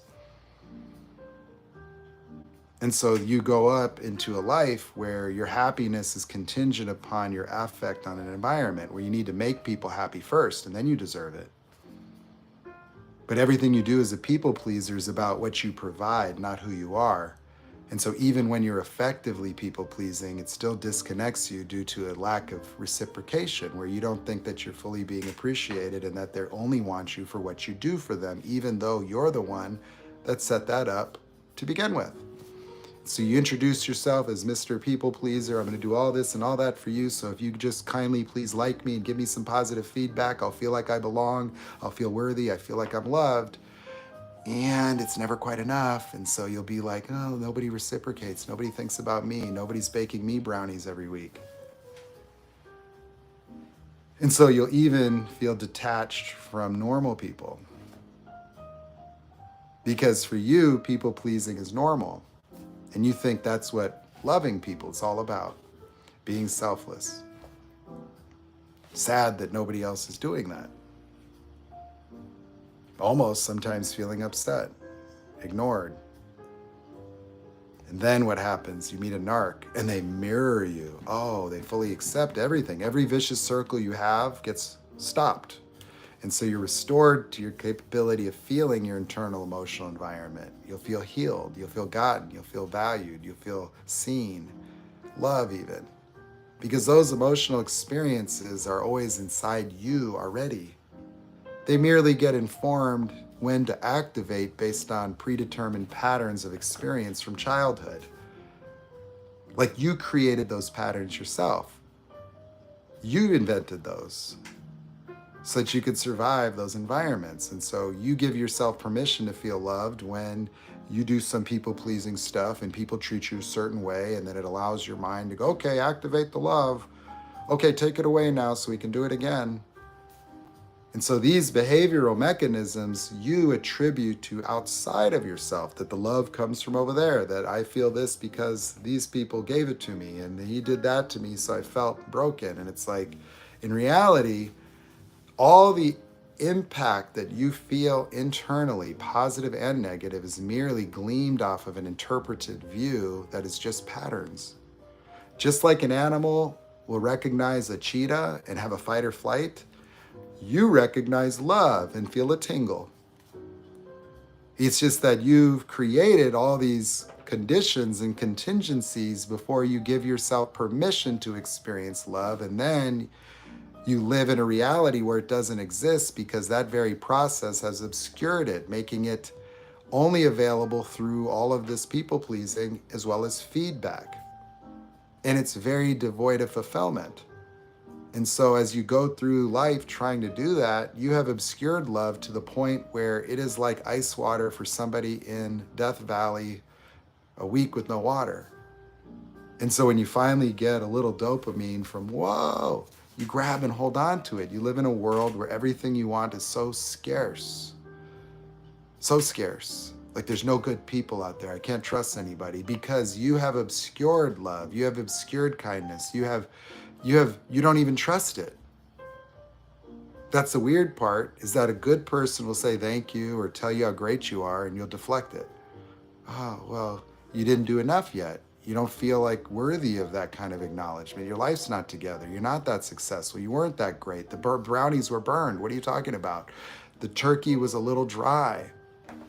Because you start attributing who you are to what you provide people. And even if they acknowledge what you provide, it never actually speaks to who you are, because what you really want is just to be seen, known, and acknowledged as a being. But you can never get that from thinking your only value is what you provide people, because you will start to see that too, that they only like me because of what I do for them. When what you do for them is to get them to like you. Like you set that up. I'm going to do things for people to get them to like me. And then I'm like, they only like me because I do this for them. How ironic. And so the very thing you do to try to belong, fit in, and get love is the very thing that disconnects you from being able to experience it, as well as precondition yourself to be non-deserving of it without having yet provided value to people. And that's why people pleasers are the most reluctant to accept acknowledgement and praise for what they do. Because they've obscured it from themselves. They've lived in an environment in childhood that was impermanent, that unconditional love never existed for them. They don't feel stability in relationships without providing value, because their value that they provide is how they securitize relationships. And so that's what they develop to be. As a mechanism to experience love, they have to just go through all of this shit. And they'll hold on to even when it's not there in hopes that they can get it to come back. They're attempting to structure a life of permanence to constantly reflect back that they are good enough, that they are loved, that they are valued, preoccupied with their perception of value in the minds of others, trying to infect people with their value, to change the way people relate to them so that they could feel loved, because that's what they tried to do as children, to change their father's mind, to change their mother's mind. And in many ways, people pleasers still have a measure of incompletion with respect to their parents, where they never could quite measure up, that they could never do enough, that when they go and say, hey, Dad, I got a new job, that's great, son, well, it's not enough. He didn't, he just didn't care.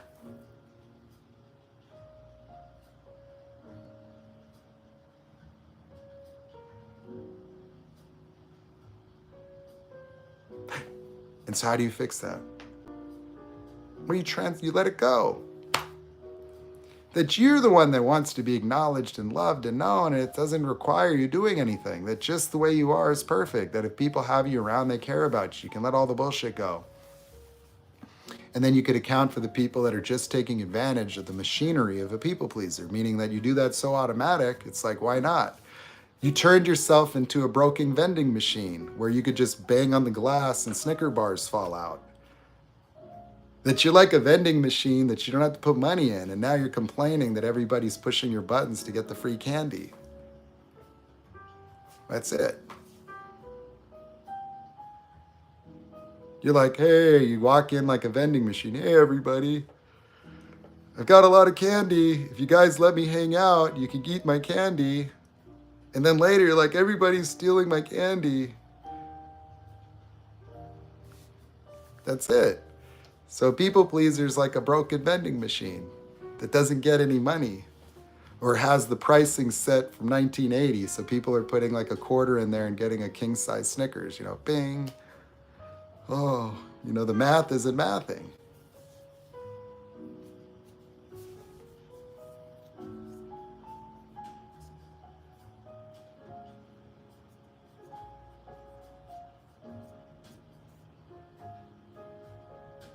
So that's the challenge of people pleasing.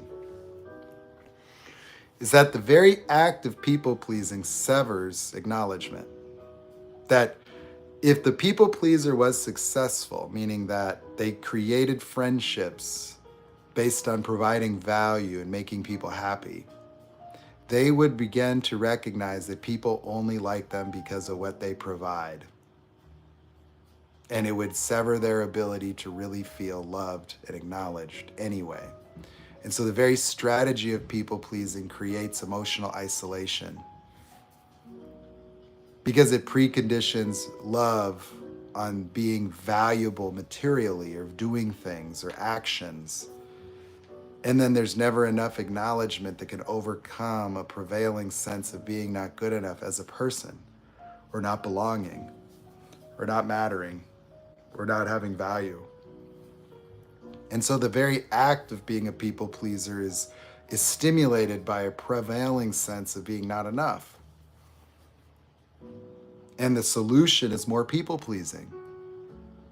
That's the way that they get those feelings, they think. And so, somebody, like if they're they just ramp up more people pleasing. So like they don't get enough from people pleasing, they have to increase it. And then they burn out, they feel used, taken advantage of. And if they ever run into narcissists and people, then they just get run through the ringer. They just keep getting that button pushed till that shit gets stuck. And you could break the people pleaser.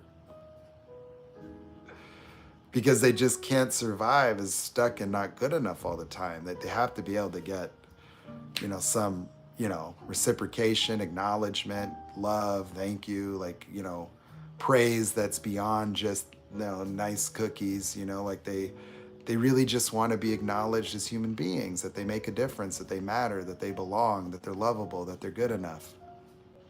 But all the things that they desire are things that are immediately available to them, just as ways of being and existing, not contingent upon providing value to anybody. That they only want to provide value because they have a prevailing sense of having no value without providing it. That who they are has no value, and so they try to compensate by providing extra.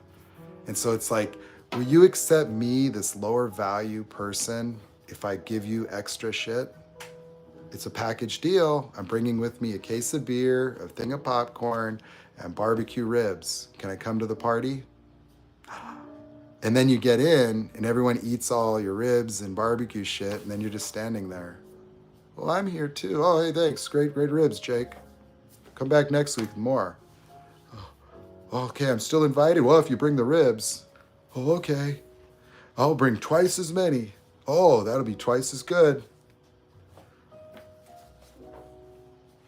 And so the people pleasers' access is what they provide. They recognize that they think that, they believe that. And then it's disheartening to them because people will just eat up all your stuff and take from you, and you give selflessly, and then it makes you feel incomplete. And so it's the irony is that it's self-reinforcing vicious circle.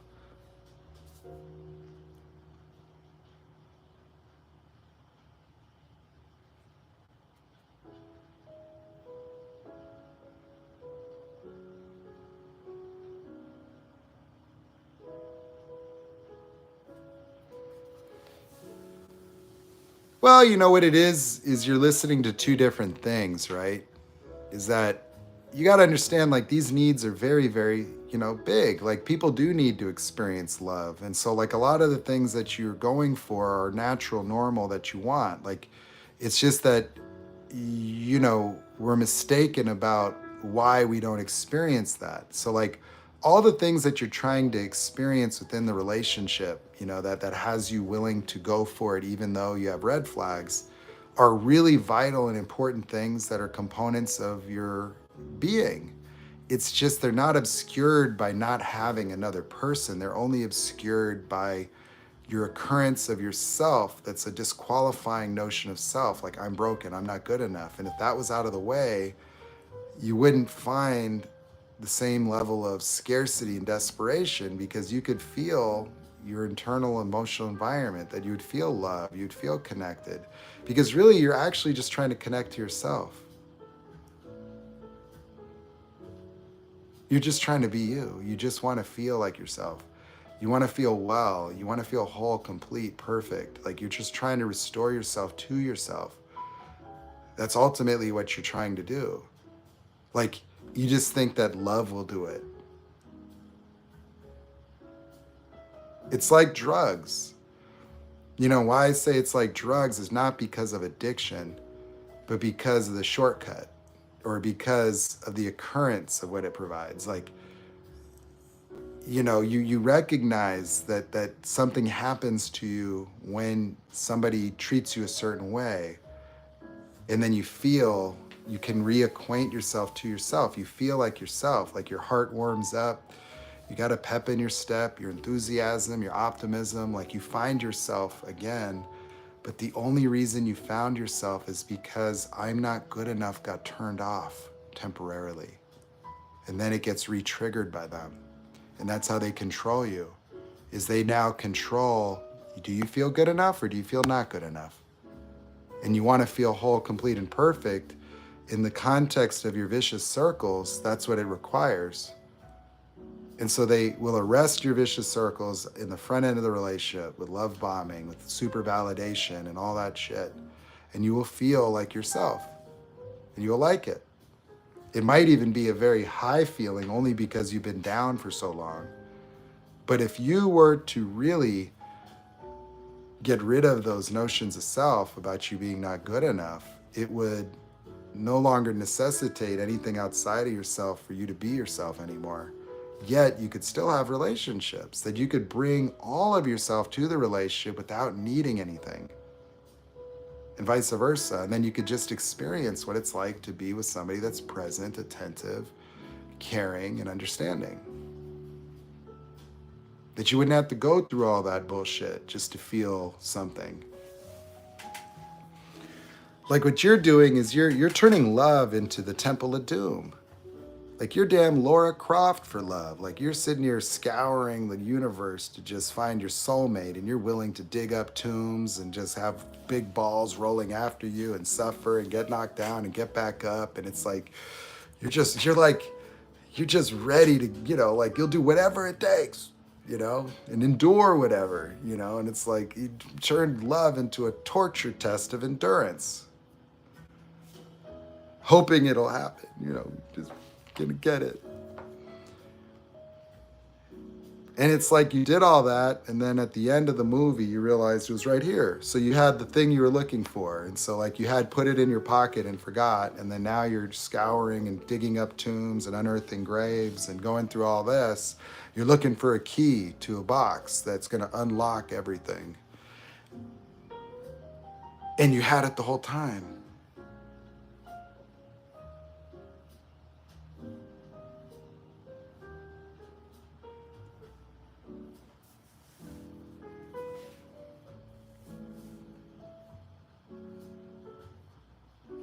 Like you had it all the time. Do you understand? You got to get this, that everything that you want to feel, because it's the feeling, you want to understand that, like love and good enough, like, is you're just talking about stimulating feelings. You've just patternized and created all these obstacle courses in your imagination that it's a game you play in a simulation.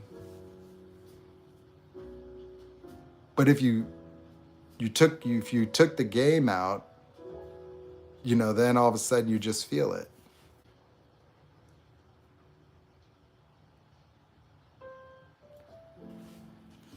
It's like, let's just say this. Let's just say, here's your heart, here's love. And there's you could do a little loop, right? Doot, and you feel it. But what you did is you're like, oh, hell no. Let me take my past and put it here. And you made a maze, an obstacle course. you got to do all this shit, and then you could go doot. And so you'll see this maze in reality, and you're like, okay, do this, do this, do this, do this, do that, do that, do that, and then you'll fail. Oh no, it didn't work. Okay, game over. So you made a game out of it with all these conditions and things you got to do and things you got to see and reciprocations and facial expressions and notions and fix this person and fix myself and fix that and do this and help with that and overcome that and then therapy this and then together that, and if we do this and do that and that this that, and he says that when I do this and that, and then they say this and that about him saying this and doing that, then I can feel love. And then I need God to come in and a preacher and all these things. And then in order to be qualified for that, then I've got to have done this, that, graduated from this, accomplished that, earned that, bought this, bought that, smell like that, put this here, did that there, booty master that, squat this, squat that, lift this, do that, this, that, this, that. Now I'm ready to go into the maze. So I got to prepare to fix myself, heal myself, transform myself, grow myself, shrink myself, plaster myself, bigger boobs, big lips, this, that, this, the other, this, that, this, that, this, that, and now I'm ready.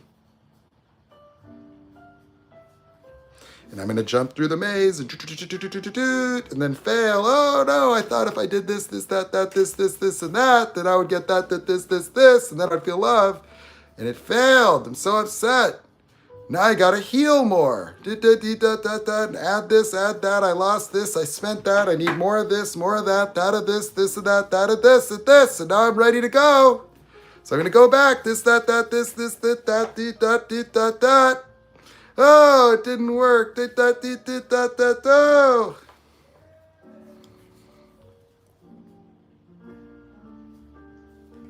And all of that just to push your own button. Doot. I just wanted to feel that, that's all. Yeah. I'm going to go my whole life doing that to prepare for my soulmate.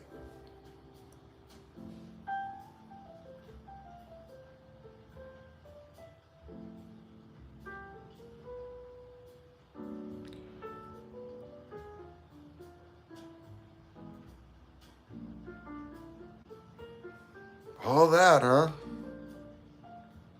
To just trigger an emotion. And then you'll keep doing it to get that feeling every 6 months. Oh, that feels really good. Oh, feels so connected. Now it's gone. Back to devaluation. Okay, I just gotta keep doing this, that, this, that. Oh, really good. Thank you. That, this, that. And then you need them. Oh my gosh, me doing this, that, this isn't enough. I got to get them to do this, that, this, that to fix themselves. And if he does this, that, and I do this, that, this, and then together we could do that, this, that, this, and then I could see that, this, that, made that, this, that happen, and then that, this, that. Oh, okay, I feel it. I felt it. Yes. Oh, thank God. I knew it was out there somewhere. Oh, I've been going my whole life for this feeling.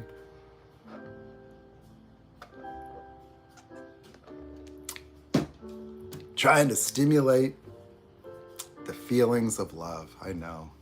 So important to feel that.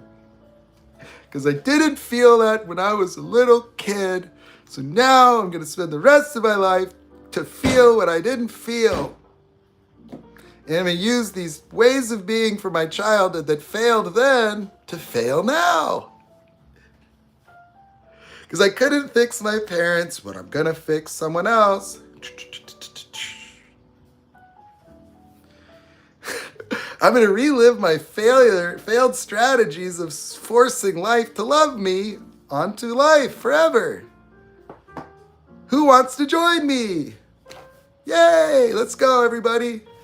We're going to go start healing ourselves.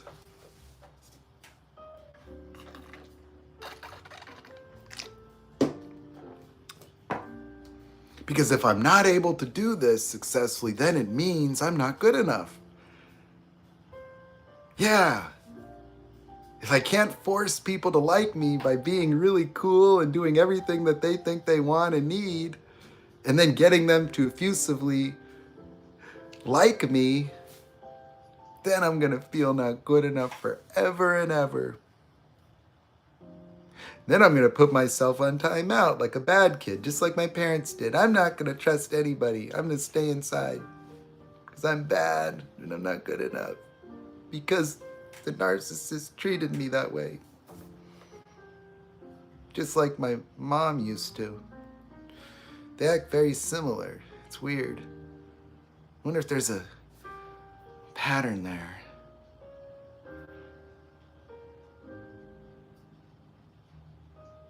You mean I've been being the same way, doing the same things, trying to feel the same things that I've been trying to do since I was 5, and I keep doing that and projecting it onto people, reliving the same experiences while idealizing them in the same manner I did my parents to see the good in them, to give myself a little hope that it might work, although it'll always fail?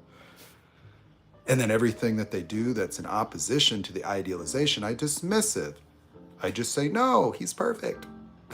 And as this discrepancy between reality and my fantasy grows, I start to get more emotionally deregulated because I can never get the kind of feedback that this system seems to require to keep going until it breaks and confirms the underlying fear that I wasn't good enough.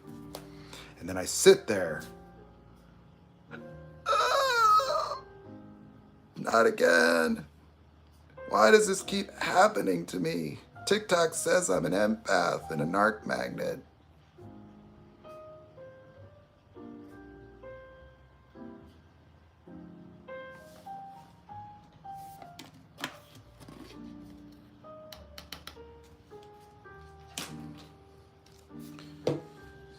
I am good enough. And people do that. I am. Tell girl you are good enough. Everyone wants to, help each other. No, you're good enough. I'm not good enough. You're good enough. You're good enough. I am good enough. I tell myself every day. I don't need anybody to tell me I'm good enough anymore.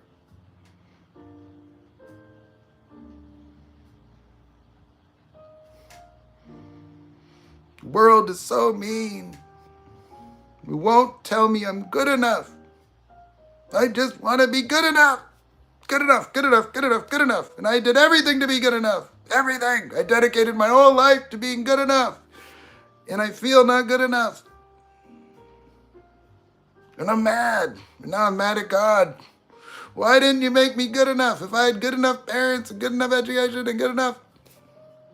Then you'll look at other people and you'll think they're good enough and they're just doing the same shit.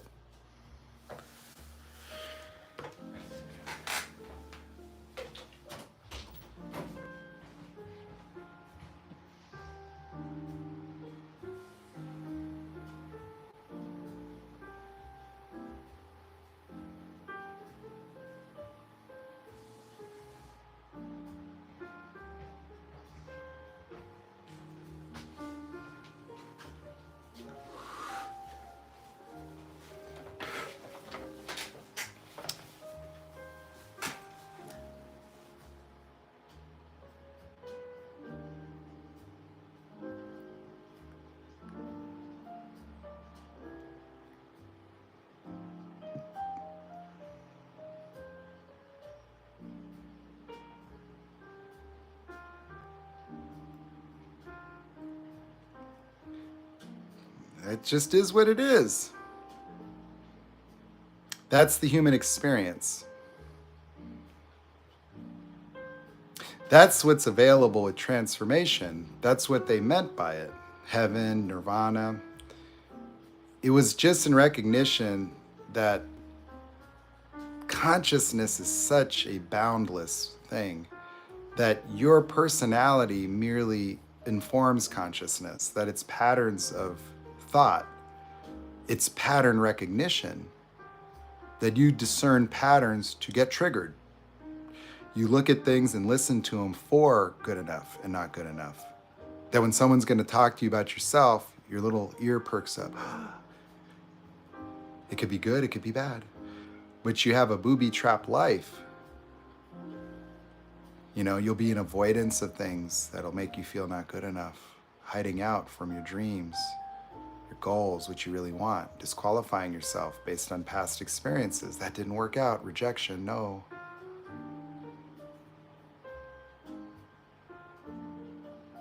You see, it's very inarticulate because it presupposes that these experiences actually are real or come from reality when they don't. The only thing that comes from reality is light and sound, and actions and movements, and three-dimensional objects, and people saying things, and other human beings expressing from their own patterns, often deflecting, often blame shifting, often being victims. That being triggered often presupposes villains in the occurrence of one's reality because we associate being triggered to others, where we villainize in a manner.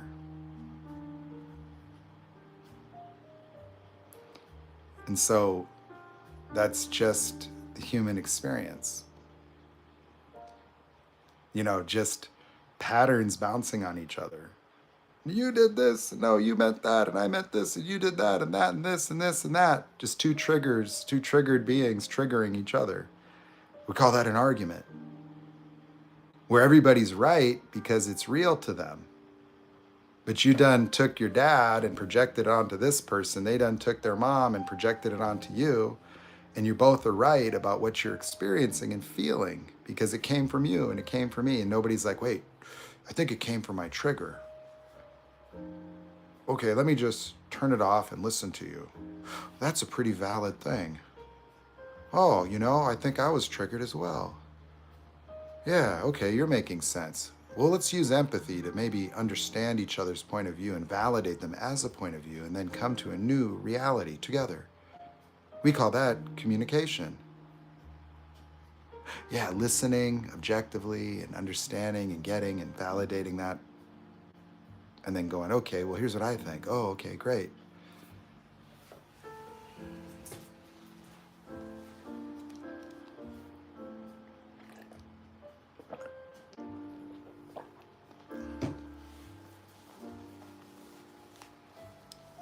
Do. Yeah? Anybody do that? Any of this shit makes sense?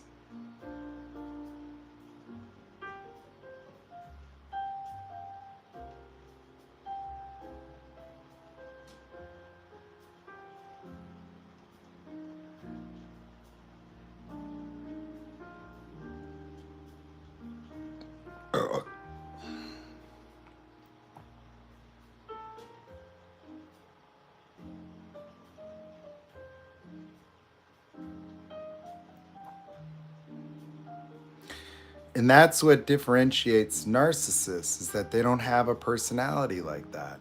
They just don't have one. They have a false self. They don't get triggered the same way with automatic ways of being. That their ways of being are emulations.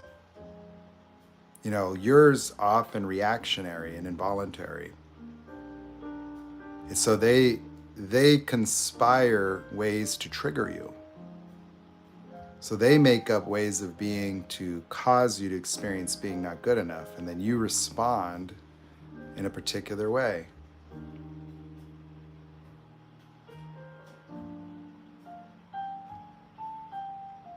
You respond fight or flight. Fight would be like people pleasing, flight would be fighting in a way. Because the flight is evasive to your way of being.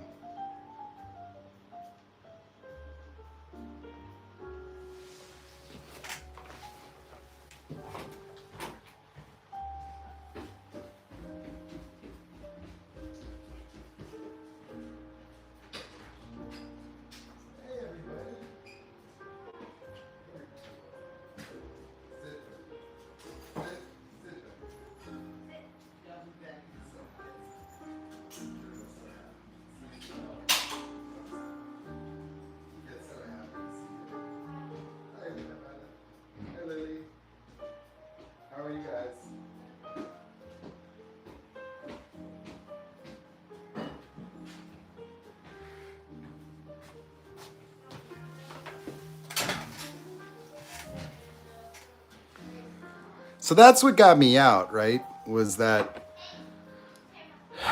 to just go like, wait a second. Like, what am I like? What was underneath all my hyper analytical stuff that I was surviving within was just a sense of being not good enough. It was driving me to try to get people to believe in me. And so having people believe in me seemed to be the cure to everything in my life, that never happened. And so for me, people betraying me or people failing was because they couldn't see me. They didn't believe. Like if they can only understand, if they could get what I'm doing, if they could buy in, if they could just believe and hold on and give me a chance. And so I would attach, and so I was holding on to a lot of bad people. And then they were just devaluing or not giving acknowledgement and I was just trying. And the result is, full betrayals, lawsuits, cheating girlfriends, bookkeeping nightmares. Like I tried to build this amazing business and I created a roster of narcissists.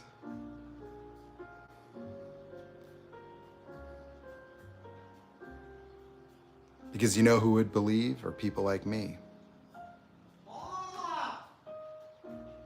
That if I just found regular healthy people, I wouldn't need to convince them of shit. I would just share what I am and what I'm doing, and they'd just be like, oh, that's awesome. Okay, great. It wouldn't be some big threshold deal. Like I didn't need some big emotional like halftime speech every week to get people on board. It would just be like, hey, that actually makes a lot of sense. Let me take a look at that design. Oh, okay, well, let's go. Like, you see, the thing about trying to prove yourself, when you're driven to prove yourself, you're always doing that against the grain. Have you ever noticed that? Like, when you're trying to prove yourself, it requires people that don't believe in you.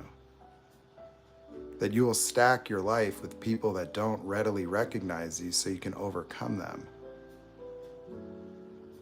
But you know who is it that wasn't believing in you? It was yourself, myself.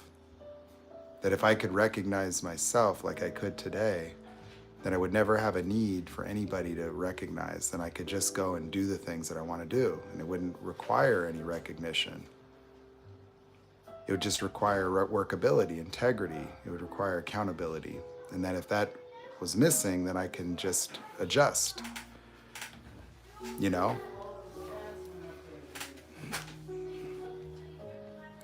And so if you stop needing to prove yourself to people, you can be observant of those people and you could actually see if they qualify for your vision and your dream. They're either the real deal or they're fucking not. And there's nothing you can do about that except recognize it, and that's it. And so your job is discernment. That's all. Your job is to know what you're after, go for what you want, and don't hang on to what isn't what you want and try to make it what you want or pretend it is. That's your job. Your job is to continually expand your awareness and operate integriously to what it is you want for yourself in your life. And no more bullshitting yourself about it. No more pretending. No more trying to overcome the feelings, thoughts, and sentiments of other people that are just incapable because they just don't have it in them. And if somebody can't recognize, value you right away, and I don't necessarily mean right away, there doesn't have to be a high threshold. It just, how about just ordinary? How about just relaxed life? How about, of course, life? How about it's just simple? How about you just find people with basic integrity, respect, and decency, and that's all it takes, and you have common interests or whatever, and you just enjoy your life. You make it a lot easier for yourself.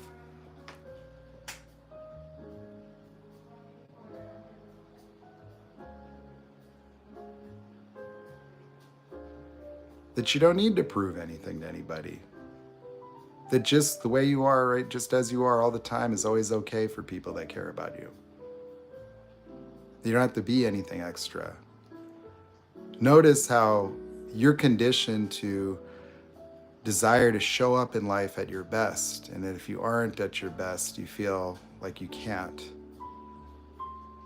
You don't want people to see you that way because it occurs as a threat, that they wouldn't accept or love you unless you were this way or that way. And so that you're hiding. When your authentic self is what people love anyway. That your vulnerability, that your relatedness is what's important. That while you hide yourself from rejection, you're failing to recognize that everyone else is doing that, and that you being your vulnerable, authentic self gives permission to people to be the same.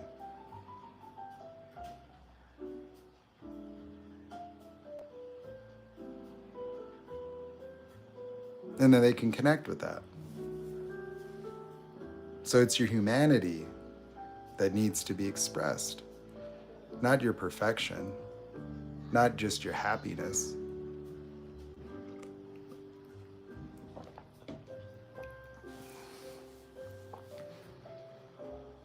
That's why you love authentic people,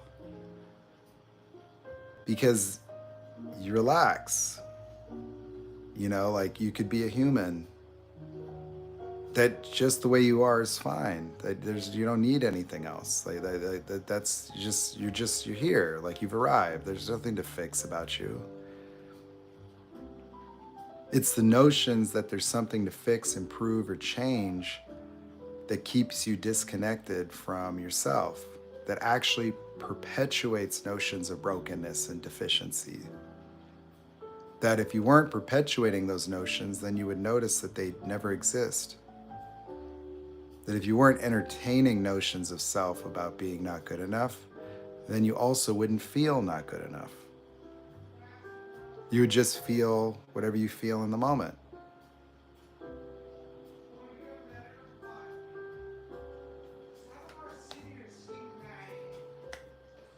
Like my cat just sitting there, it just feels whatever it feels. There's no good enough or not good enough.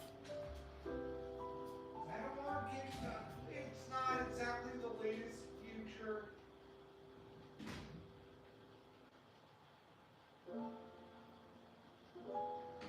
You look at, that's why you look at an animal and you're like, oh, that looks like, I just wish, look at how the dog, it's just happy. You're looking at them, they're your therapist because they just have it simple.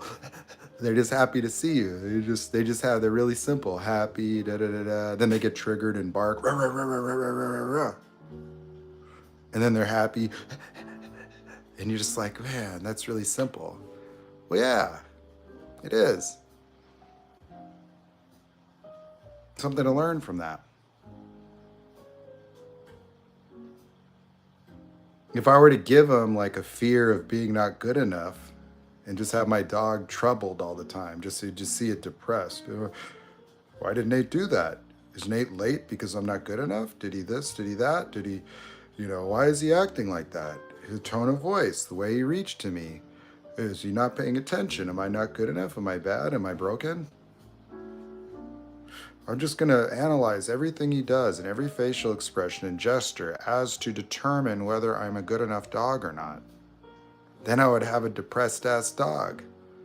Well, I've got to play fetch, I've got to run in circles, I've got to roll over 20 times, and then I got to clean up my own potty, and then I'll be good enough. And then he'll be able to treat me good, and I'll be able to feel normal for 10 seconds a day. You'd have to be a circus dog. But no. He just is.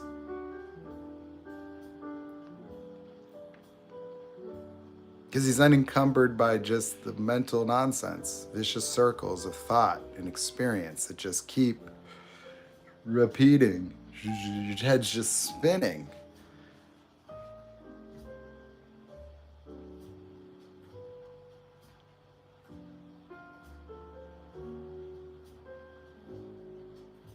That's what makes their life simple, is they don't do all that.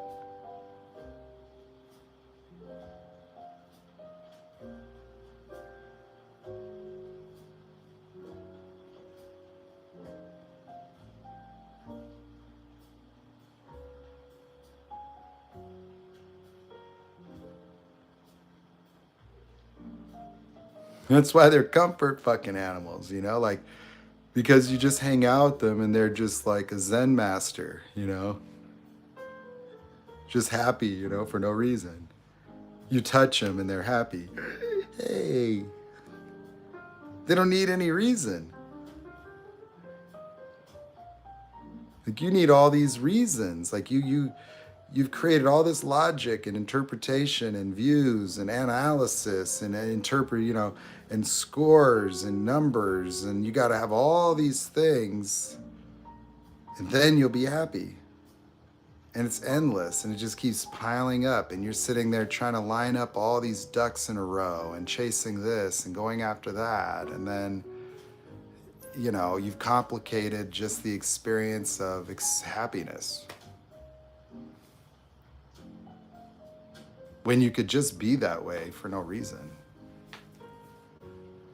You just have to displace what's displacing it, which is all this stuff.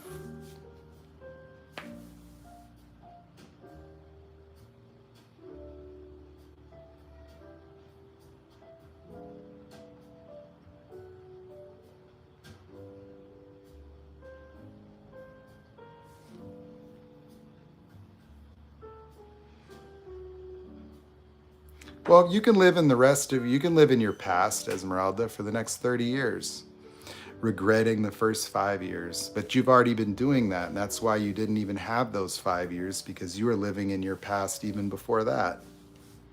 Your past is dictating you, your level of power, authority, what's possible, your decision making, and you keep perpetuating all the garbage. And so you can be victimized by the first 5 years, or you can just let it go and just be happy and move on with your life and do what you got to do.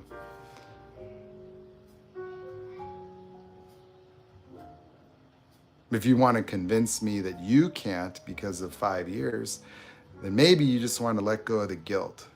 Maybe you want to forgive yourself and let it go.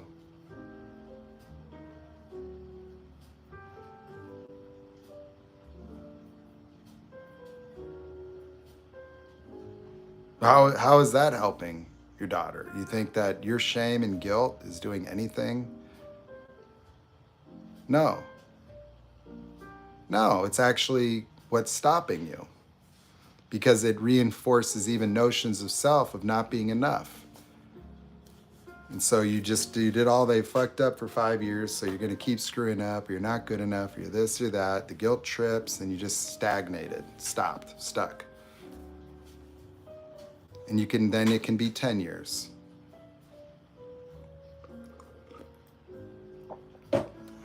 So let it go. It's done. Just let it go. Forgive yourself and discover what's really there, you know? Yeah.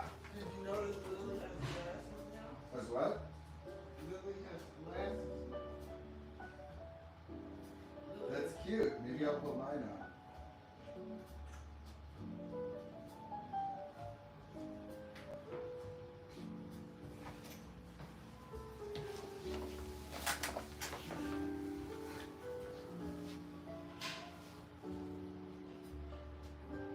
Yeah, I mean, you know, you could punish yourself forever. You know, it's your choice. You know, if you want to take what happened and use it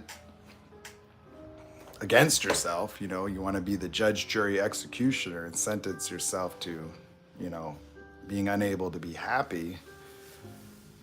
Well, that's, you know, it sounds like you've got a really good case. Gathered a lot of evidence. Or you could just let it go. You could just say, case dismissed.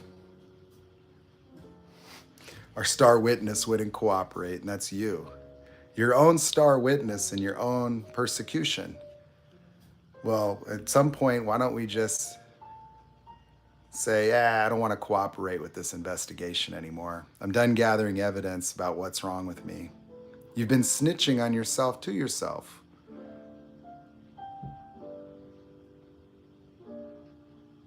You're testifying against yourself in your head, to yourself, and then judging yourself, and then sentencing. Okay, I sentence you to no happiness.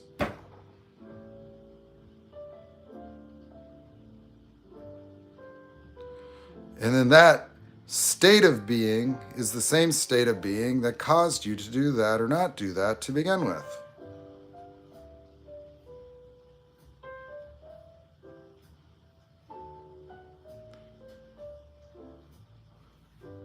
So why don't we just dismiss the case altogether and just throw it out? Why would we hold on to that? It doesn't do anything for us.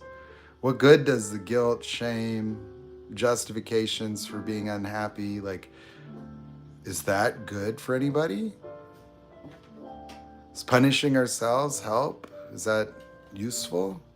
Is that going to help your daughter? Is that going to help anybody? No. No, it actually gives agreement to the villains. Your own guilt, shame, whatever is what they use against you. It's what they justify what they're doing, and you feel bad because you already feel those things. That if they just invalidate you and tell you, well, you can't do this and can't do that because you're not good enough. I don't trust you. And you're like, ugh, triggered.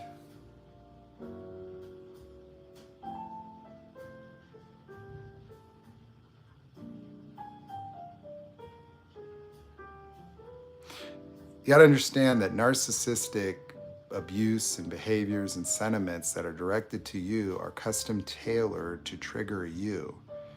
So they just tell you things, you think that they made you feel not good enough. No, they said things to trigger your own already existent feelings of not good enough.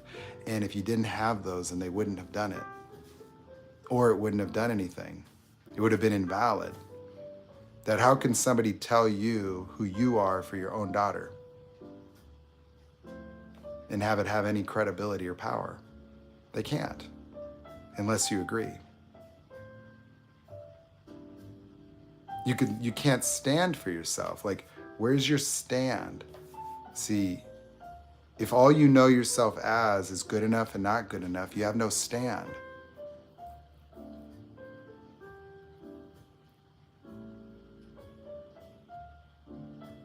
You have no stand for yourself because that's what's there already. That if you're just a being that's protecting yourself from the experience of being not good enough, you're vulnerable and weak because that's all it takes is somebody just invalidates you and you get crushed and powerless, helpless, small. And you know that this isn't true and this isn't right and it's not valid, but experientially, you're stuck. And that what ends up happening is your stuckness reinforces it. Because if I was good enough, I wouldn't have done the 5 years like that. So somebody triggered you, you quit, you sat by, you let it happen. And because you did that, you feel guilt that confirms the trigger.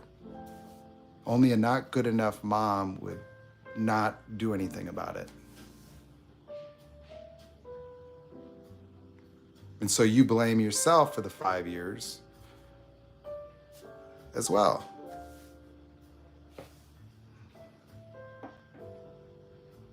So they treat you like you're not good enough. You get triggered.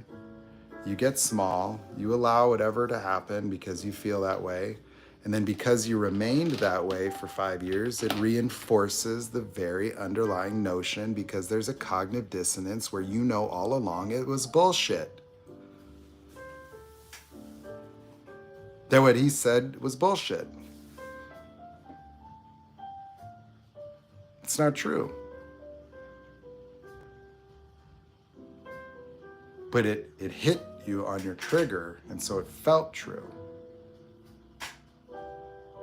But that's where this bifurcation happens, because I'm not good enough comes from when you're 5. Now you're a developed human being, and somebody can say that to you. It hits you like it's real. You react to it, and it reforms your reality. And it's a way that's so disconnected because the person you really are today, objectively, is not really that person. But how you experience yourself is based on that trigger. that you experience yourself as that when it isn't really you. It's not true. Yeah.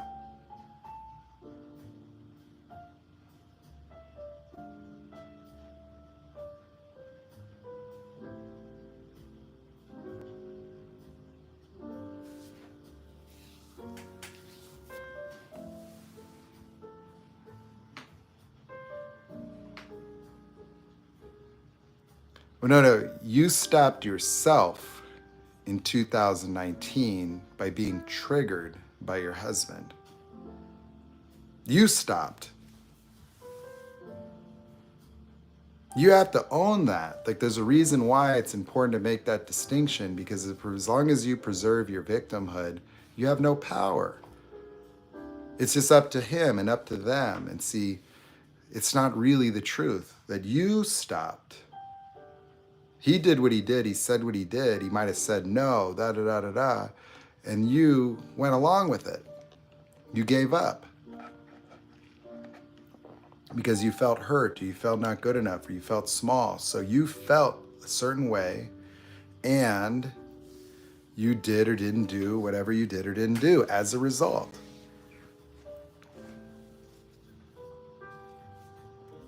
I don't know what exaggerating means. Like, I'm just going off what you're saying. Like, you're suggesting that your husband, he's prevented you, and he invalidated you in some way, and you've been waiting patiently for that to change. You've been leaving your ability to be with your daughter up to him and his family, and feeling terrible and guilty about it.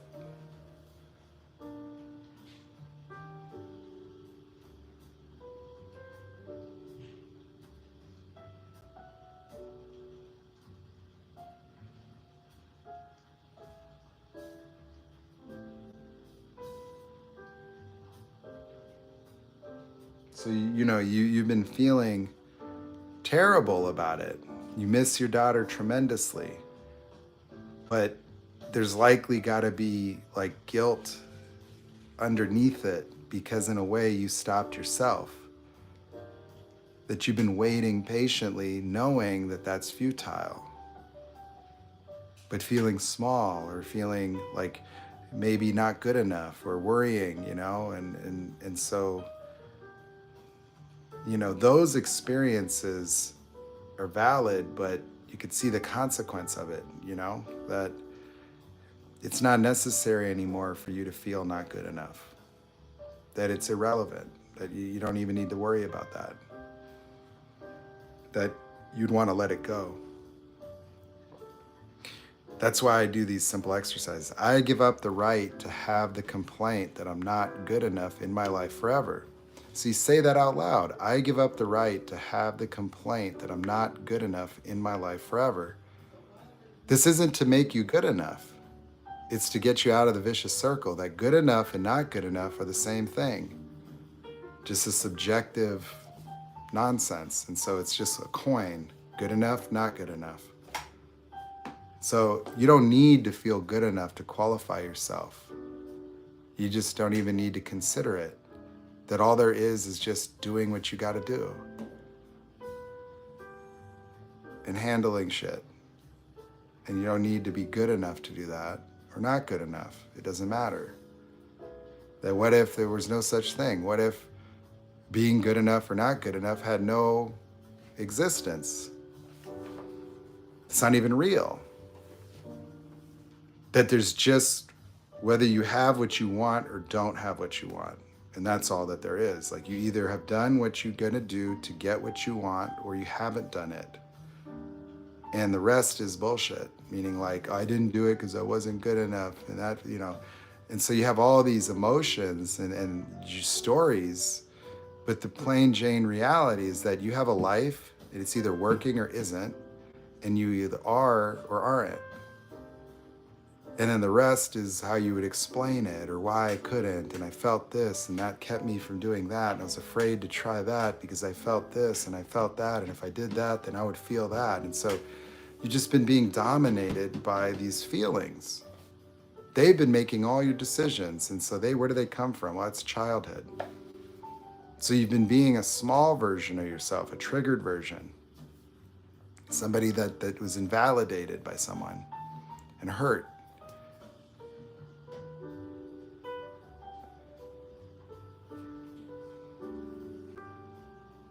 So I give up the right to have the complaint that I'm not good enough in my life. Or say it out loud. Say it out loud.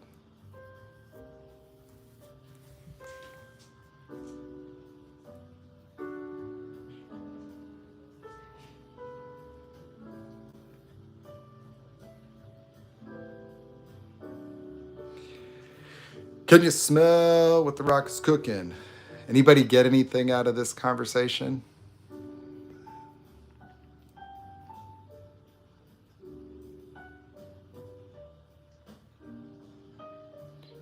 These are things that you want to let go of. For your freedom, for love, for peace of mind, for vitality. Get them out of the way. And then just see what's missing in terms of who you've been being, and be that way, and then just live your life. That it's very human, that you're a person trying to figure it out. It's been through a bunch of stuff, and that's it.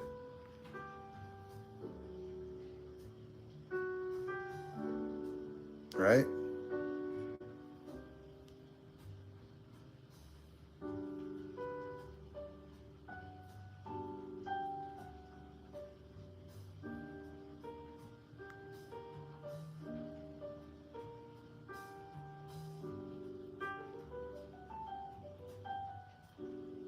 Yeah.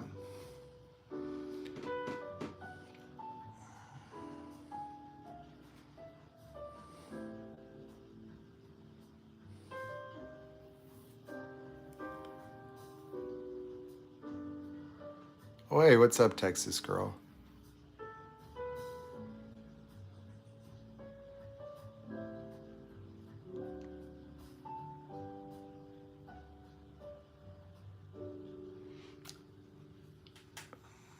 Are you talking about the music that I'm playing?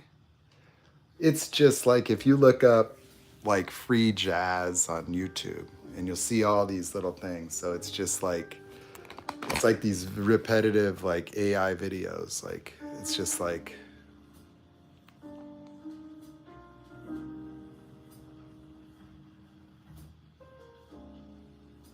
I go through those receipts.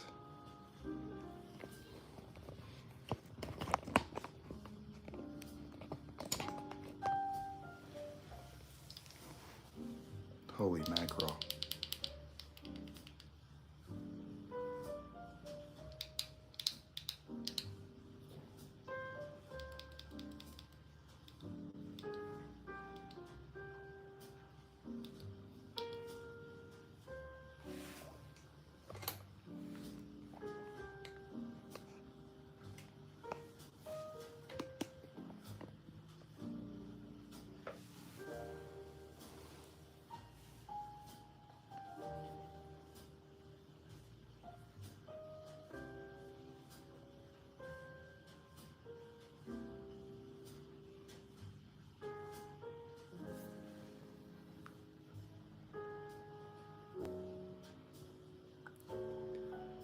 I don't know what you're saying, Esmeralda.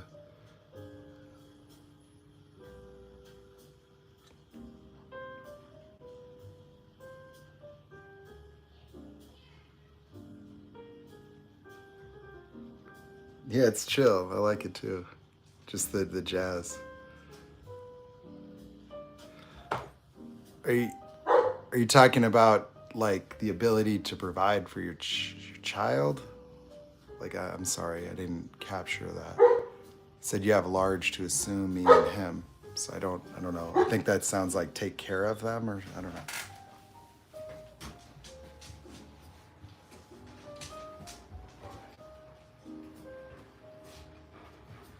What, buddy? Huh? What, buddy? What is it? Buddy? Buddy, what are you doing? Huh? What are you doing? What are you doing? It's my buddy doing? What are you doing, buddy? What are you doing?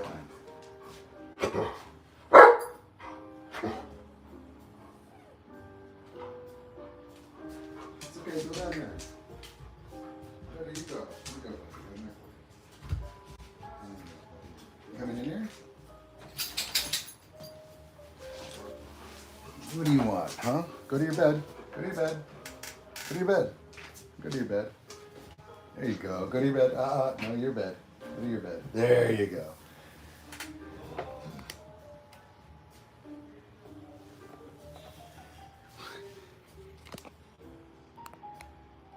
Buddy. Turbo. Hi, buddy. What are you doing, buddy?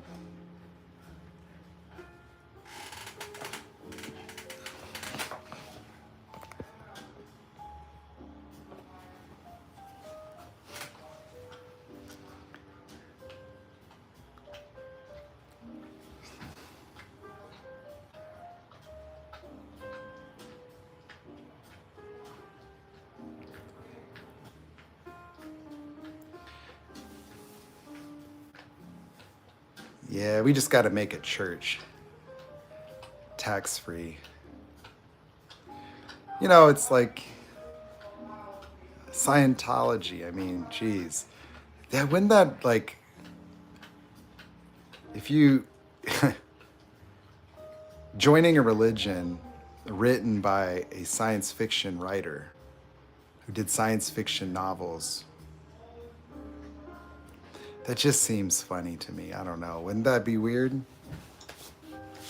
Nobody asks questions. Hey guys, well, what would make us think that the last book he wrote was real when they're all science fiction and it's just weird stuff, thetans and nuclear bombs in outer space that created like just fantastic stories. Like it's just what a scam, you know, by a narcissistic scam. And I think that the guy that runs it now is just a complete narcissist. Like, what do they do? I mean, they stalk people, they harass, like they're just crazy.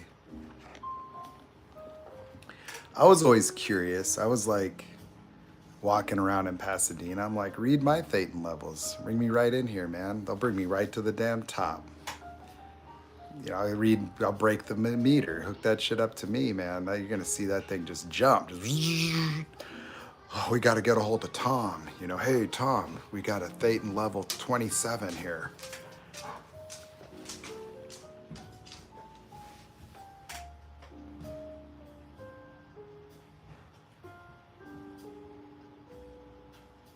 Do they? They have a church? That's amazing. Free money? I mean, come on now. How can I make my YouTube channel just into a church? Okay, everybody's 10%. I've seen all your bank statements. Yeah, you know, you want to join my church, you just send over your PDFs of your tax returns and then just, oh, well, you could just pay all at once or whatever. No big deal. You guys are here subscribing for $5. Screw that.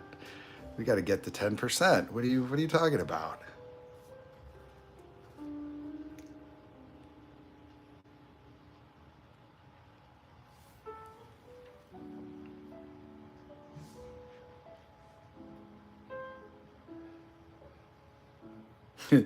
For money laundering their Chinese makeup. Like, what are they doing?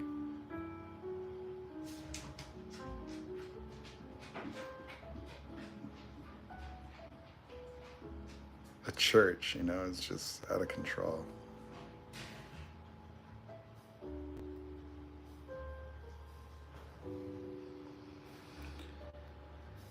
Whatever. It's just a weird time to live, you know? Just weird.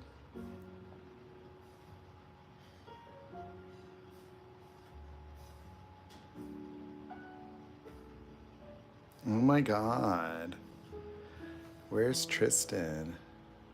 I don't want to see him on TMZ anymore. It's so embarrassing.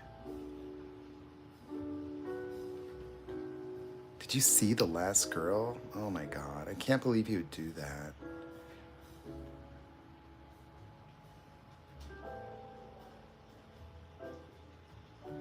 Do you think he changed?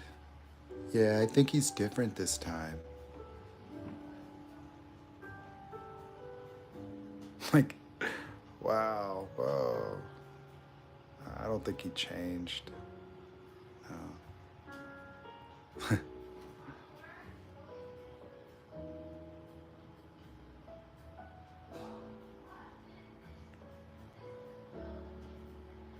That's it, man.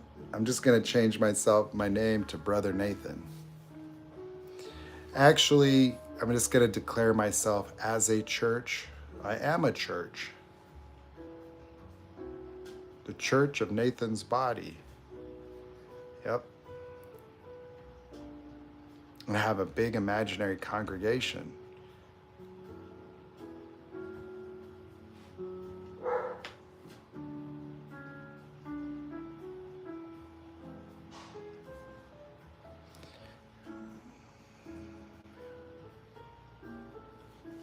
Just got to make a new cryptocurrency, the God coin.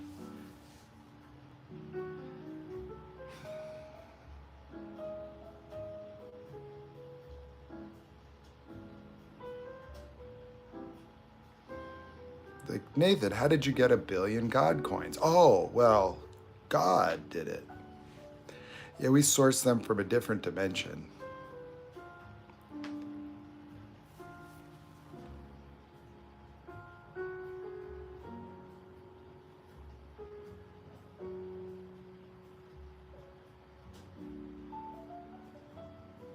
You join my church and then you'll start praying and then your account just starts growing, you know. See how it works? Ask and thou shalt receive. You know, you call for blessings. Oh, okay, what's your name, Brother David? Okay, David, well, check your account. Bing. Oh, okay, great. Our newest member, billionaire in Godcoin.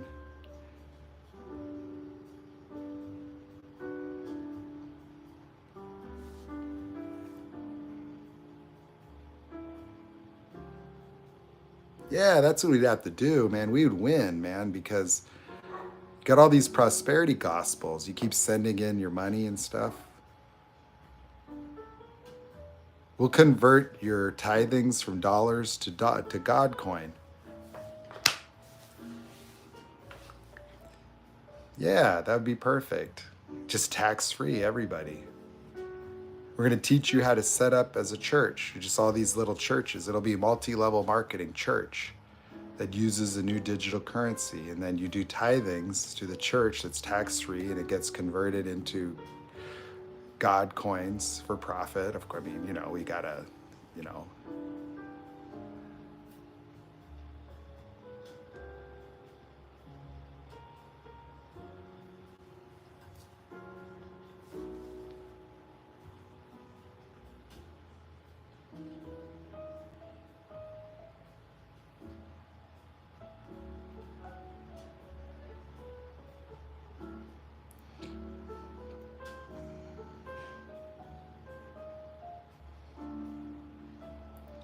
I was thinking I was going to do a get rich quick seminar. You want to hear my idea? You guys want to hear my get rich quick seminar idea?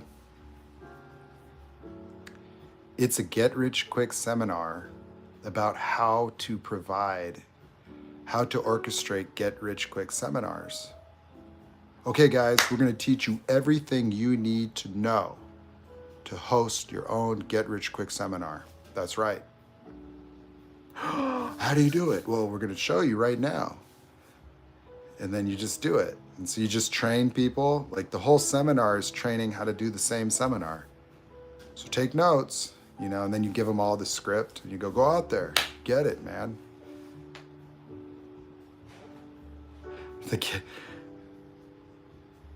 That's it.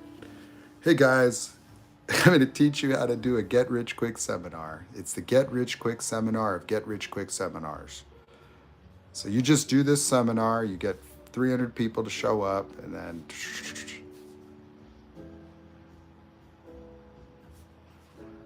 it really works. I went to the seminar and then I did my own seminar and now everybody's doing their seminar and I get paid off of their seminar and he gets paid off all. And that's it. Get in early. Early seating available, like early. The early bird gets the worm.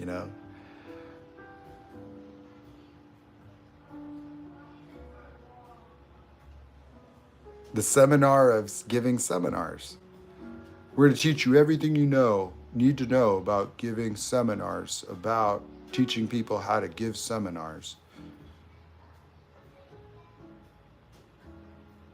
Isn't that what it is anyway? I mean, something like that. I mean, that just seemed to be the most logical.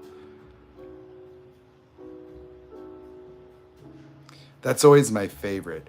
I made so much money in real estate that I just didn't know what to do. And so I started doing seminars and charging people money to teach them the secrets. The secrets.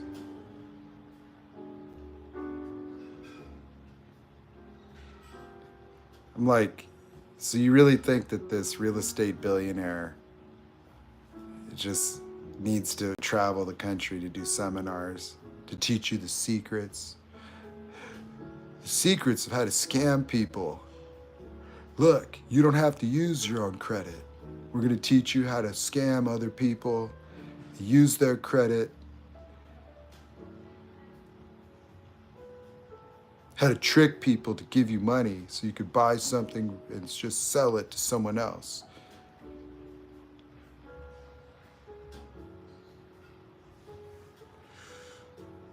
So the key is you got to find yourself suckers, okay? They don't say those words, do they?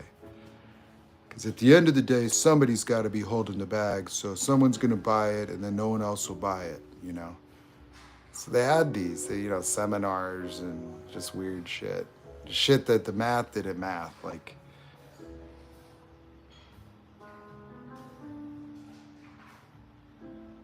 In fact, like if you paid to go to the seminar, like you're the suckers. Like we're going to present you with some real estate buying opportunities. Like they'll have seminars where they would be presenting homes to buy. And it's like those homes are from the other seminar. So like he'll have a seminar and then get you to buy these homes. And then he'll go to the next seminar to have you buy those homes. And his real estate company does all the transactions, and everyone's paying to show up. And it's like what the fuck is going on?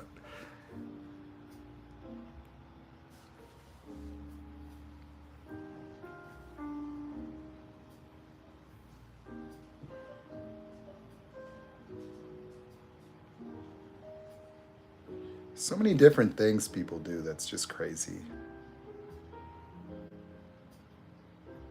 I talked to a guy, he's doing a bankruptcy.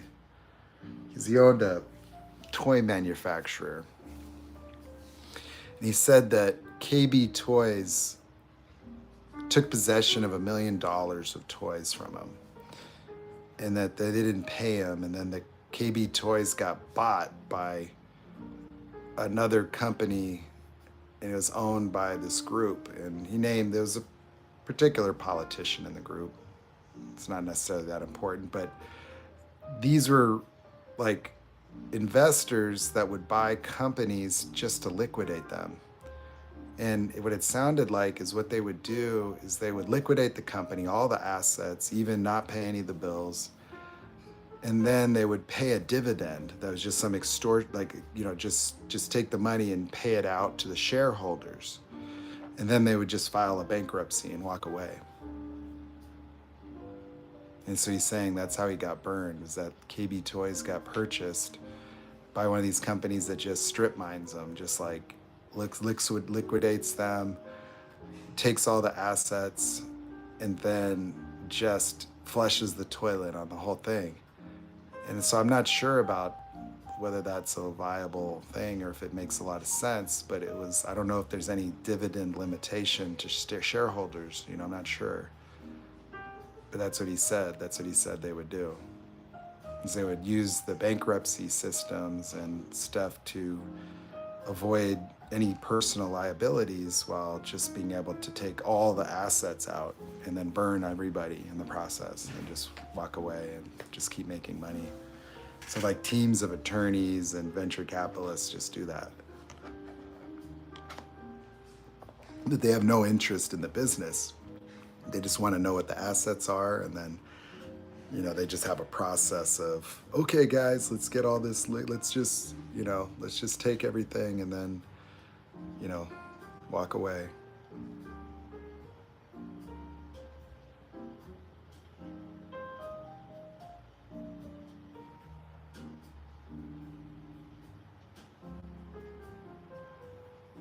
So I was like, wow, that's hardcore.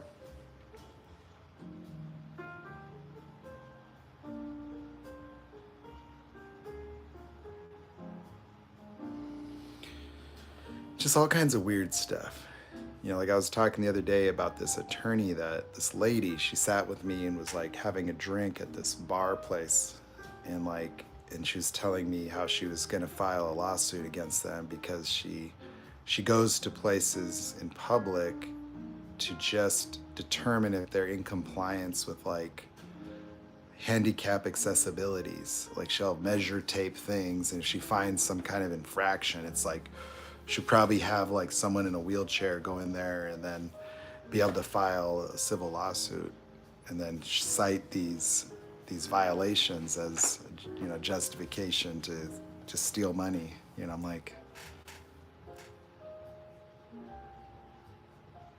so I was like, that sounds horrible. Like, why? It's terrible. Like I love it coming here, so I don't want you to ruin it. So I talked to the owners. I was like, hey, you might want to check out your bathroom. Like you did a remodel here, but it was something simple. Like there was like a railing, and it was supposed to be 31, but it was 28, or just something that was just a measurement that she would use these. She would understand these rules and then just find ways to sue businesses just based on some kind of thing, not for any real reason other than she could just have the loophole, or just have that as a violation.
So that's what, like I had a question on YouTube. Somebody said that I never talk about how people become narcissists. So I talked about that earlier here.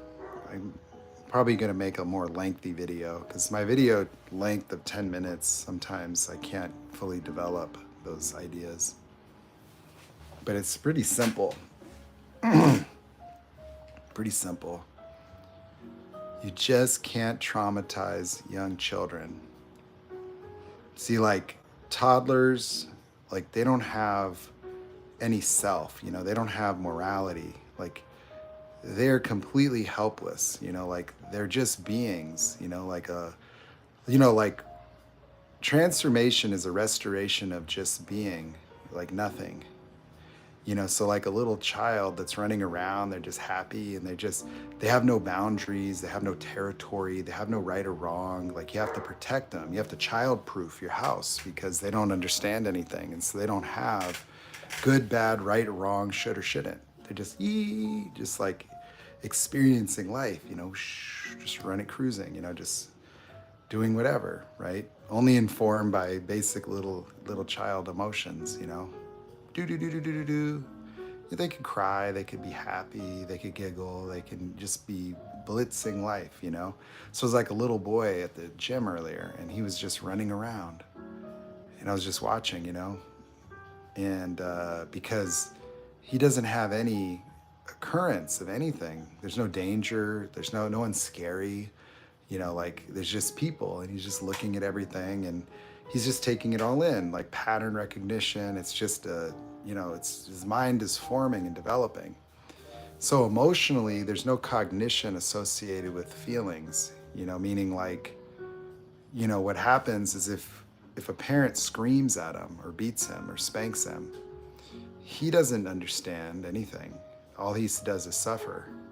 And so it creates emotions that are not appropriate, you know, that like you're activating emotional pathways and there is no cognition associated with the punishment or the abuse.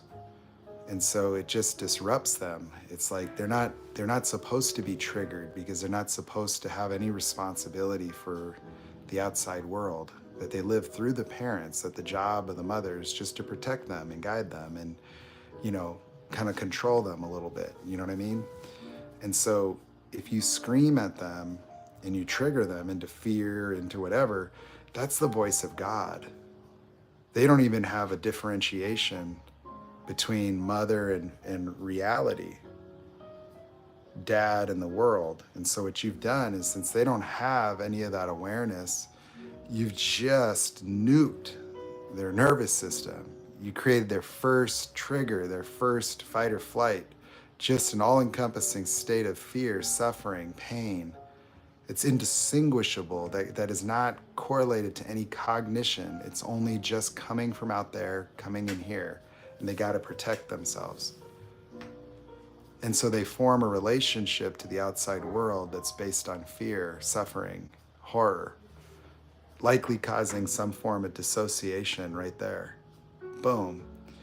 And what ends up happening is that transforms their relationship to reality and their relationship to their parents and to anything and everything. And so they have to protect themselves from everything, indiscriminately.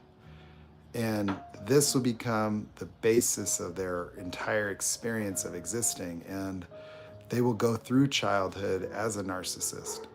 That this will, see, they won't have a normal being anymore. That the genesis of personality starts at a later age, 4 or 5. You have words, but you don't have really solidly formed being, meaning that they have emotional states. You know, they feel things. They're starting to differentiate. They're starting to become an individual separate from an outside world, because a little that develops over time. That an infant doesn't know it's an infant or a being. It's just developing patterns. That's why you give them shapes and toys and things to engage, because it develops their mind. That they don't even different. It's just light and sound initially.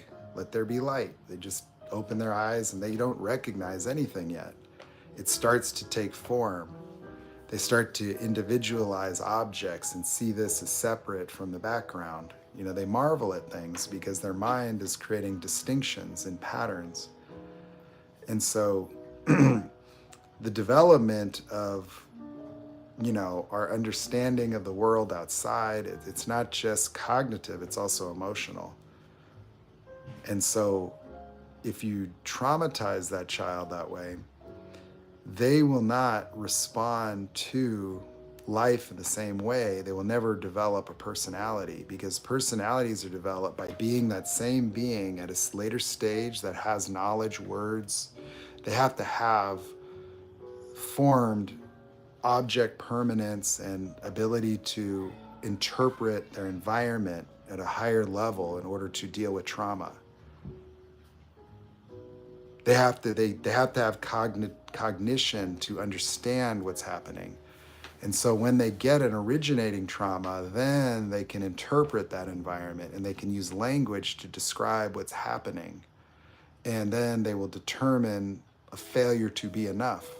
And that will be a foundational basis of personality. They'll create compensatory ways of being to address their failures, because there's a point in time where they hit a wall, meaning that you can't just remain a toddler out of control. You need boundaries that are emotional guardrails and ways of being to enable survival. And so trauma is the way in which the human being creates a personality. And the original trauma moment becomes the foundational basis of a human emotional motivation. That a perpetual pursuit of the evasion of the experience of one's own shortcomings becomes what drives them to aspire and be within these rigid ways of being, personality, and also gives rise to a patternized interpretation of reality, circumstance, and context. But if that child has already had that disrupted, they have a dissociative state of avoidant of their internal emotional environment, and then they just adapt by emulation. And so they go through the same periods of time, but they were prematurely traumatized before they could understand anything. So that's why you can't transform a narcissist, is because their internal environment has been so disrupted that, like, a little child is not supposed to have a fight or flight reaction. It's not supposed to be mortified, terrified, petrified, because it's not even confusion. Like, that's why what's in them is an indescribable, emotional, chaotic, schizoid core, is because it was just like nuking their nervous system. Just giving them pain, unadulterated pain, and yelling and noise and sound that became the context, that became their world, one that they need to protect themselves from. And so they will not develop a personality after that. But they still can acknowledge the existence of other beings, that they're objectified beings that they can't fully relate to, and there's always something missing. But in order to engage, they have to have a way of being anyway, that they don't develop it and save it. So narcissists don't develop permanence with a being or an identity. They create a false self that has similar mechanics, but it's conjured mostly consciously, and that their behaviors become emulations of human beings that would have emotional motives for their actions. And the entitlement that we observe with narcissists is a result of being arrested in childhood, because the children only exist emotionally for the meeting of their own needs, that they cry, have little tantrums, smile, or happy, because they're helpless. Emotionally, they don't develop, these patterns to aspire and acquire. It's like they can develop cognitively, but emotionally they stay arrested as an infant. Meaning, like, they only exist to meet their own needs. And so their mind doesn't wrap itself around the needs of others as only as it pertains to their own. Like, they can understand you have needs, they can understand things, but emotional levels, they don't empathize and they don't care. They only care in terms of getting their own needs met infinitely, like a child would. And narcissistic supply is a requirement in their currents because it grounds their identity. They experience themselves much like a child would through the gaze of the mother, through engaging other people. So, because their personality is not a rigid structure of psychology that persists through times based on patterns of interpretation and then ways of being to engage that interpreted reality in a consistent pattern, it isn't that way. It's ways of being that they're emulations that correlate to an invented or false self through observation. And they don't emotionally mature the other feelings and emotions of other people. And so their lack of empathy is actually just due to a lack of development, that certain emotional pathways never get activated. And so those emotions don't exist. To me, it's like if I were to have a child watch me weld something and its eyes got damaged and it couldn't see color anymore, the color would never exist. See, like the emotions that we use empathetically, there's a lot missing for narcissists because they never matured or developed. So it's like emotional color blindness. And so their capacity to understand and interpret the behaviors of people is only limited by their own emotional framework. That empathy, you have these emotions here, let's just say there's this emotional core and then here's the little baby emotional core. Well, you'd see information, you would be observing the behaviors and watching facial expressions, tones, and you could simulate in your imagination different emotional states that you would attribute to that person, and then you would create an imaginary reality where you could experience what it's like for them or reference your own memories and how you would feel in that situation, and then empathize, meaning that our emotions enable us to better articulate the experience of another. But if I didn't have those emotions don't exist out there either. It's just like, does red exist for the colorblind person? No. That if they didn't have the ability to see red, red doesn't exist. It just isn't there. Like, they can't see it, and there's nothing you can do to make them see it. You could tell them about it, and they would go, okay, red is hot, red is this, red is that, but they will never see red. They'll never see a rainbow. But they could watch to see how other people act when they look at a rainbow, and they could follow along. Oh, a rainbow. And so they have to live out a life where it requires social engagement. And so their behaviors are emulations, not correlated authentically to internal emotions, but just done out of necessity or done out of, for whatever reason, supply, getting a reaction, getting what they need done, like getting their needs met. And so for them, love is just the positive affect of the affirmation of their grandiose self and the inclusion of somebody that would securitize that. That they look at you, your attributes, your beauty, you're this, you're that, how you're smart, you're this, you're that. And then they would make them feel a certain way because it means something to the false self. And that would be positive supply. And so you become positive supply, they like it. Feels good. And as long as you're providing that, okay. But someone else provides more, you don't provide as much, they devalued you, you had made a mistake in life, something didn't go this way. And that false reality requires so much maintenance because it's not necessarily real.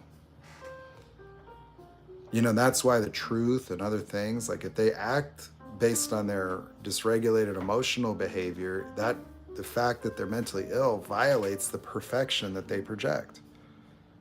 And so when they do something bad, they recreate and rearrange their interpretation so that they could avoid it because it would cause injury by causing, it's inconsistent with the false reality. And so it's not just that they lie and they just don't want to feel like bad, you know, it's that the acknowledgement of truth to them is a very real threat to their false self. And so it causes the system to crash.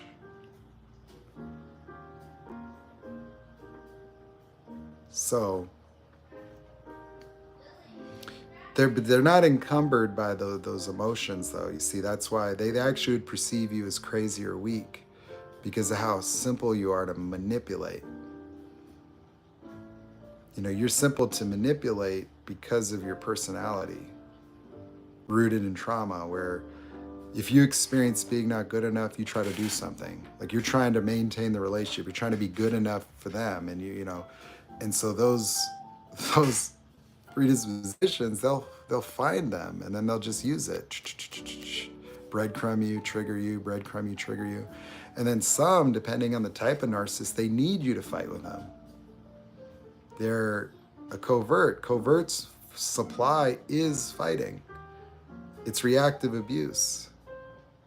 Is there grandiose victims that they must be a victim to confirm their own existence, that they exist with the relationship to their mom. Their mom's a malignant narc. Their mom didn't give them any kind of attention unless it was like that. And so that's how they know they exist. That makes them real. Otherwise, they dysregulate. They could fall apart. That you don't care. And so they need the engagement of the supply of the recreation of that toxic dynamic. And so if you got a covert narcissist, they're going to try to destabilize you. They're going to try to undermine you. They're going to try to needle you. They're going to try to provoke you to become that evil caregiver. And you'll get yourself like a little Chucky doll, man-child. And that's it. And they only exist for supply. And everything that they do would only be to get it. Like whether it's success, unlimited money, power, attention, admiration, or ongoing victimhood. You know, that there is no other reason for other people. They can't experience all the other stuff. It's not real. So your version of love isn't real for them. There's only an overlap. And the overlap just occurs in the behavior patterns that you would identify as love and that they would, get as supply. And that's it. So it's like two different realities that overlap to create a relationship. And they're both fighting each other, meaning like you're trying to get them to work within your reality by people pleasing, fixing, making them happy. They're trying to just make you be an infinite source of supply. And then anything that deviates on either end is dealt with. That you try to fix them when they're unhappy and devaluing you. And anytime you're imperfect or emotionally distraught or acting out or not looking the way they need you to or whatever, you start to violate their idealization of you, which causes injury. Feels like a betrayal or a failure. Like you're not showing up in their mind the way that they need you to be. And so you're exposing the artificial nature of their grandiose reality by just not adhering to whatever they imagined you to be. And they relate to you as that, either a grandiose version or they devalue you. And they don't really have the capacity to really see you or relate to you. And that's why you won't get any fulfillment from them, because you're only providing sex, money, supply, social validation, that's it. That's all it is. Like they just have needs that you're there to meet, and that's all. And then they act in ways only to secure you and keep you in whatever way they want. And they don't differentiate you from anyone else. Like there's nothing that makes you unique except for what you provide them, and that can alter and change, that they don't have any permanence with respect to you, because you don't exist, because what makes you what you are and who you are things that they can't relate to, see, experience, or feel, because they don't have empathy. And they're just emotionally set up that way, that they don't have any need to meet needs of others, that they don't have any feelings about that, that even if they could cognitively understand the expectations of various types of relationships, they only adhere to those boundaries as it pertains to maintaining the relationship to continue their supply. And so that's just hard for people, because you think that's a man or a woman, and so when they act certain ways, like, it hurts, or like you think that you did something wrong, or that you invested so much in them. But the thing is that the them that you're relating to isn't real. It's an idealization of this thing, and the behaviors and everything that they did, while it may have felt and looked like the real deal, it wasn't. And it could never be, because those behaviors, again, are emulations. They're just correlated to normal human emotion, but they observe them off of others. And so they're always that way, though.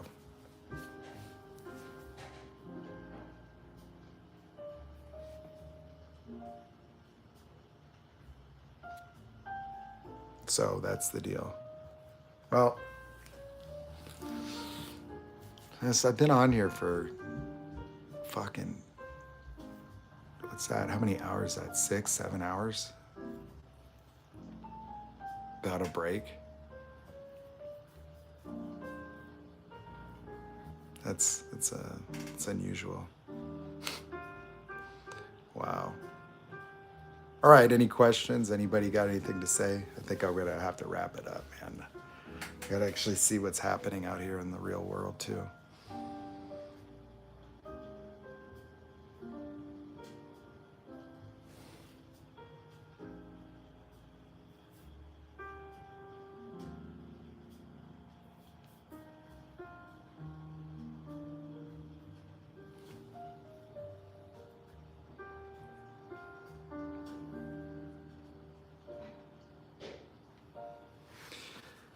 Do people follow along with respect to the way that I describe these individuals, and does that empower you? Because what I want really to make clear is that you're not relating to a person, that the person you want to hold accountable, a person that you think hurt you, in many ways they're not really there.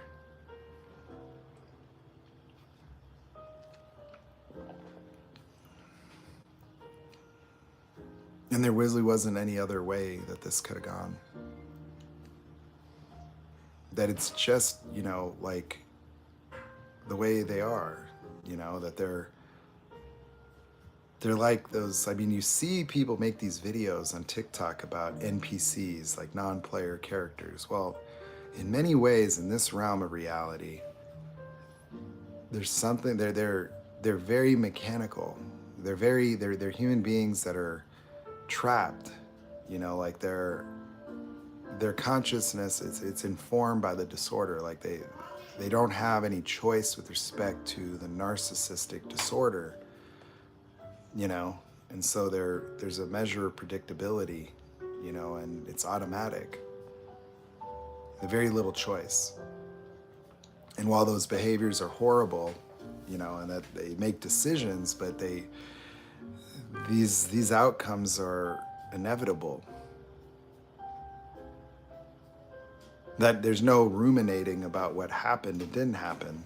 That happened merely because you had the relationship. That's it. Like, that's the only answer. Like, everything you've suffered is because you had a relationship with them.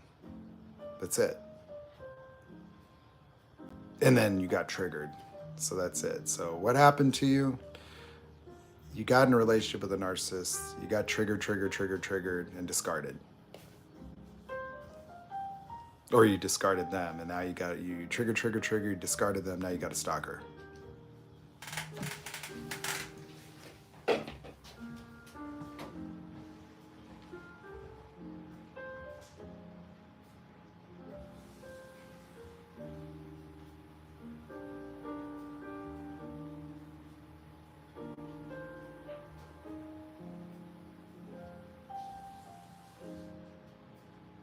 Mommy! Mommy!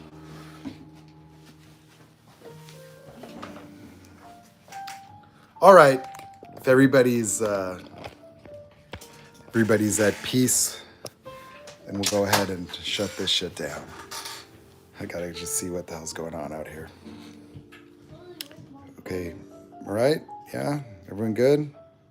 Bye. See you later.